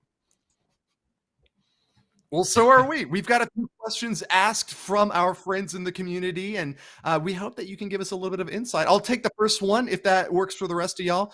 This is from one of your pro players themselves. It's from Sumit, in fact, and I think it's a question that applies for a lot of people who are just getting into the competitive world of Clash, who are starting off and are interested in getting involved themselves. What are your future plans for lower Town Halls competitive scenarios? And he asks, will there be any update like anyone can play in the World Championship without having to max their Town Halls?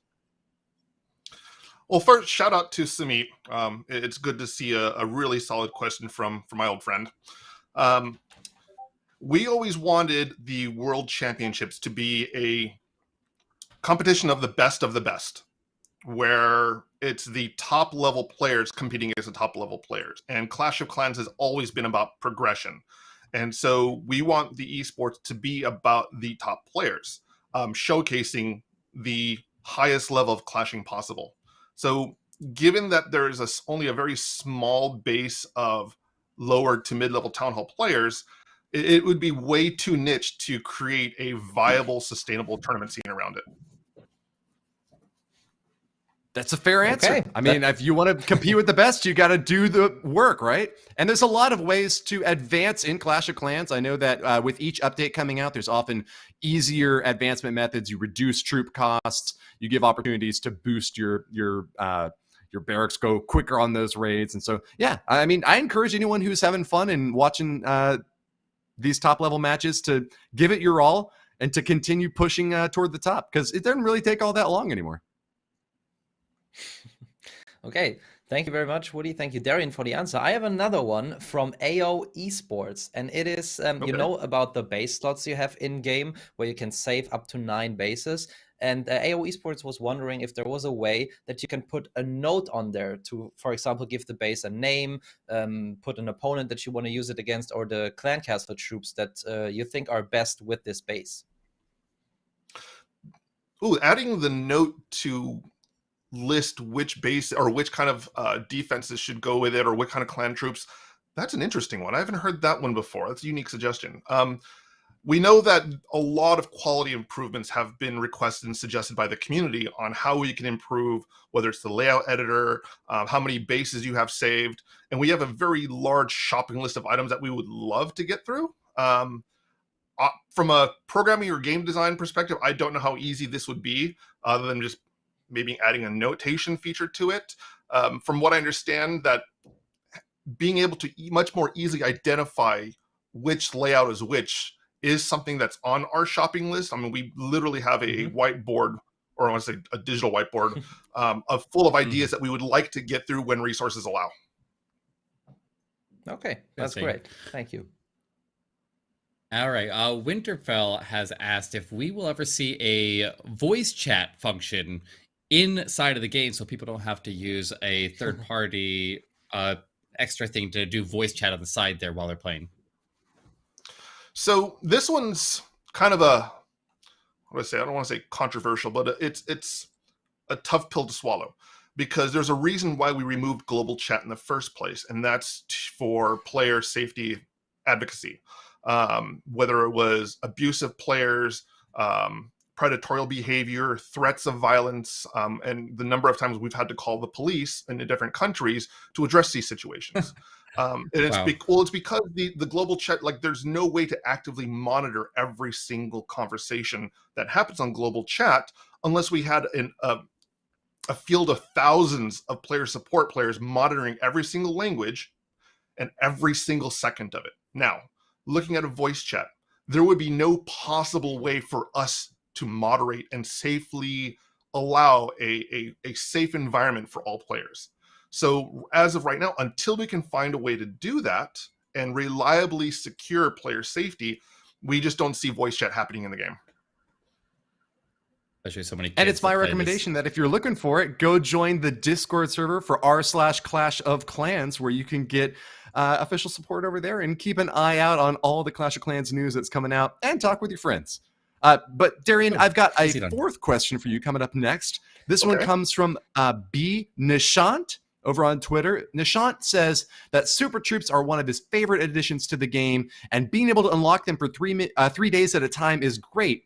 But he specifically asks, why do we have to wait 3 days to use another Super Troop? Can't we have some sort of feature to cancel active Super Troops if we want to be able to swap to a different one? Now, I do have a direct quote from game lead Stuart regarding this very topic.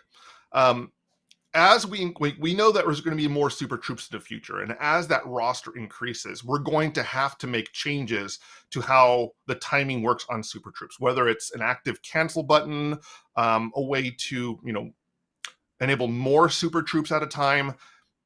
As we add more, being able to just use 2 at a time is not going to be sustainable for the future. So it is something that we are paying attention to. It's not something that we're going to add right now, but it is something that we will address in the when I say very near future, like as we go forward with updates, whether it'll be during Town Hall 16 or, you know, when we add more content for Town Hall 15. It's something that we will have to take a deep look at on how we want to make sure the Super Troop system is enjoyable, it's practical, and it doesn't feel limiting to most players. Okay, thank you very much. Now I have one quick last question before we have at hand, and it comes Alvaro 45, someone that I know very well, the owner of Team Queso, who are also organizing this event that we're having the chance to witness today. And his question is to you, Darian. Rate out of 10. How hyped is the developer team about Builder Base 2.0? Well, first of all, Alvaro, thank you for promoting and hosting such an golden ticket qualifying event of the season. So I'm really looking forward to seeing everybody at the World Finals. Now, to answer the question, Builder Base 2.0. So on a scale from 0 to 10, how excited are we?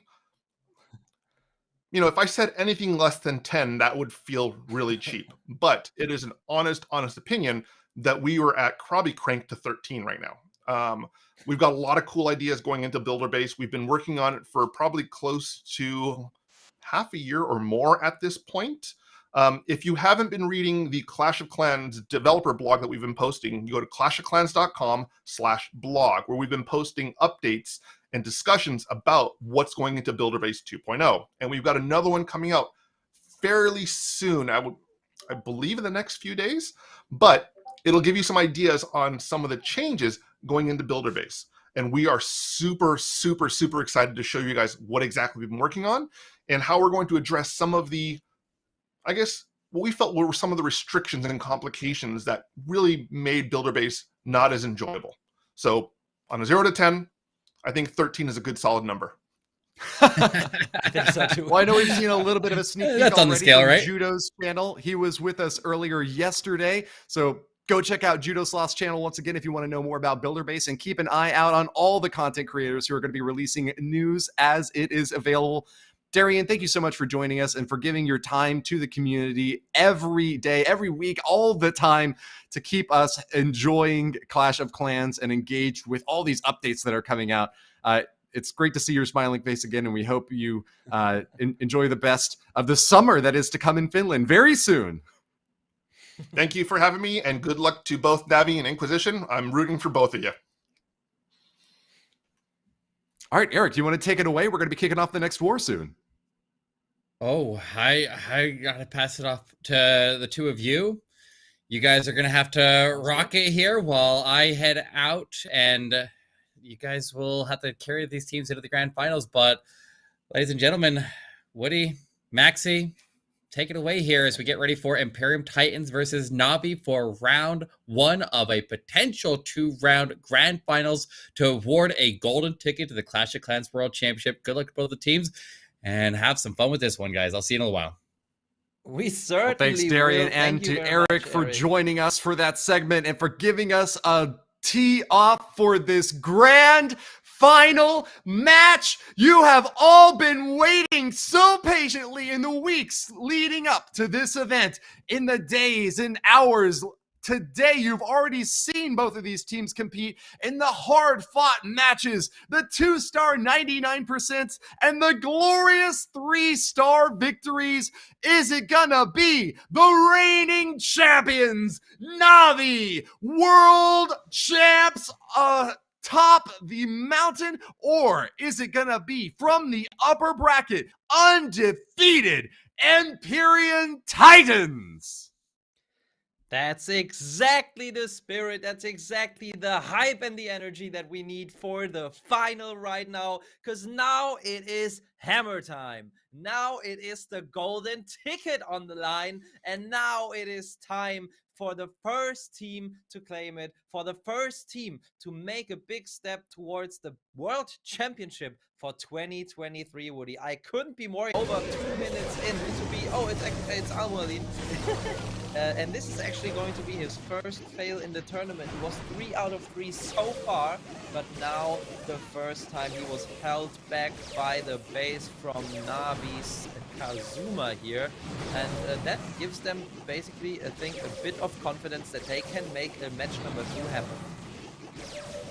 Yeah, a few times already we saw Al-Mualim taking an attack in the middle of the war. So to see him leading off for the Imperium Titans Esports lineup and missing just makes me wonder why they have reconfigured their lineup and set him out in front, given him, you know, a player with a 3-star streak a chance to fail. Very dissettling. You know, it's an upset to see him come out right at the gate and get the 2-star. So I hope that they've got some strong plans for later on to follow up with, Max. Yes, I hope so too. But, you know, I think that maybe sometimes you just don't come up with a plan in the first 7 minutes if you have to attack first. It's quite unusual, actually, that the team from the winners bracket has to attack first, I think. So not sure if that was already the second attack that we saw there. And the scoreboard wasn't updated yet. We will have to wait and see, but definitely just a little bit of time for him to plan this attack. And sometimes when no one comes up with the perfect plan and no one is like, okay, I really like this base, I really want to do this and that, then sometimes someone will just, you know, play a half-cooked plan on a base, and maybe that's what Al-Mualim ended up with doing here. But now let's focus on Klaus, as he is coming in with what appears to be Navi's first attack, Woody, if we look at the scoreboard. Yeah, it does indeed look that way. And Klaus, who has so often been the closer for Navi, is now also going to be starting off strong.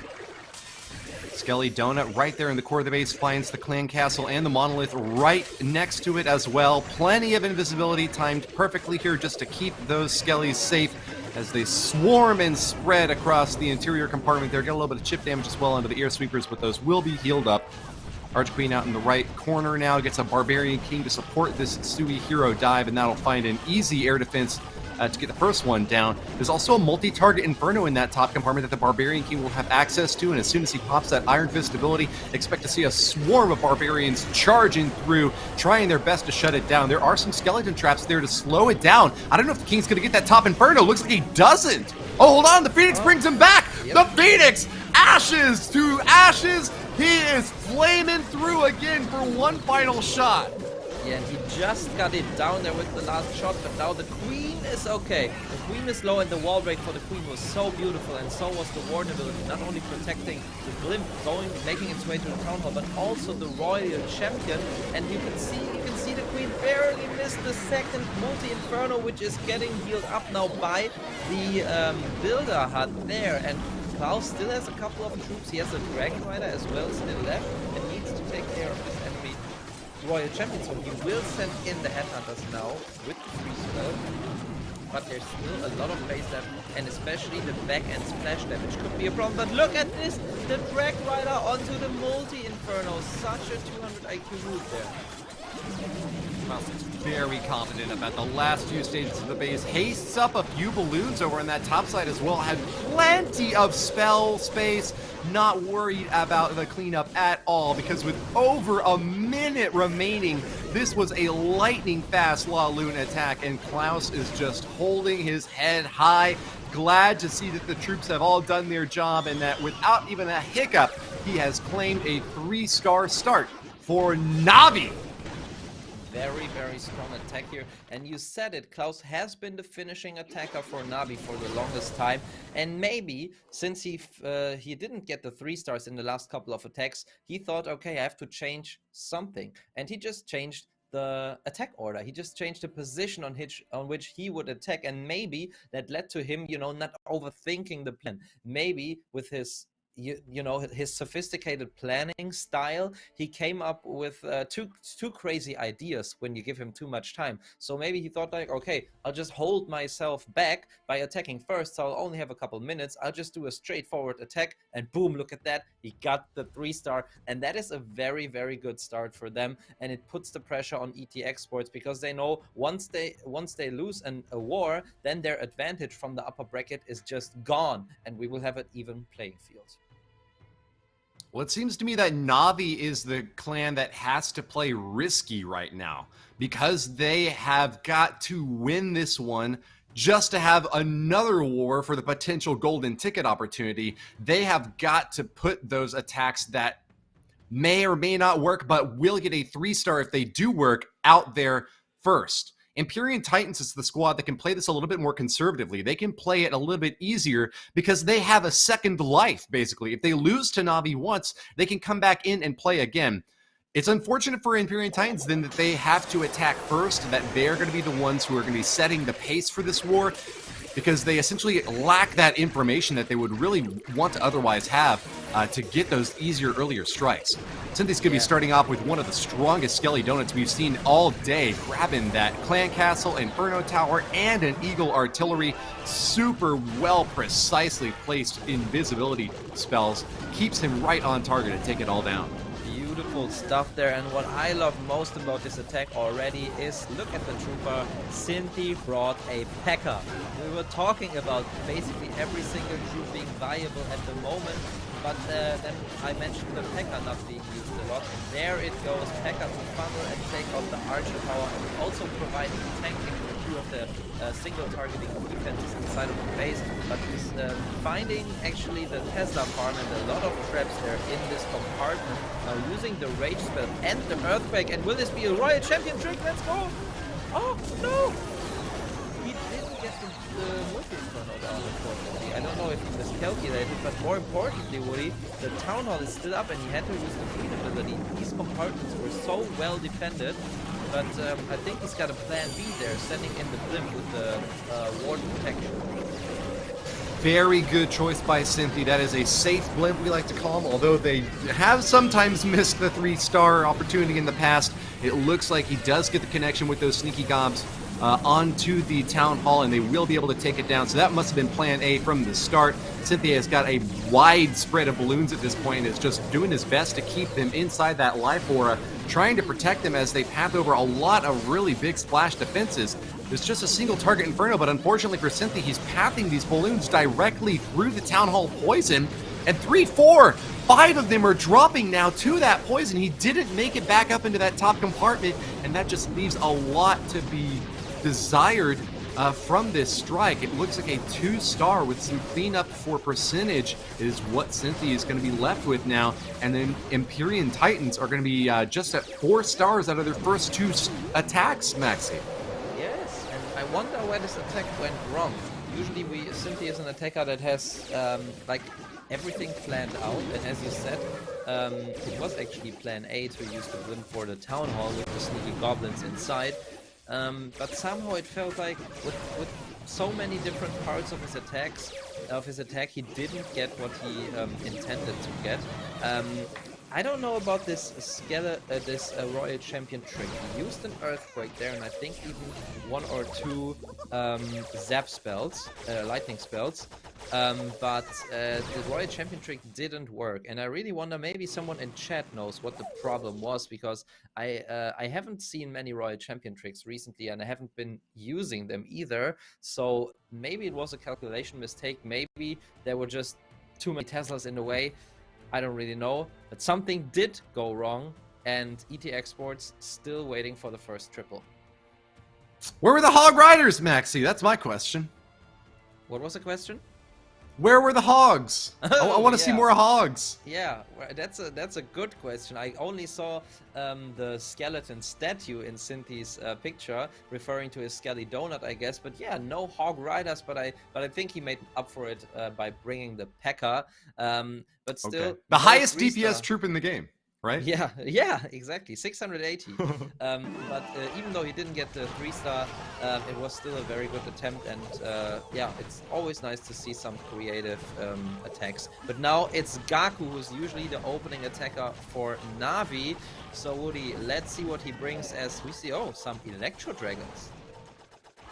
Ooh, interesting decision here from Gaku. He's got a long-range strike up in the top corner, though, with his Flame Flinger. No point defense is able to reach that far out. So that top compartment is going to be toasted. It's got this Queen charge on the left corner as well, with a lot of great opportunities to get the enemy Queen, a scatter shot, which might be frustrating the positioning a little bit for this queen. Oh, actually, the tornado trap is going to rotate the queen around a little bit. Recalls her out before taking down the scatter shot. Yeah, I don't know if he intended to do that. Pretty sure he didn't. But I guess he just felt confident with what he got. So yes, he's probably going to send the king in there anyways, or maybe the royal champion. So maybe doesn't worry about it too much. But now the most important part for me is always how do these Electro Dragons get through the town hall? Can they chain it early on, and can he pop a good warden ability? He's getting a lot of chain lightning value from those Electro Dragons out of the first set here. He's going to also protect them with the Eternal Tome while they go over the Town Hall Poison. They'll get the multis down as well, but there is still a very terrifying backline of defenses right on the other side. That scatter shot that was kept alive from the early Queen charge is still firing away and takes down the first Electro Dragon. Another one's going to be engaged, a multi-target rage on the back, and that is going to finish it off as well. The Grand Warden is down for the count. It's really just that clump of heroes now, 3 of them spread out across the map that are going to try to collapse back in and finish off the remaining defenses. Archer Queen in the bottom side has still got a lot of healers, though. That recall spell may have missed the scatter shot over on the left side, but it is allowing him to pivot very expertly into another section of the base. He's closing it out, and still with plenty of troop support. He is looking for that triple. Gaku is all smiles right now, as Navi are perfect so far. Yeah, and what a great attack here from him. Really beautiful stuff. And yeah, you said it, so many spells, so many troops left, and even with the swag spell there in the end onto ET Esports' base, and that was well deserved, because I mean, there was really no use case for this spell, that he didn't need it anywhere. The champion was safe, and that's basically the only troop that he could have liked to survive there in the end, or could have liked to save. But yeah, sometimes when you do a really good attack, I guess it's allowed to swag. Gaku sets the rules. Yeah, I mean, when you're a world champion, you can basically rewrite the entire rulebook at your whim, right? These guys know the troops so well. They know these bases, even only having 7 minutes to prepare. They've studied them. They've imprinted them onto their minds, and it's like they have like a higher plane of understanding when they're, dissecting how to get these attacks set off. Even missing that scatter shot, which seemed to me like a pretty crucial, letdown for that Queen charge. He knew that he was going to have enough support from the Electro Dragons charging in to make up for that. I really liked the entry point for those Electro Dragons, particularly. I think that the chain lightning value in there was massive. If you take a look back at the replay, they're just like getting full zip, zip, zip, zip, zip over like 4 or 5, targets on the just the entry point. And even though they wind up do wind up going down a little bit early there, Maxi, I think that the heroes were plenty for cleanup along the backside. I think, and like holding on to a swag spell even, Maxi.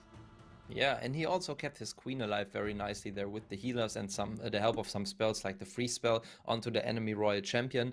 And then also I liked how he delayed the warden ability so the E-Drags would survive the town hall. Now look at Kingsman coming in, the captain of Imperium Titans Exports, and he needs to 3-star now because otherwise they will just at some point be too far away from Navi, who are 3-starring every base so far. And it is a queen charge, not a queen charge, a warden walk to start it off, and it will become a Electro Titan smash. We know it's his preferred strategy. Let's see, warden now tanking. Now he's using the lightning spells, the earthquake to activate the town hall, and I think momentarily he will set down the flame flinger. There it goes. Another sneaky goblin to test for any traps for Teslas, and so on. And I hope he can save the warden ability. He uses the free spell, and I think the free spell was actually necessary. Nice wall breaker there to make sure that all his Electro Titans and his queen can go in there. Now he just needs to pull the queen,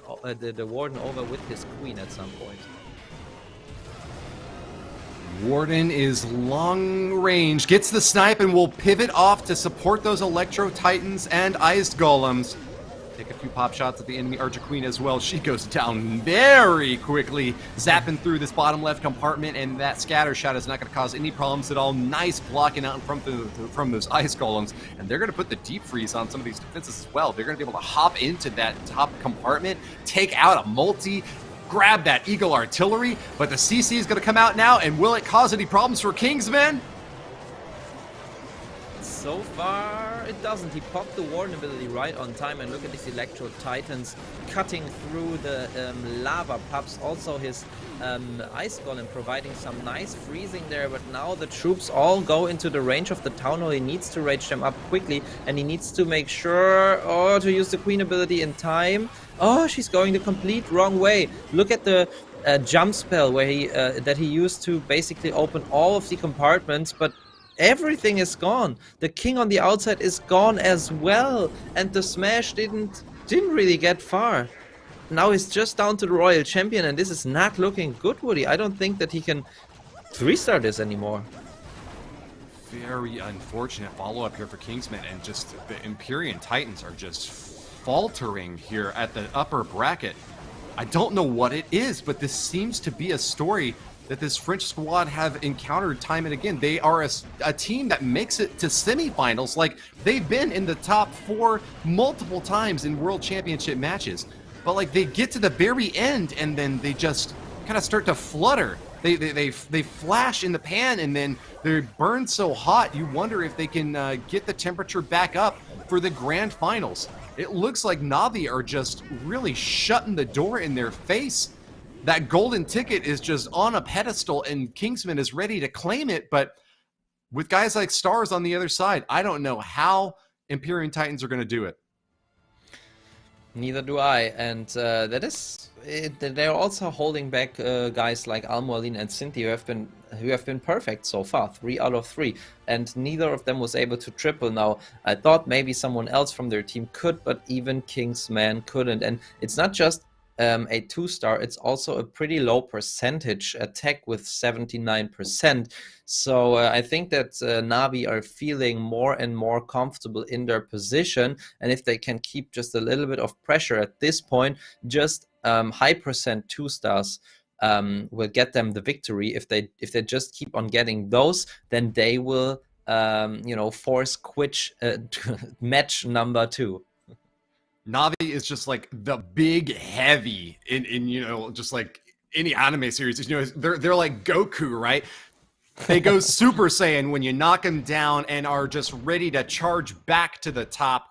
Let's see if Bernal will be joining them in this 3-star streak so far. He's got that flame flinger out in the left corner, ready to fire away at that air defense. He's going to be able to back that up later with an Electro Titan assault, but also 10 balloons, interestingly, going to be joining that fray. A big commitment to balloons for Bernal. Checking around for seeking air mines and ensuring that these Electro Dragons can remain on task. There's one Coconut Loon out in front to start this Queen Charge in the top corner, Maxi. And really cool to see Bernal using this strategy. I don't know if I haven't been following him enough recently, but I have not seen him use this. He's known for his Queen Chargers and for his rocket balloons and so on, and then sometimes switching the Queen Charge LaLo into a Queen Charge Hybrid or Hog Riders, but bringing the Queen Charge Electro Dragons is something new, at least for me. So very keen to see how he can make it work there. Eagle artillery shots being fired at his balloons already, but now, just like the last time we saw the Electro Dragons through the Town Hall, we need a well-timed Warden ability, so a couple of them will survive. Town Hall is obliterated, and the Eternal Tome doing its best to protect these Electro Dragons as they path back out and around. The best air defense in the game is that Barbarian King, and he will be a massive source of distraction for them, slowing them down, as well as those skeleton traps, just keeping them at bay. Boom! Big ol' Seeking Air Mine explodes right in an Electro Dragon's face, and that's going to be lightning raining down on this base, but Bernal is trying to get these dragons back in the action. They are going so slow, and he needs them to speed up and get that chain lightning value. They are just not finding any buildings that they can lock onto and zap through. And with the monolith still standing, Bernal is just shaking his head, wondering what he can do to try to make this attack finish off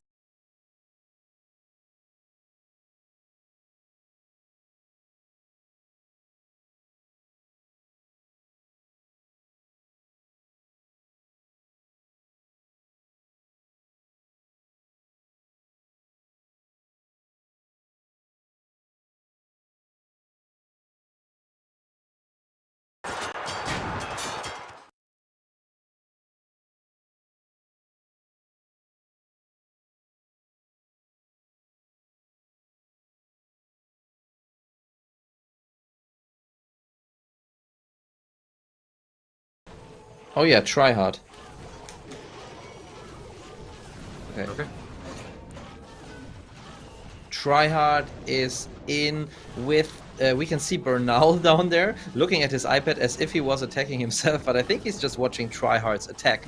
And Tryhard actually coming in with a blimp flying over the queen, and its job is to take care of the ground targeting Expo, the setter shot, and the enemy royal champion. But we can see the base building, how well done it is with all these skeleton traps, but he still gets the value he intended. And I have to say, it was funny to see Bernal there watching the defense, because I remember from when I was a pro player that we always enjoyed watching the defense as well, trying to see if any traps that Stefan had put up did actually work, you know, and if we were predicting the correct attacks onto a base. But yeah, let's see how Triad is doing, getting into the Eagle Artillery, but the Town Hall is still far away, Woody.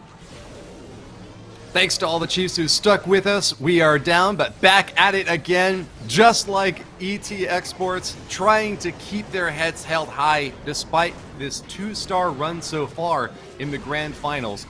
Navi are trying to shut them down and force a bracket reset, which is what it looks like is gonna happen unless an incredible ending to this war is to follow. Tryhard's going to be jumping into that center compartment there with his queen.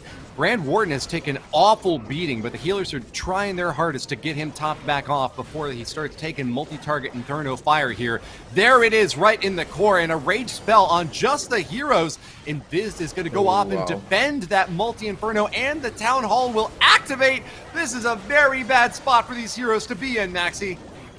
The problem is that the healers did just not heal the queen anymore. They healed the warden, and healers just love to heal wardens. And whenever you combine a queen with a warden, you can know that like 50% of the time the healers will go with the warden, and that's actually not an AI mistake or so. It is because the healers are always behind the queen, and the warden has a longer range than the queen, and that makes for the warden to be closer to the healers. So if both of the warden and the queen get targeted, the healers heal the warden.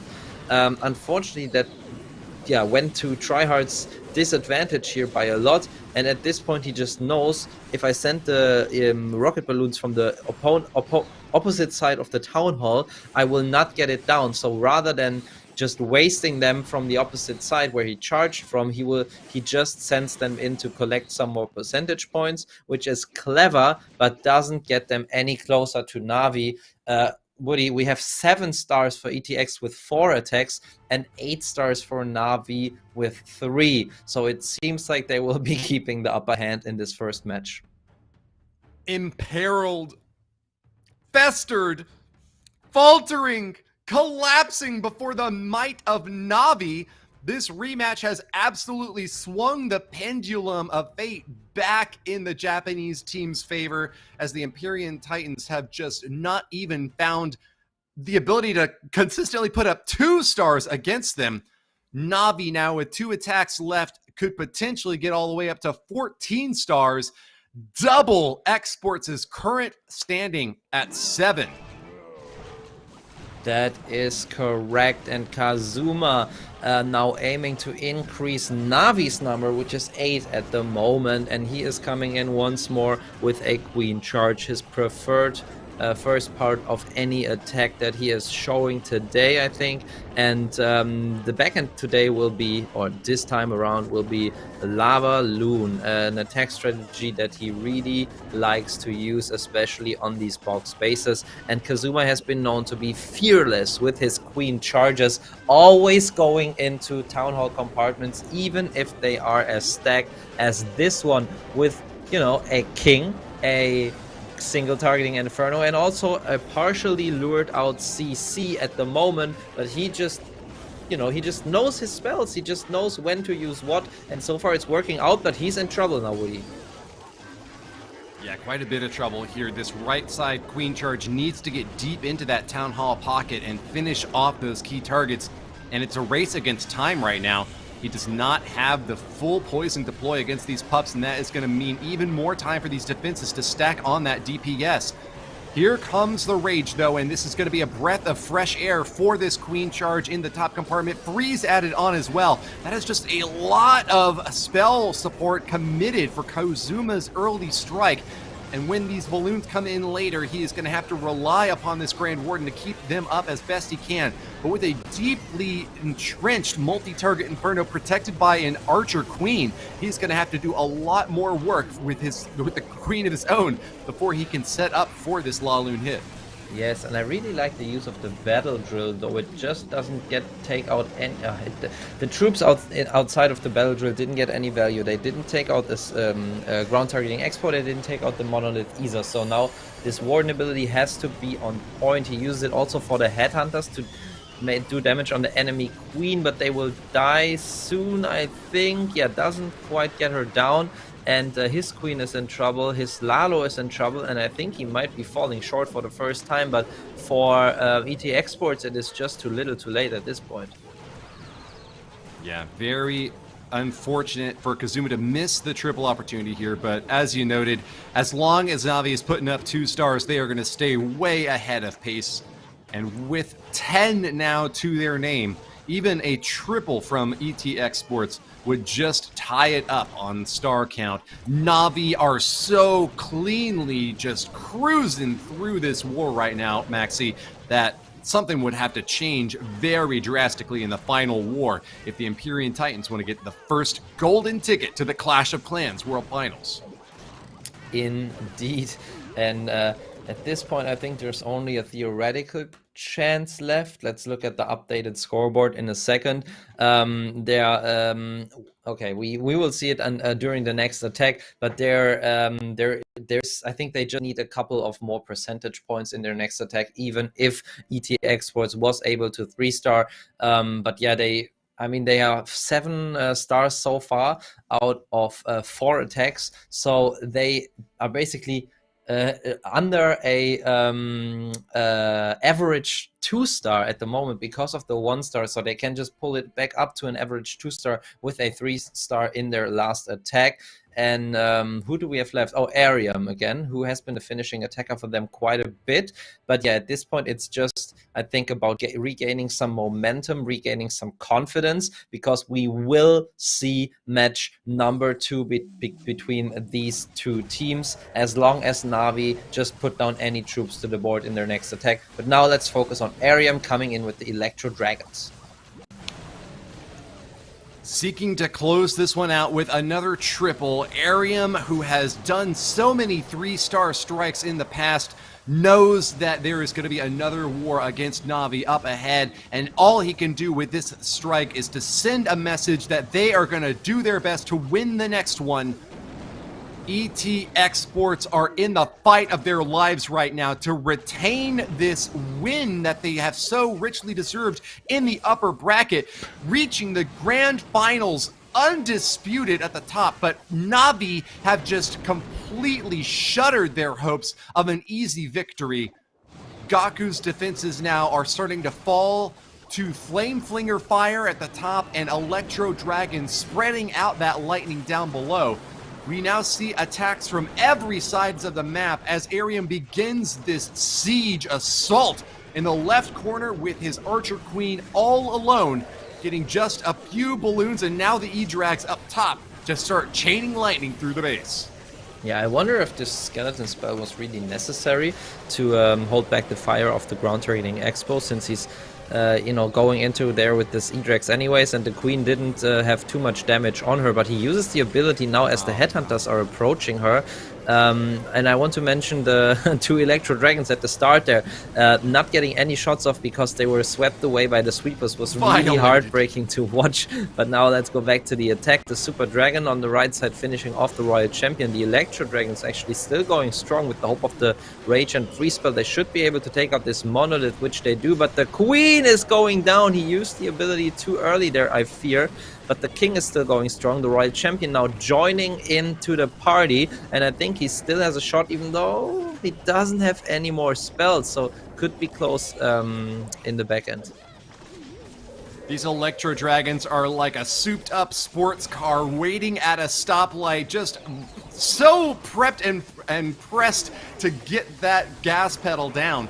And then there's a cop car sitting right next to you.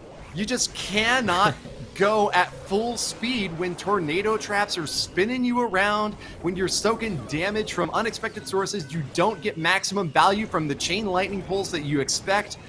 Imperium is going to come maybe closer to the 3-star than most of his teammates here now, surpassing that 90% threshold, but he is going to not get the triple that he was looking for. And with that, it's 9 stars to Imperium Titans' name, and Navi already have 10 before their final strike. Navi have won this round, but the grand finals will continue on with a bracket reset. This is a double elimination tournament, and because the Imperium Titans are now taking their first and only loss so far, there will be another war to determine who gets the golden ticket, Maxi.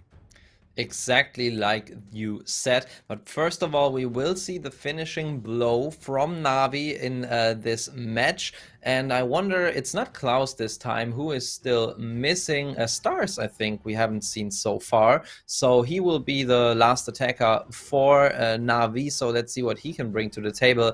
And maybe since they have already won, and maybe since he's the last attacker for the first time, he will bring something creative and switch things up a little bit. Stars, the final striker for this war, about to put the nail in the coffin for ET Esports. He's setting up for a unique strike here with a drill ready to go underneath these walls. Finds 2 lava hounds and 24 balloons ready to go in his army camps, and we'll be sending them in for an initial strike here. Catches the tornado trap early on. Very good news for Stars. Even though he did wind up having to commit the Electro Dragon, he gets the chain lightning all the way up to the Eagle artillery and will activate the Town Hall so that balloons will be able to target it early on, Maxi.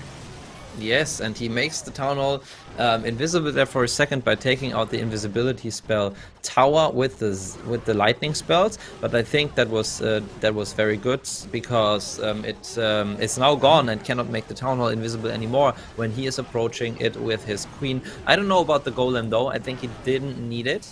Now the golem will go in front, and the queen is actually quite safe there in taking out the Town Hall. Maybe he could have also went with sneaky goblins and then support the king with his queen. But still very, very nice use of the rage and the Electro Dragon. Very well calculated, and now soon starting the LaLo. Yeah, it didn't even need to activate the Town Hall for the balloons. It was just he was working on chip damage to take it down. There were no battle builders around there, so every little point of damage counts for Star's favor. He did have that big golem investment out in front, and he had to pop that queen ability a little bit early to make sure that while she was locked on the Town Hall, it goes down instead of her switching off onto the CC troops. Eternal Tome from that Grand Warden will protect as these balloons move forward and advance onto the monolith and that Eagle artillery, trying to rain down some more splash damage against them. But take a look at the drill, Maxi. You don't get to see those too often, but when they get value, man, they are scary. Yes, I mean, the Drill and the Royal Champion are going strong, but the LaLo unfortunately isn't. The LaLo went down pretty quickly there. Now finally the enemy queen goes down. I don't think that he still has a chance. I mean, this air defense is covered by so many other defenses that even if the loons go in front of the Dragon Rider and Warden in time, they will most likely not make their way in there. I mean, Diggy's stunning, doing a great job, but that's the last blow there from Diggy. Now look at this, the balloons actually go in front, so I might have called it too early, but it definitely didn't go according to plan with his LaLo there. But he has a shot. Look at this, the Dragon Rider taking Warden, finishing it off. Wow.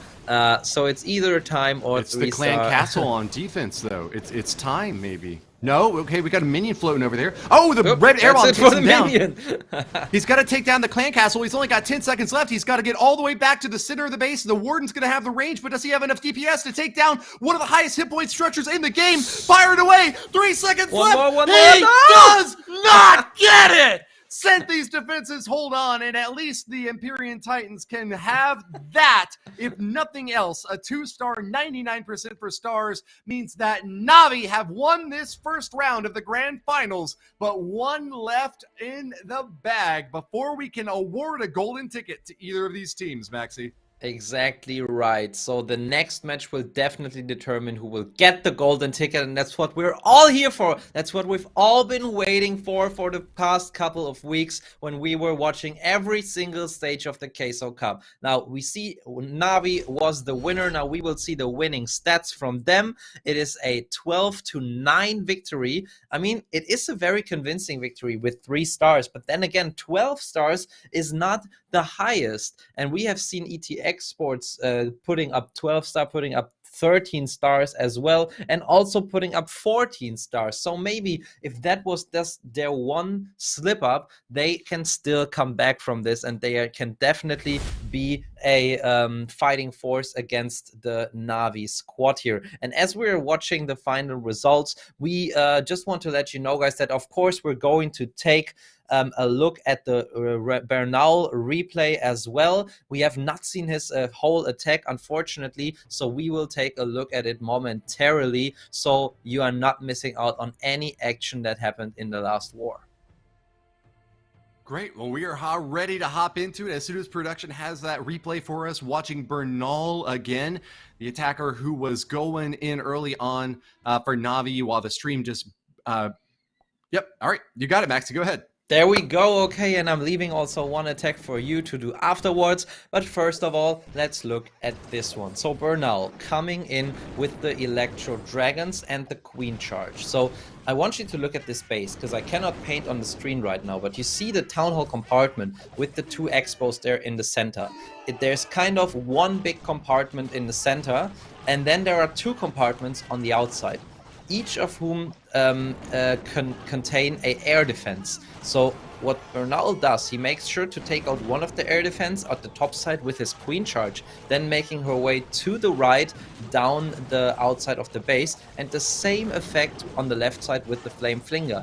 He uses a giant to check for traps or hidden Teslas there, and look at this. Now, as soon as the base is shaped a little bit by these Flame Flinger shots and the Queen, he's starting off with the Electro Dragons. And now there is a clear path visible towards that Town Hall with the Electro Dragons. So he's adding in the Warden to give them extra hit points, and the balloons to look for traps and also do some damage up front. Now it gets very important.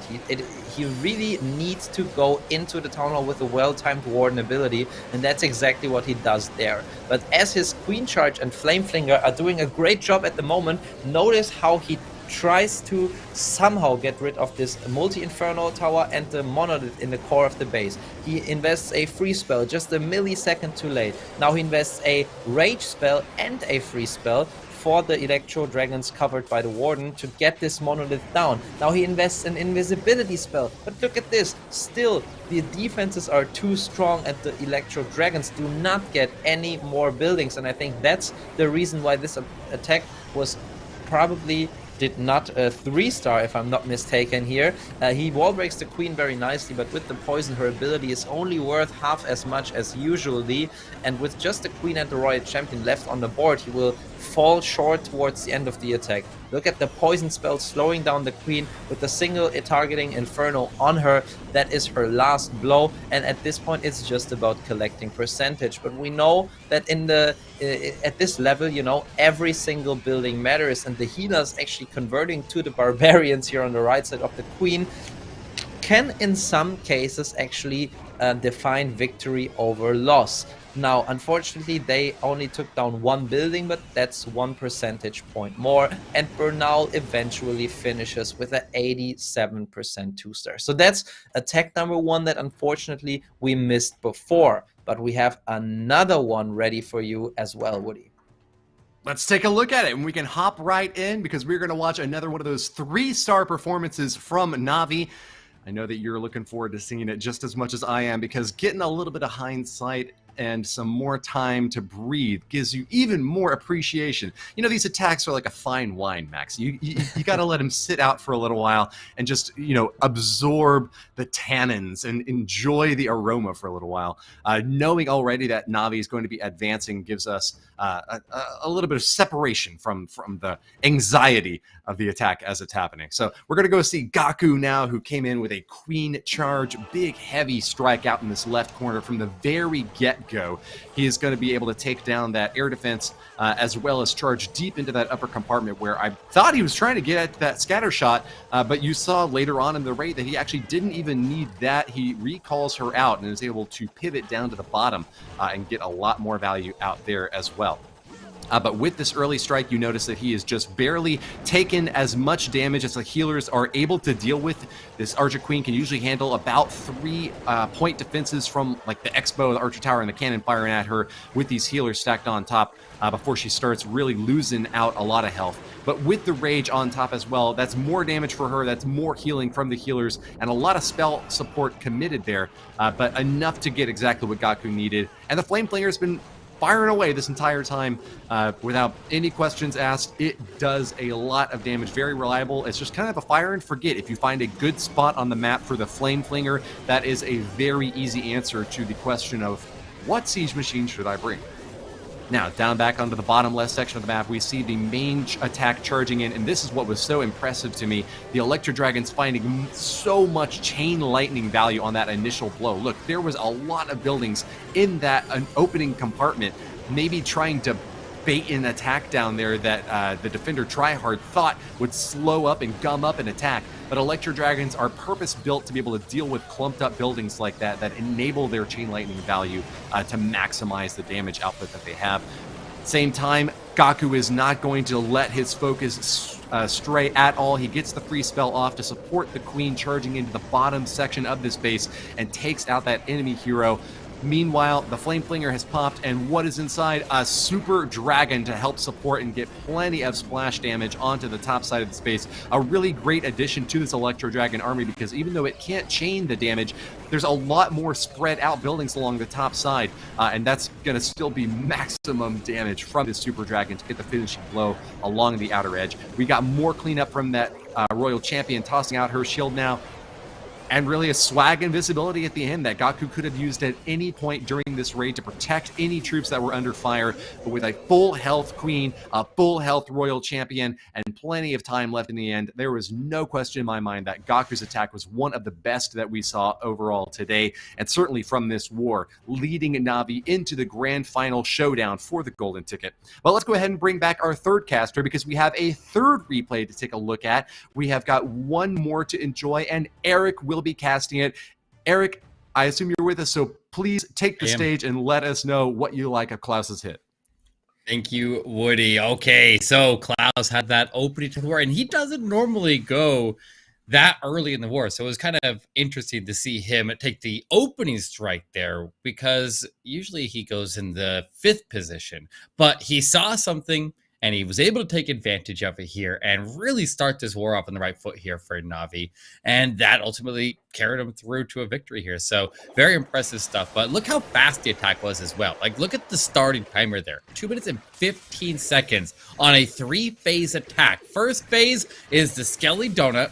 Go in, make the skeletons invisible, and make sure that he gets down to CC and the building next to it. So now that model is not going to cause any problems later on. But then once he goes in with the heroes, he needs to, ideally, when you're trying to do a Skelly donut, or any LaLo attack in general, you're trying to punch a hole in the middle of the base somewhere, and then you want your heroes to trim out all the buildings from the edge of the base to the hole that is created in the middle. That's why they call it Skelly donut, because you have to imagine the base is a circle of defenses, and you punched a hole in the middle, hence the donut. And then you need to have the heroes take a bite out of it. So push the heroes all the way in to collapse to the hole that was created. The Queen needs to, in this case, go all the way in to take out that Inferno. Ideally, take out the Eagle Artillery. Those would be her #1 and primary targets if she can get to them. And invest spells as necessary to make sure you get through that. He uses that invisibility spell there. He was able to collapse his way through, and the Royal Champion just reinforced the break. And that makes so what is left here is this crescent shape around the other half of the hole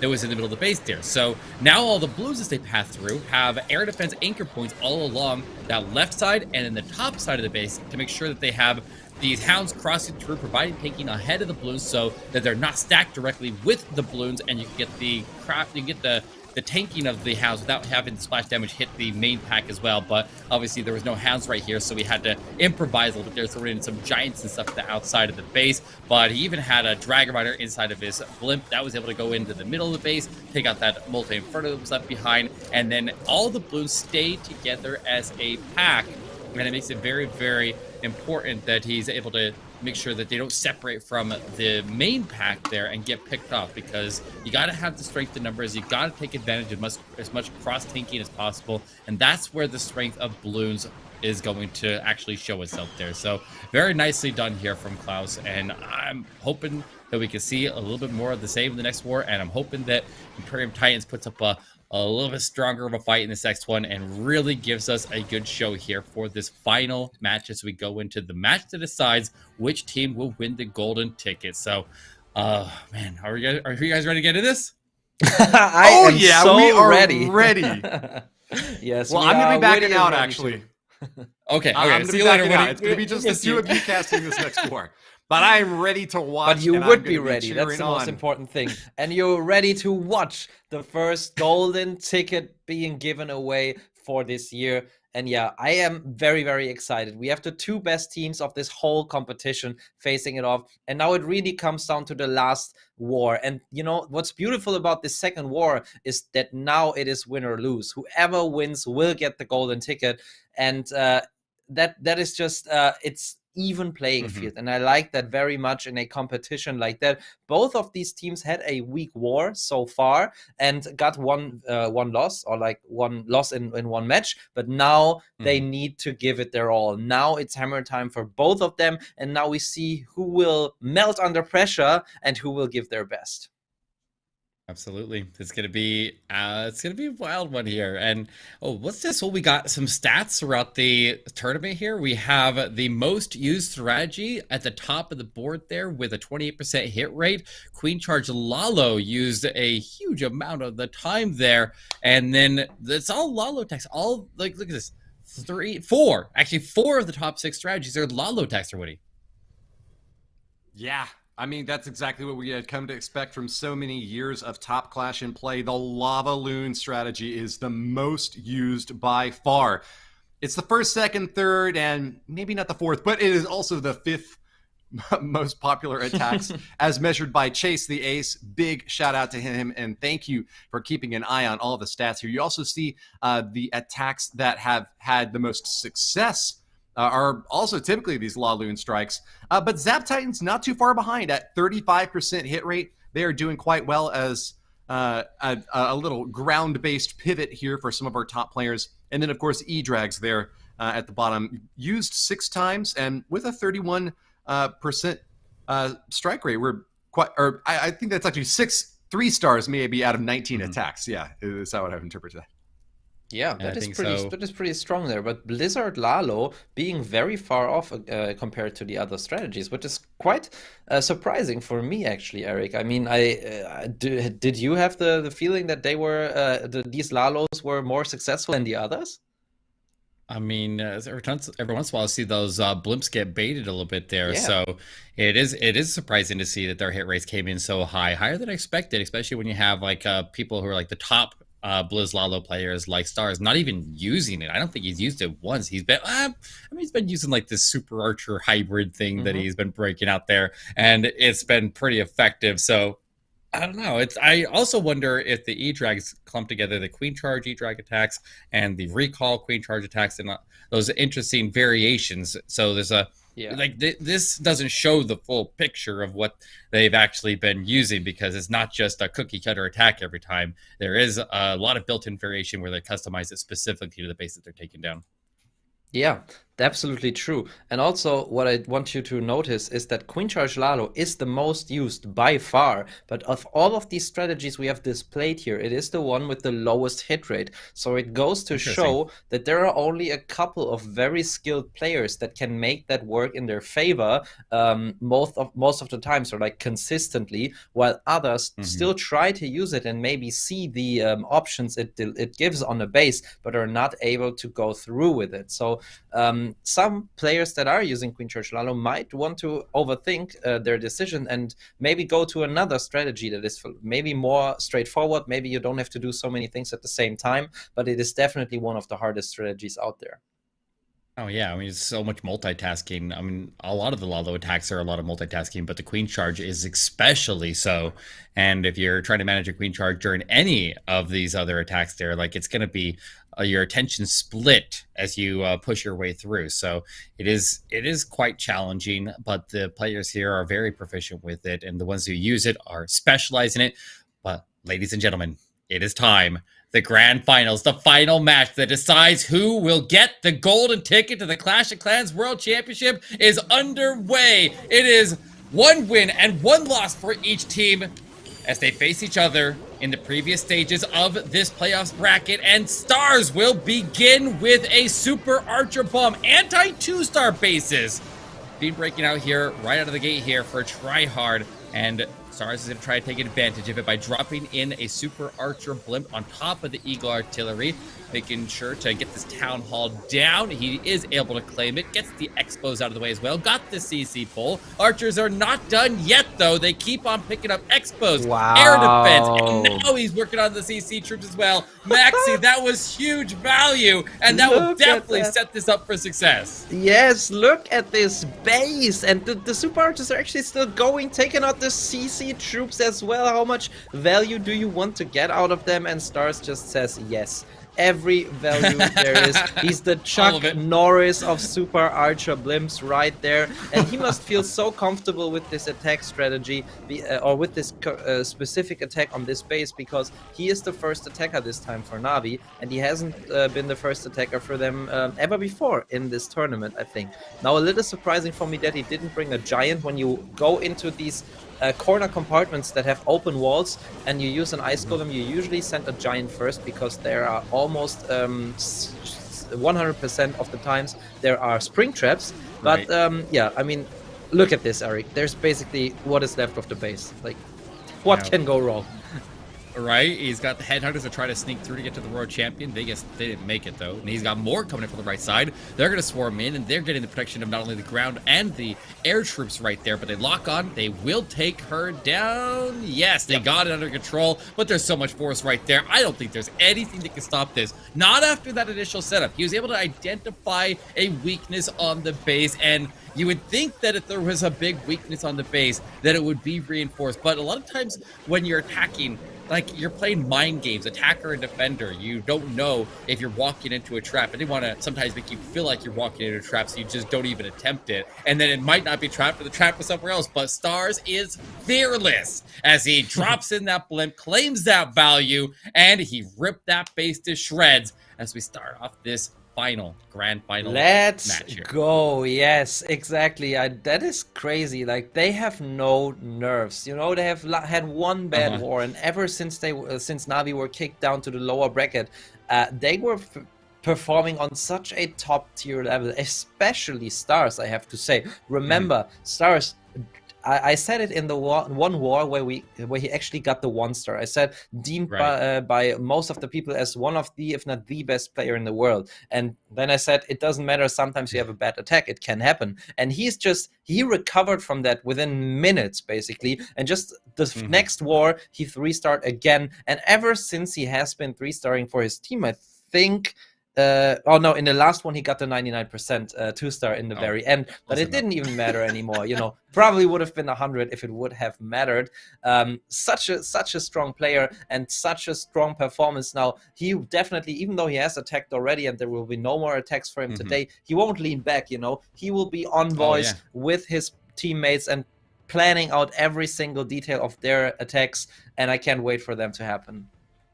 Oh, you're 100% right there. You do not shift your focus here, because when you have a bad war, then you make a mistake, you lean on your teammates not only to get the triples but also helping each other. That first person who finished their attack at the very start of the war, it's their job to shift focus and start helping the other players there to, like, you're not just sitting back and watching the war. You are still planning with your players, and you're trying to make sure that they're set up for as much success as possible. But Speaking of success and speaking of Super Archer bombs, this blimp goes all the way in, successfully landing right next to the Town Hall. Looks like he's got goblins to go clear the way of traps, and then the Super Archers drop out. Rocket Balloons come out of the defensive CC, and he's going after the same big value drop that we just saw Stars take, and he takes the Town Hall down. He's working on the Eagle Artillery. He's got the CC that may not cause any problems there. He can lure it out eventually and deal with it, but this Warden even survives down south there. We'll keep on working at the Expo. Maxi, that was some good value. That was equally, if not more value than what Stars got on his opener. Yeah, it's so funny how it just bounces back, how they ping pong do their Super Archer attacks, and even though he throws the sweeper just slightly too late, he still made it work. Now unfortunately this Queen is going to take a little detour. I wonder where she will be going after finishing off the scatter. Now the Skelly's keeper there. I wonder if she's going to follow the King again. Yes, she goes back all around. But look at time, 1 minute 30. At some point he has to start the LaLo. But Ariam, also interestingly, they're switching up their attack order. And Ariam, who has been attacking last all of the time, now attacking first to give his team confidence, as it seems. But to get this confidence, he needs to 3-star. So far it's looking good, Eric. But now the most important time is going to start. Yes, he's got to get through the defensive World Champion. No ward ability support. There's a ground expo there, so keep an eye on the Headhunters. If they get sprung, or if he has any issues taking the defensive World Champion down, she could cause a lot of problems here, but he does lure her all the way up to the right side, gets her away from the expo. The World Champion picks up the tanking of that, and the Headhunters are able to slip through, and they're able to take her down. This is swarmed from every edge on the back end, and this is how you wanted to see the Grand Finals, the deciding match to send a team to the World Championship begin. A triple from both sides. Urium, as relaxed as ever, able to lock in the opening triple for Imperium Titans to match the one from Navi. That was so good to see. It's so nice that they have the same attack strategy in their first attack, and also switching up the attack or their Ariam with the confidence saying, I got it. And it's nice to see some emotions from him. Usually Ariam is so cool, calm, and relaxed, and you don't really see him do anything. Even if he just, you know, casually 3-stars the last attack, winning his team the wars, he's just like, okay, yeah, well, that's what I do. But this time, you know, you could see even on Ariam's face that it matters, as he was quickly looking at the camera, pumping his fist there for a second. So still even playing field. So now it's a question of the first slip up, and also it's a life sign from ET Esports, and Navi will notice that. So they will keep on going strong. They will have to keep their focus and 3-star themselves as well.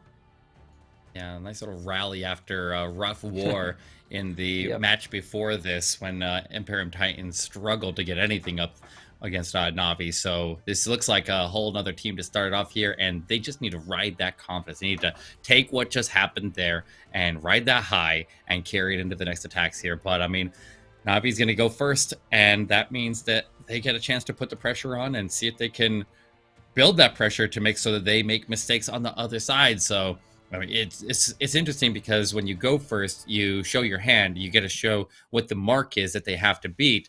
But if you're able to get to triple, then it makes it more difficult for the next attacker to go in and follow it up. And look at this, it's another anti-2-star base. They've completely shifted their defensive paradigm and goes in with super bowlers for Gaku here. He's going to be doing super bowlers, which actually do really, really great. Now, Gaku is a very, very prominent player in Legend League. He does a lot of Legend League pushes. He does all the way up to the very, very tops of the boards there. And this is his #1 pick for his Legend League army. You can see it every day on his YouTube and his Twitch, and he does amazing things there. But he knows exactly how to beat these style of bases, and we'll see if he can put it to work here against Kingsman.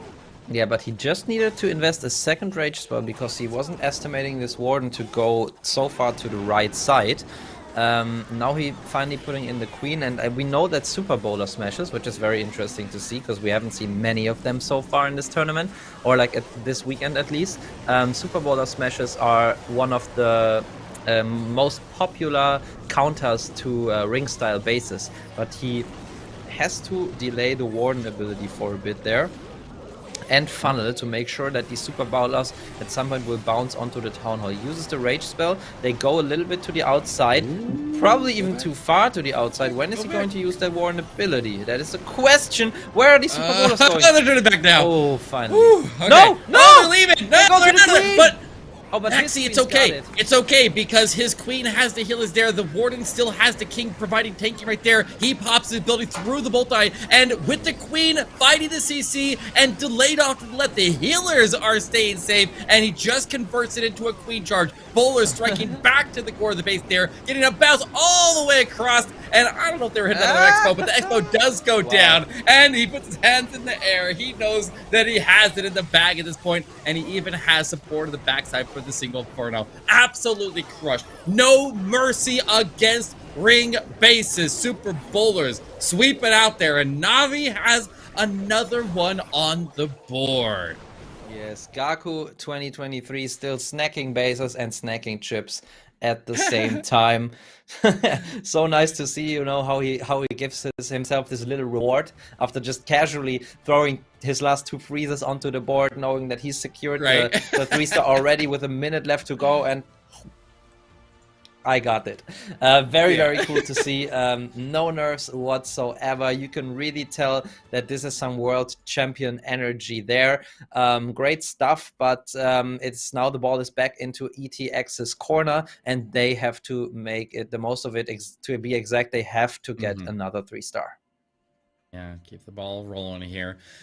I mean, they started off strong, and it's nice to get the 3-star there from Gaku, but it doesn't really change the landscape of the war very much just yet. We have to see what happens on the side to really understand where this is going to be going, because, I mean, right now we have 3 attacks total, 3 triples on the board, 3 incredible pushes through these bases, and they're all performing at the highest level, which is what we would expect out of teams that last year Navi got first place in the World Championship, and the Imperium Titan team got third place in the World Championship. So these are 2 teams that we would expect to get there at some point anyways, but the first seed to be able to claim the first golden ticket would be a very big deal for both of these teams to have.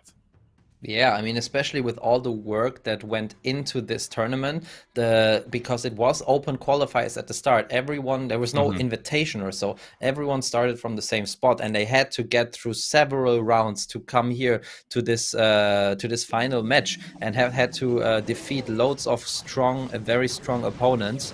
And also, again. Oh yeah. Another super archer blend, very nice. But what I just quickly wanted to add is that, you know, you can relax for the rest of the year basically until the World Championship ends. Oh, he let the, I don't know, but he let the blimp fly pretty far there. But I think it should still be far enough away from the town hall there with his super archers. Let's see about the value there. The scatter shots are far away. I don't see the monolith either, but he could get, he will get the eagle artillery, and now if he can get this multi-inferno, that is actually already great value there. Rage tower. Oh, the multi is staying up. No. Hold your breath. No, does not quite get the multi or the rage tower.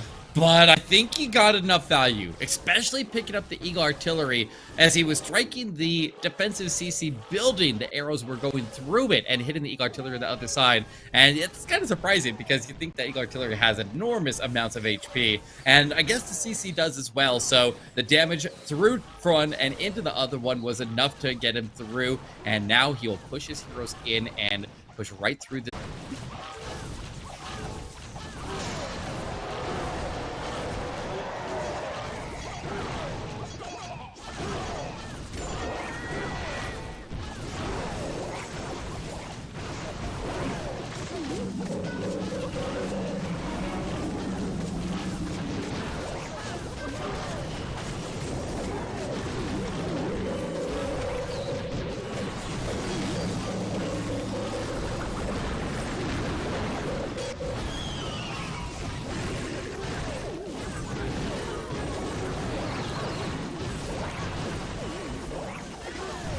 Actually in with the LaLo, and Cynthia still going strong towards them, everything collapsing onto this monolith. He still has a couple of balloons. The queen bouncing on the wall, but the Royal Champion with her ability, now she needs to stun the Monolith, and time is also running out. There is a back-end ground expo that is targeting his Royal Champion, and a back-end air defense that is targeting his balloons. Now the Royal Champion really needs to survive this. Come on, Royal Champion, you can do it.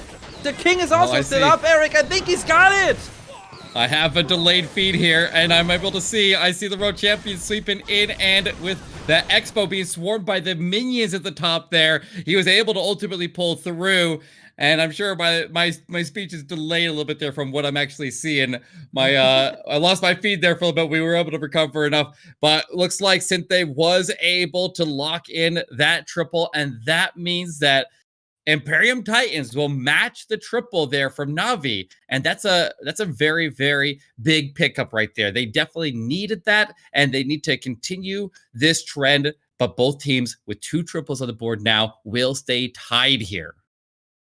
They will stay tight, exactly, and that is some high-level clashing right here. Actually, exactly the out-of-this-world attacks that we were expecting in a final for the first golden ticket. So these teams are definitely not disappointing today. So now we are going to be seeing another attack from Navi shortly, and they are the team that needs to deliver first. After Navi, there will always be ETX Sports attacking. And so far, we have seen pretty much the star players so far for... All right. War is tied up here once again. And Eagle Artillery on the far left side with a Inferno and a scatter shot next to it there. A lot of threat in that back end area of the base there, but no multi-infernos, so if he can get the Queen to go in and take the Town Hall without the Eagle Artillery causing any problems, he's in a pretty decent spot. The Queen will actually walk off to the right as intended. I wasn't sure, she may take the turret into the mortar there, but she will cooperate, and there is an opening right there for her to walk in. So if he can collapse in this right side, he can get her to take the turn. And you definitely wouldn't, during these Queen charge attacks, when you're going against an anti-2-star base, it is a very, very different approach than it would be if it was a box base or an anti-3-star base with the Town Hall in the corner. You need to either have the Queen take the Town Hall, or you need to have the Siege Machine take the Town Hall down, and that will be your ticket to secure the 2nd star and your chance for success. So he has to collapse in this right-hand corner and can encourage this Queen to take the Town Hall, and if she doesn't, then he has to have the Blimp on standby to support. He's thrown in wall breakers. His wall breakers are all throwing. What are they doing over here, Maxi? They're all no outside idea, walls. but this is actually not going well at all for Bernal, and this is... I would say, I would have said before, like, this is one of the ways this could go wrong if Bernal does not charge the Town Hall in the center of the base. But look at this. Ooh, This open corner actually saved him there for a little bit. Otherwise, the Queen would have gone further around the corner. Now she had a chance to step back in, and she will make her way to the Town Hall. And with all the spells and the Queen ability left, there is no doubt that Bernal will secure it. But look at these healers getting fired at by the multi-inferno, and they will be down. They are in fact down right now. Now the LaLo has to save this attack.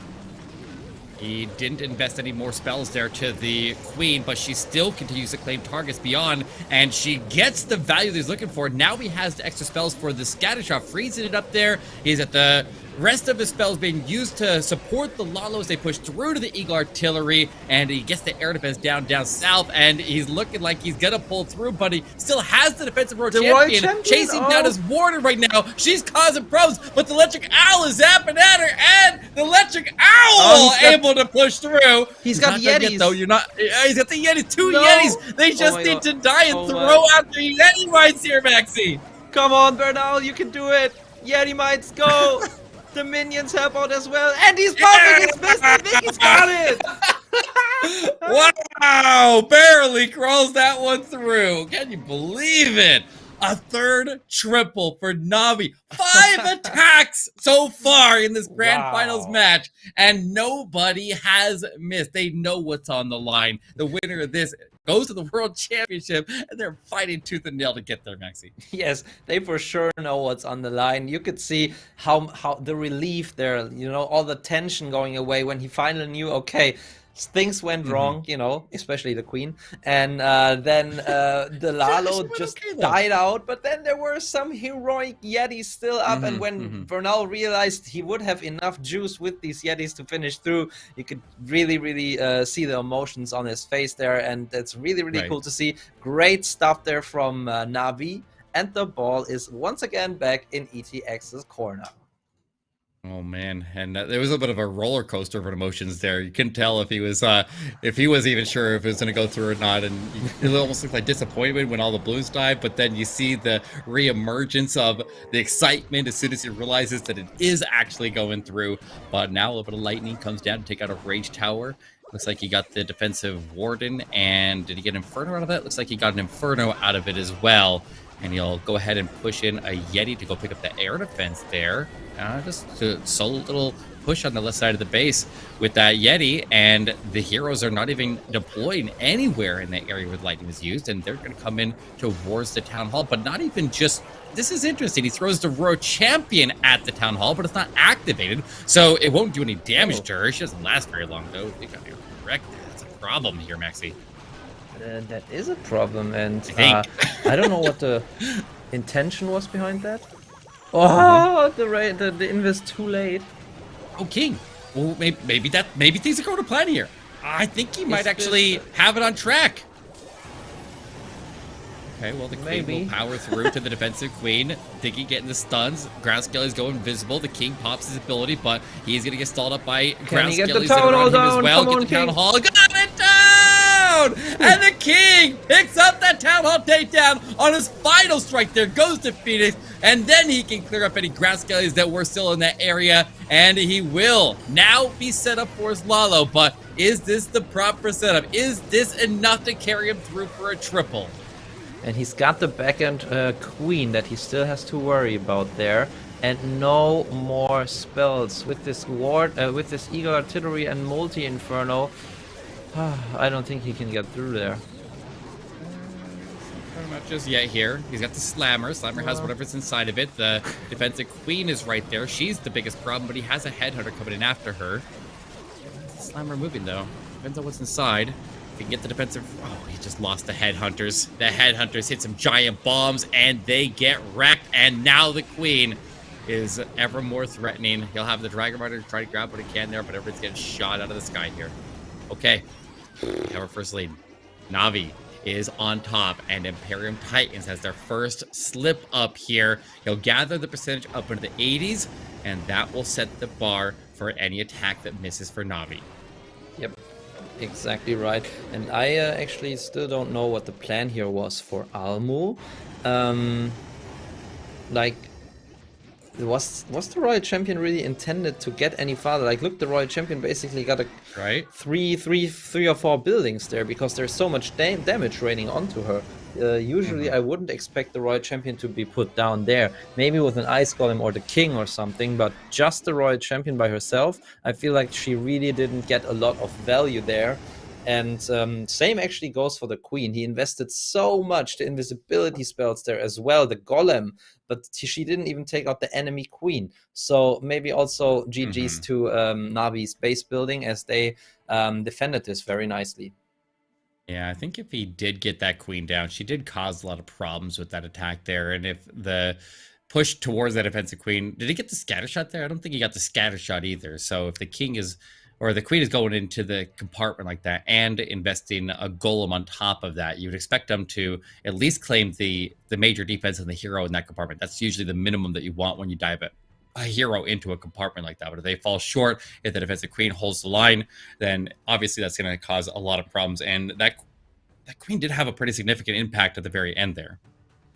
Yeah, she did, absolutely. And the scatter shot, in fact, he did get, but I mean, it still wasn't enough value there for the investment that he used. And yeah, especially that Royal Champion. Maybe if she would have come in somewhere around this Eagle Artillery or the Multi Inferno, that could have been good. But now let's focus on Kazuma, another very, very hard-looking base for me. I mean, these players probably have have a lot of experience with these bases, but you know, when you're playing more casually, you will look at one of those bases and you will just be like, I don't want to attack this. And that's exactly what I'm thinking when I look at this at the moment. And Kazuma will try to react to it with a Electro Titan smash, which is interesting because we haven't seen him use any smash strategies so far, Eric. Indeed. And these ones, yeah, they are very daunting bases to look at, but I think if a player is seasoned in Legend League, then they generally know how to beat these, and they are like they tend to be a little bit weaker, as there are a couple of different attacks that tend to perform significantly better than others against these style bases. And so if they are able to utilize those specific attacks and make them work, then they're in a very good spot. This one has the Queen kind of wandering off away from the pack, and the Electro Titans are to move up to the top. But when you're running all anti 2-star bases, all these town halls in the middle, it only takes one slip up from one player to cause that town hall to get missed and cause the entire attack to come crashing down. Now notice he's holding on to a battle drill at the moment, and I assume that battle drill probably going to need to go in and secure the town hall takedown, while the rest of the force seems to be wrapping around the outside of the base there, specifically that Queen going all the way off and engaging the monolith on the far right side. But where did the Electro Titans don't go? See anything going to they got the wrecked. town hall. He's got the battle drill still on standby. He's just waiting for pathing. Okay, he drops it now. It's on its way in. Yes, there we go. Okay, well, okay, with the Royal Champion, and he's, I guess he will try to invest a lot of spells there. I don't see this 3-starring anymore. There are too many defenses for that, but still he needs to save the 2-star at this point. Nicely deployed free spell there. Hound on the left side. Oh no, not that nice actually. The town hall wasn't covered. Yeah, look how he's delaying the lava hound on the far left side of the base there, just sprinkling in light troops there, trying to keep it out of the way of the Royal Champion so we go in and secure the safe 2-star. But that's the problem when you're this is, I guess, the defensive strategy from Imperium Titans is gonna pay off here. They received a couple triples, but this is a big defense, and when you miss the town hall in these style of attacks and something goes wrong, then a lot of times it ends up being a really low percentage. So an interesting defensive strategy that finally comes to fruition here for Imperium Titans as they hold back Kazuma. They'll try to gather whatever percentage he can here. And once again, lures that hound up to the very top corner, but it's going to end here right at, it looks like about 72, maybe 73. Yes, maybe 73% if you get that storage downtime. Yeah, and if I remember correctly, I think Almu had a 83% 2-star, so that would mean a 10% lead for ET Esports, and it also would mean, or it does mean, that if they only 3-star from now, they will get the victory.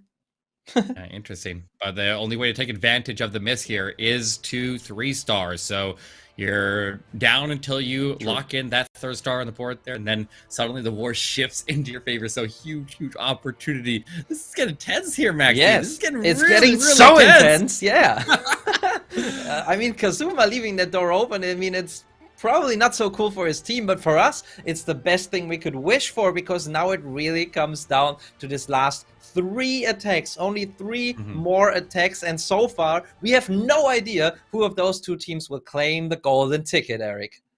Yeah, keep your cool here. Keep your cool.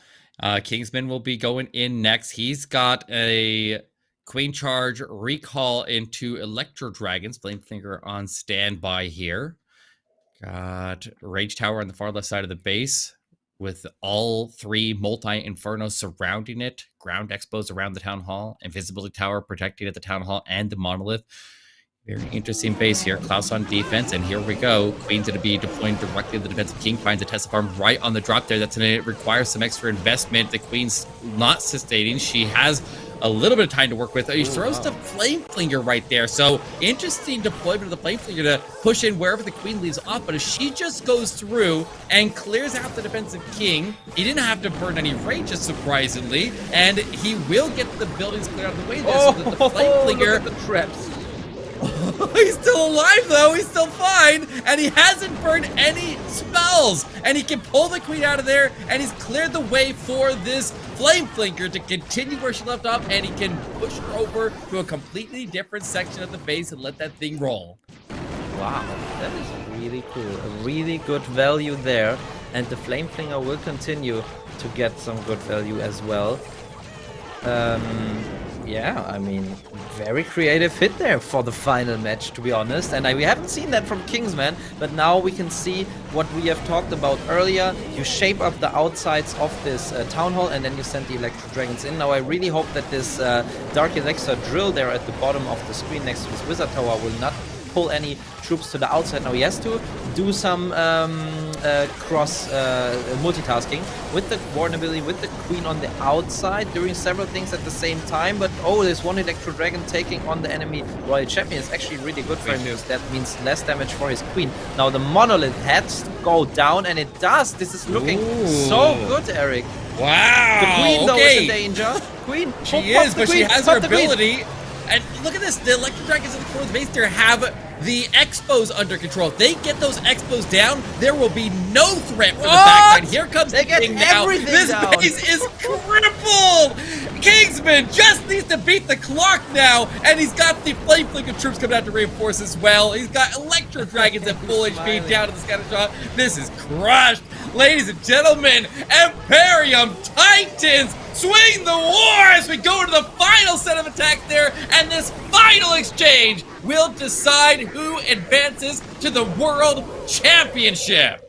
Wow, that's a life sign for the ages there from Kingsman. The captain comes out strong when it matters most, and that sets the star score even, and it sets the percentage score in favor of ET Esports. And now it really comes down to the last two attacks. Navi needs to put the pressure on. They need to put on a 3-star. I mean, a 2-star is nice and all, but then ET Esports just have to get the percentage differential. But a 3-star would now really put some more pressure on ETX Esports. And I'm wondering who's still attacking. I think, is it Tryhard left?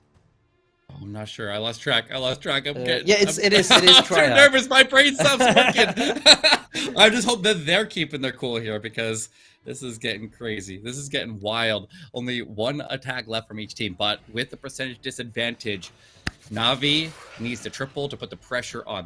What was the percentage play here? Like 9-10 buildings? It's very small. I'll check here, when the attack is going on.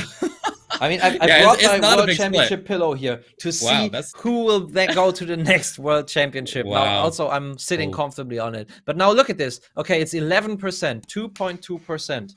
Times 5, that's 11% differential. So whatever Klaus gets, unless it's a 3-star, ET Esports just needs that minus 10% to secure the victory.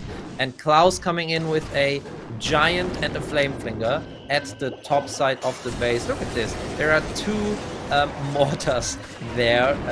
You wouldn't expect someone putting a flame flinger down there. Now at the same time, a Skelly donut is going on in the core of the base. Nice. Now he has to make sure that he also tanks the mortars at the top side.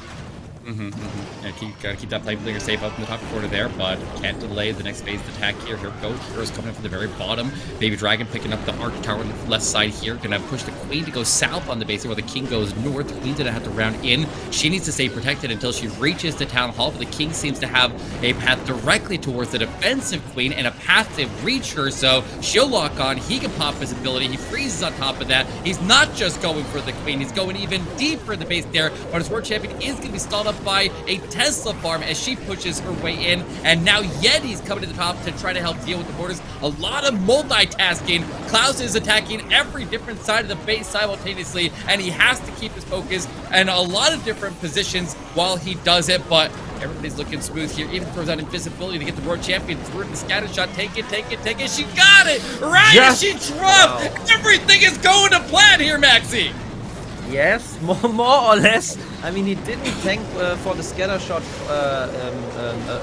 enough, but he got the Eagle Artillery down finally. And also, yeah, his King and Royal Champion were struggling quite a bit. He's got 2 more spells, 10 more balloons, and these 10 more balloons could come in handy in the back end to tank for these Wizard Towers. Notice how he dropped down a Drag Rider at the bottom of the screen to take care of the multi-Inferno. And now the defenses are thinning out. He's sending balloons in from every side of the base, but there are still red mines in the core. But so many balloon troops, Eric. I think he's got it. I think Klaus put the pressure on. Let's go, Klaus! Pulling through at the end. 1 And the final triple in this grand finals match for Navi. And he's got it! Warden will finish up in the middle. Wow, that is impressive stuff here. Congratulations, Klaus. What a performance right there. However, they are not out of this yet. That will force a triple from Imperium Titans. You could not have asked for a better Grand Finals golden ticket competition than this. Klaus gets it done. But Imperium Titans still controls this war with the percentage advantage. Nothing less than a triple will do here, Maxi. Exactly, and sorry, I had to emphasize though the smile on Klaus's face. I've been looking for it for the past couple of weeks. Nothing. Usually. There's no emotions shown on his face. You know, he's full focused every single minute of the war usually. But there, he just slipped this little smile out there because he knew he just had delivered for his team when it mattered most. And Navi already have a 14 star score at the moment, but now it's back to ETX Sports. It's back to the last attack of this final, the last attack of this whole competition. After or during this attack, we will know who gets the first golden ticket of 2023, and it all comes down to Tryhard, who has to 3-star in order to get his team to the World Championship.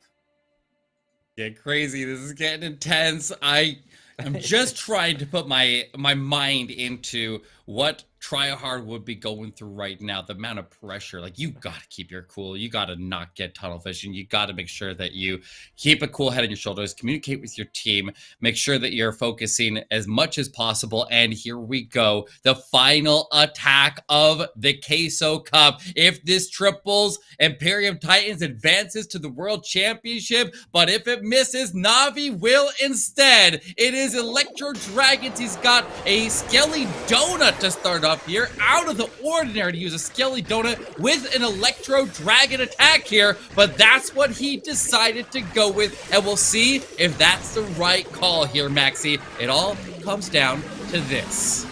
Yes, and picture perfect precision there. Just imagine.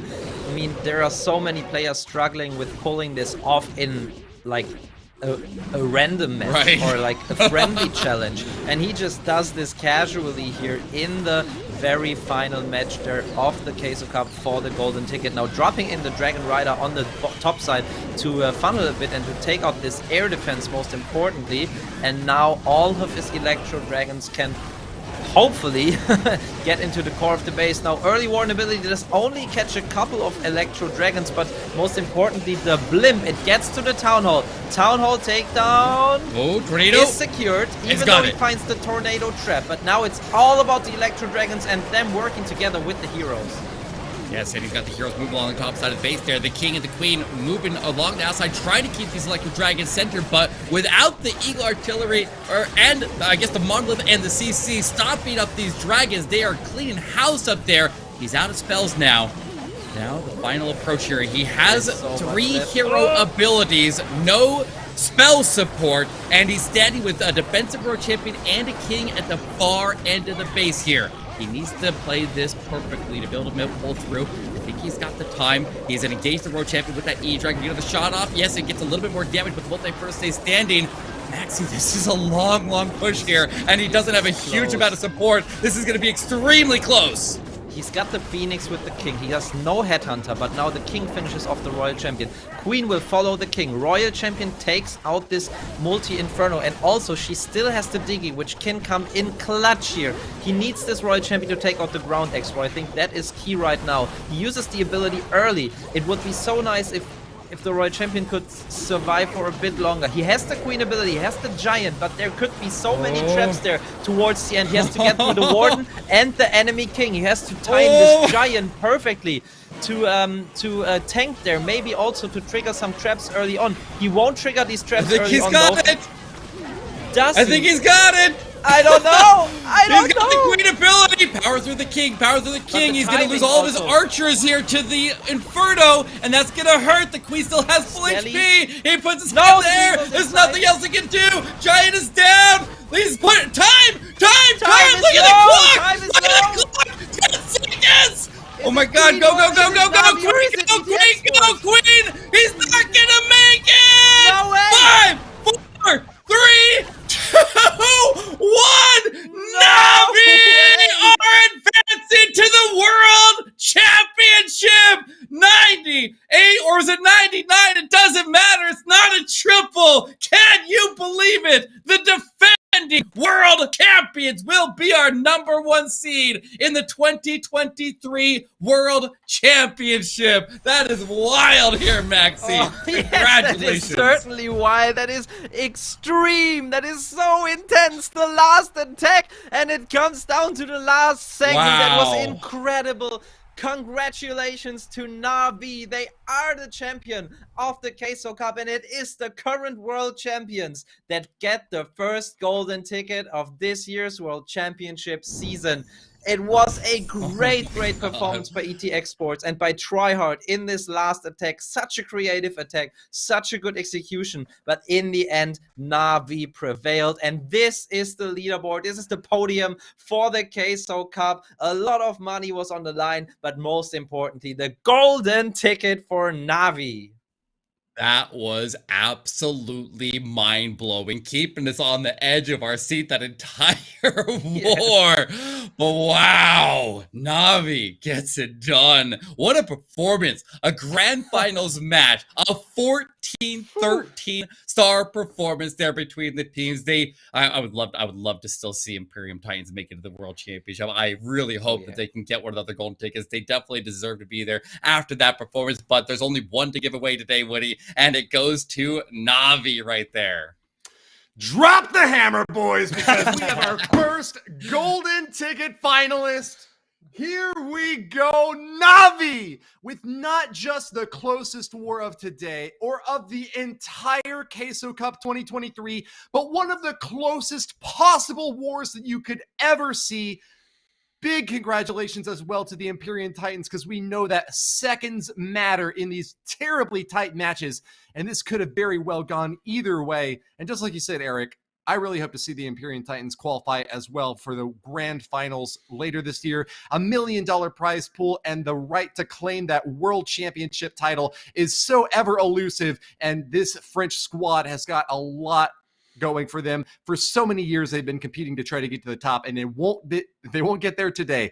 But Navi, once again, the reigning world champions, will hold on to that top spot.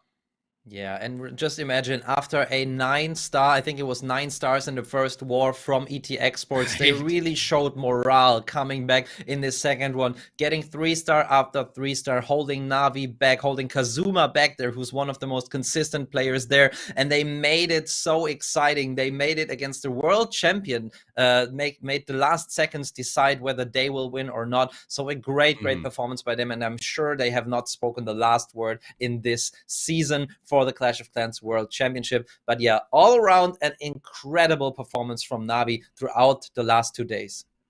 An incredible performance from all the teams here that made it to the top 8, that made it to the top 16. Every team around the world who played through the qualifiers. This is only the first golden ticket. There are still a lot more to go after this, and so much more. We are just kicking off the 2023 season, and what a start. That was incredible. That was absolutely insane, and I'm pumped up for the next one when that one comes around. Well, it was a long run, but we are so glad that you stuck with us until the end. And boy, do we have a great story to put into the history books now, with Navi as the first team qualifying in 2023 with a golden ticket to the Clash of Clans World Championship. The Queso Cup 2023 story will continue to echo throughout this entire year. And we want to say thanks again to everyone at production, especially Alvaro heading it up on top, who kept this show running even through a lot of difficulties today. Thanks also to the viewers who stuck with it, and to the players who have been practicing and preparing for months on end to get to this point. We have got 7 more golden tickets that are going to be given out later this year, though. So big thanks to Supercell for sponsoring this Clash competitive scene, and make sure to follow them over on Twitter at COC Esports, and subscribe here wherever you may be watching it to continue watching the Clash in action as it proceeds. It's been a great joy to cast alongside Maxi and Eric. You guys are among the most talented and well knowledgeable casters in the community. and really, sometimes I'm embarrassed to be up here alongside you. I'm hopeful that I can bring some hype and excitement to some of these matches, and maybe a little bit of insight every now and then. Thanks also to Darian, who joined us for an interview today. It was great hearing a little bit of more from the development team directly to learn about what's to come in the Clash world. Check out that interview if you missed it. And we had some great giveaways as well. Through the middle, we had a brilliant quiz show where we get to test our trivia metal a little bit more. But I'll give you guys the final word. I've been Woody, and I hope, Maxi, before you toss it off to Eric, you'll let us know what's on your mind. On my mind is just excitement. It's very, very hard to come down from the excitement of this last war. Thank you so much, Woody, for putting out some thank you notes to everyone who's been watching and who's been in with the production here, and who has been helping us put this together, and who have made this the great competition that it was. Lastly, also to the teams that have entertained us through the last years and through the last days, and that have put so much effort, energy, and time into preparing for this World Championship, shaping their bases, shaping also their attack skills, and that was a great showing throughout the whole weekend. And also I want to thank you guys. It was a pleasure to cast alongside you. It's a big honor for me to be on stage here with you, and I can't wait to do it next time. And Eric, what are your last words? I mean, first of all, congratulations, Navi. It is such an honor to even have my chance to represent them when I was their content creator. So like, it is a big deal here for them to be the first seed into the World Championship. It is such a big thing for them to do that after they won the World Championship. The defending world champions now qualified with the first golden ticket. So the only thing left to say is clash on.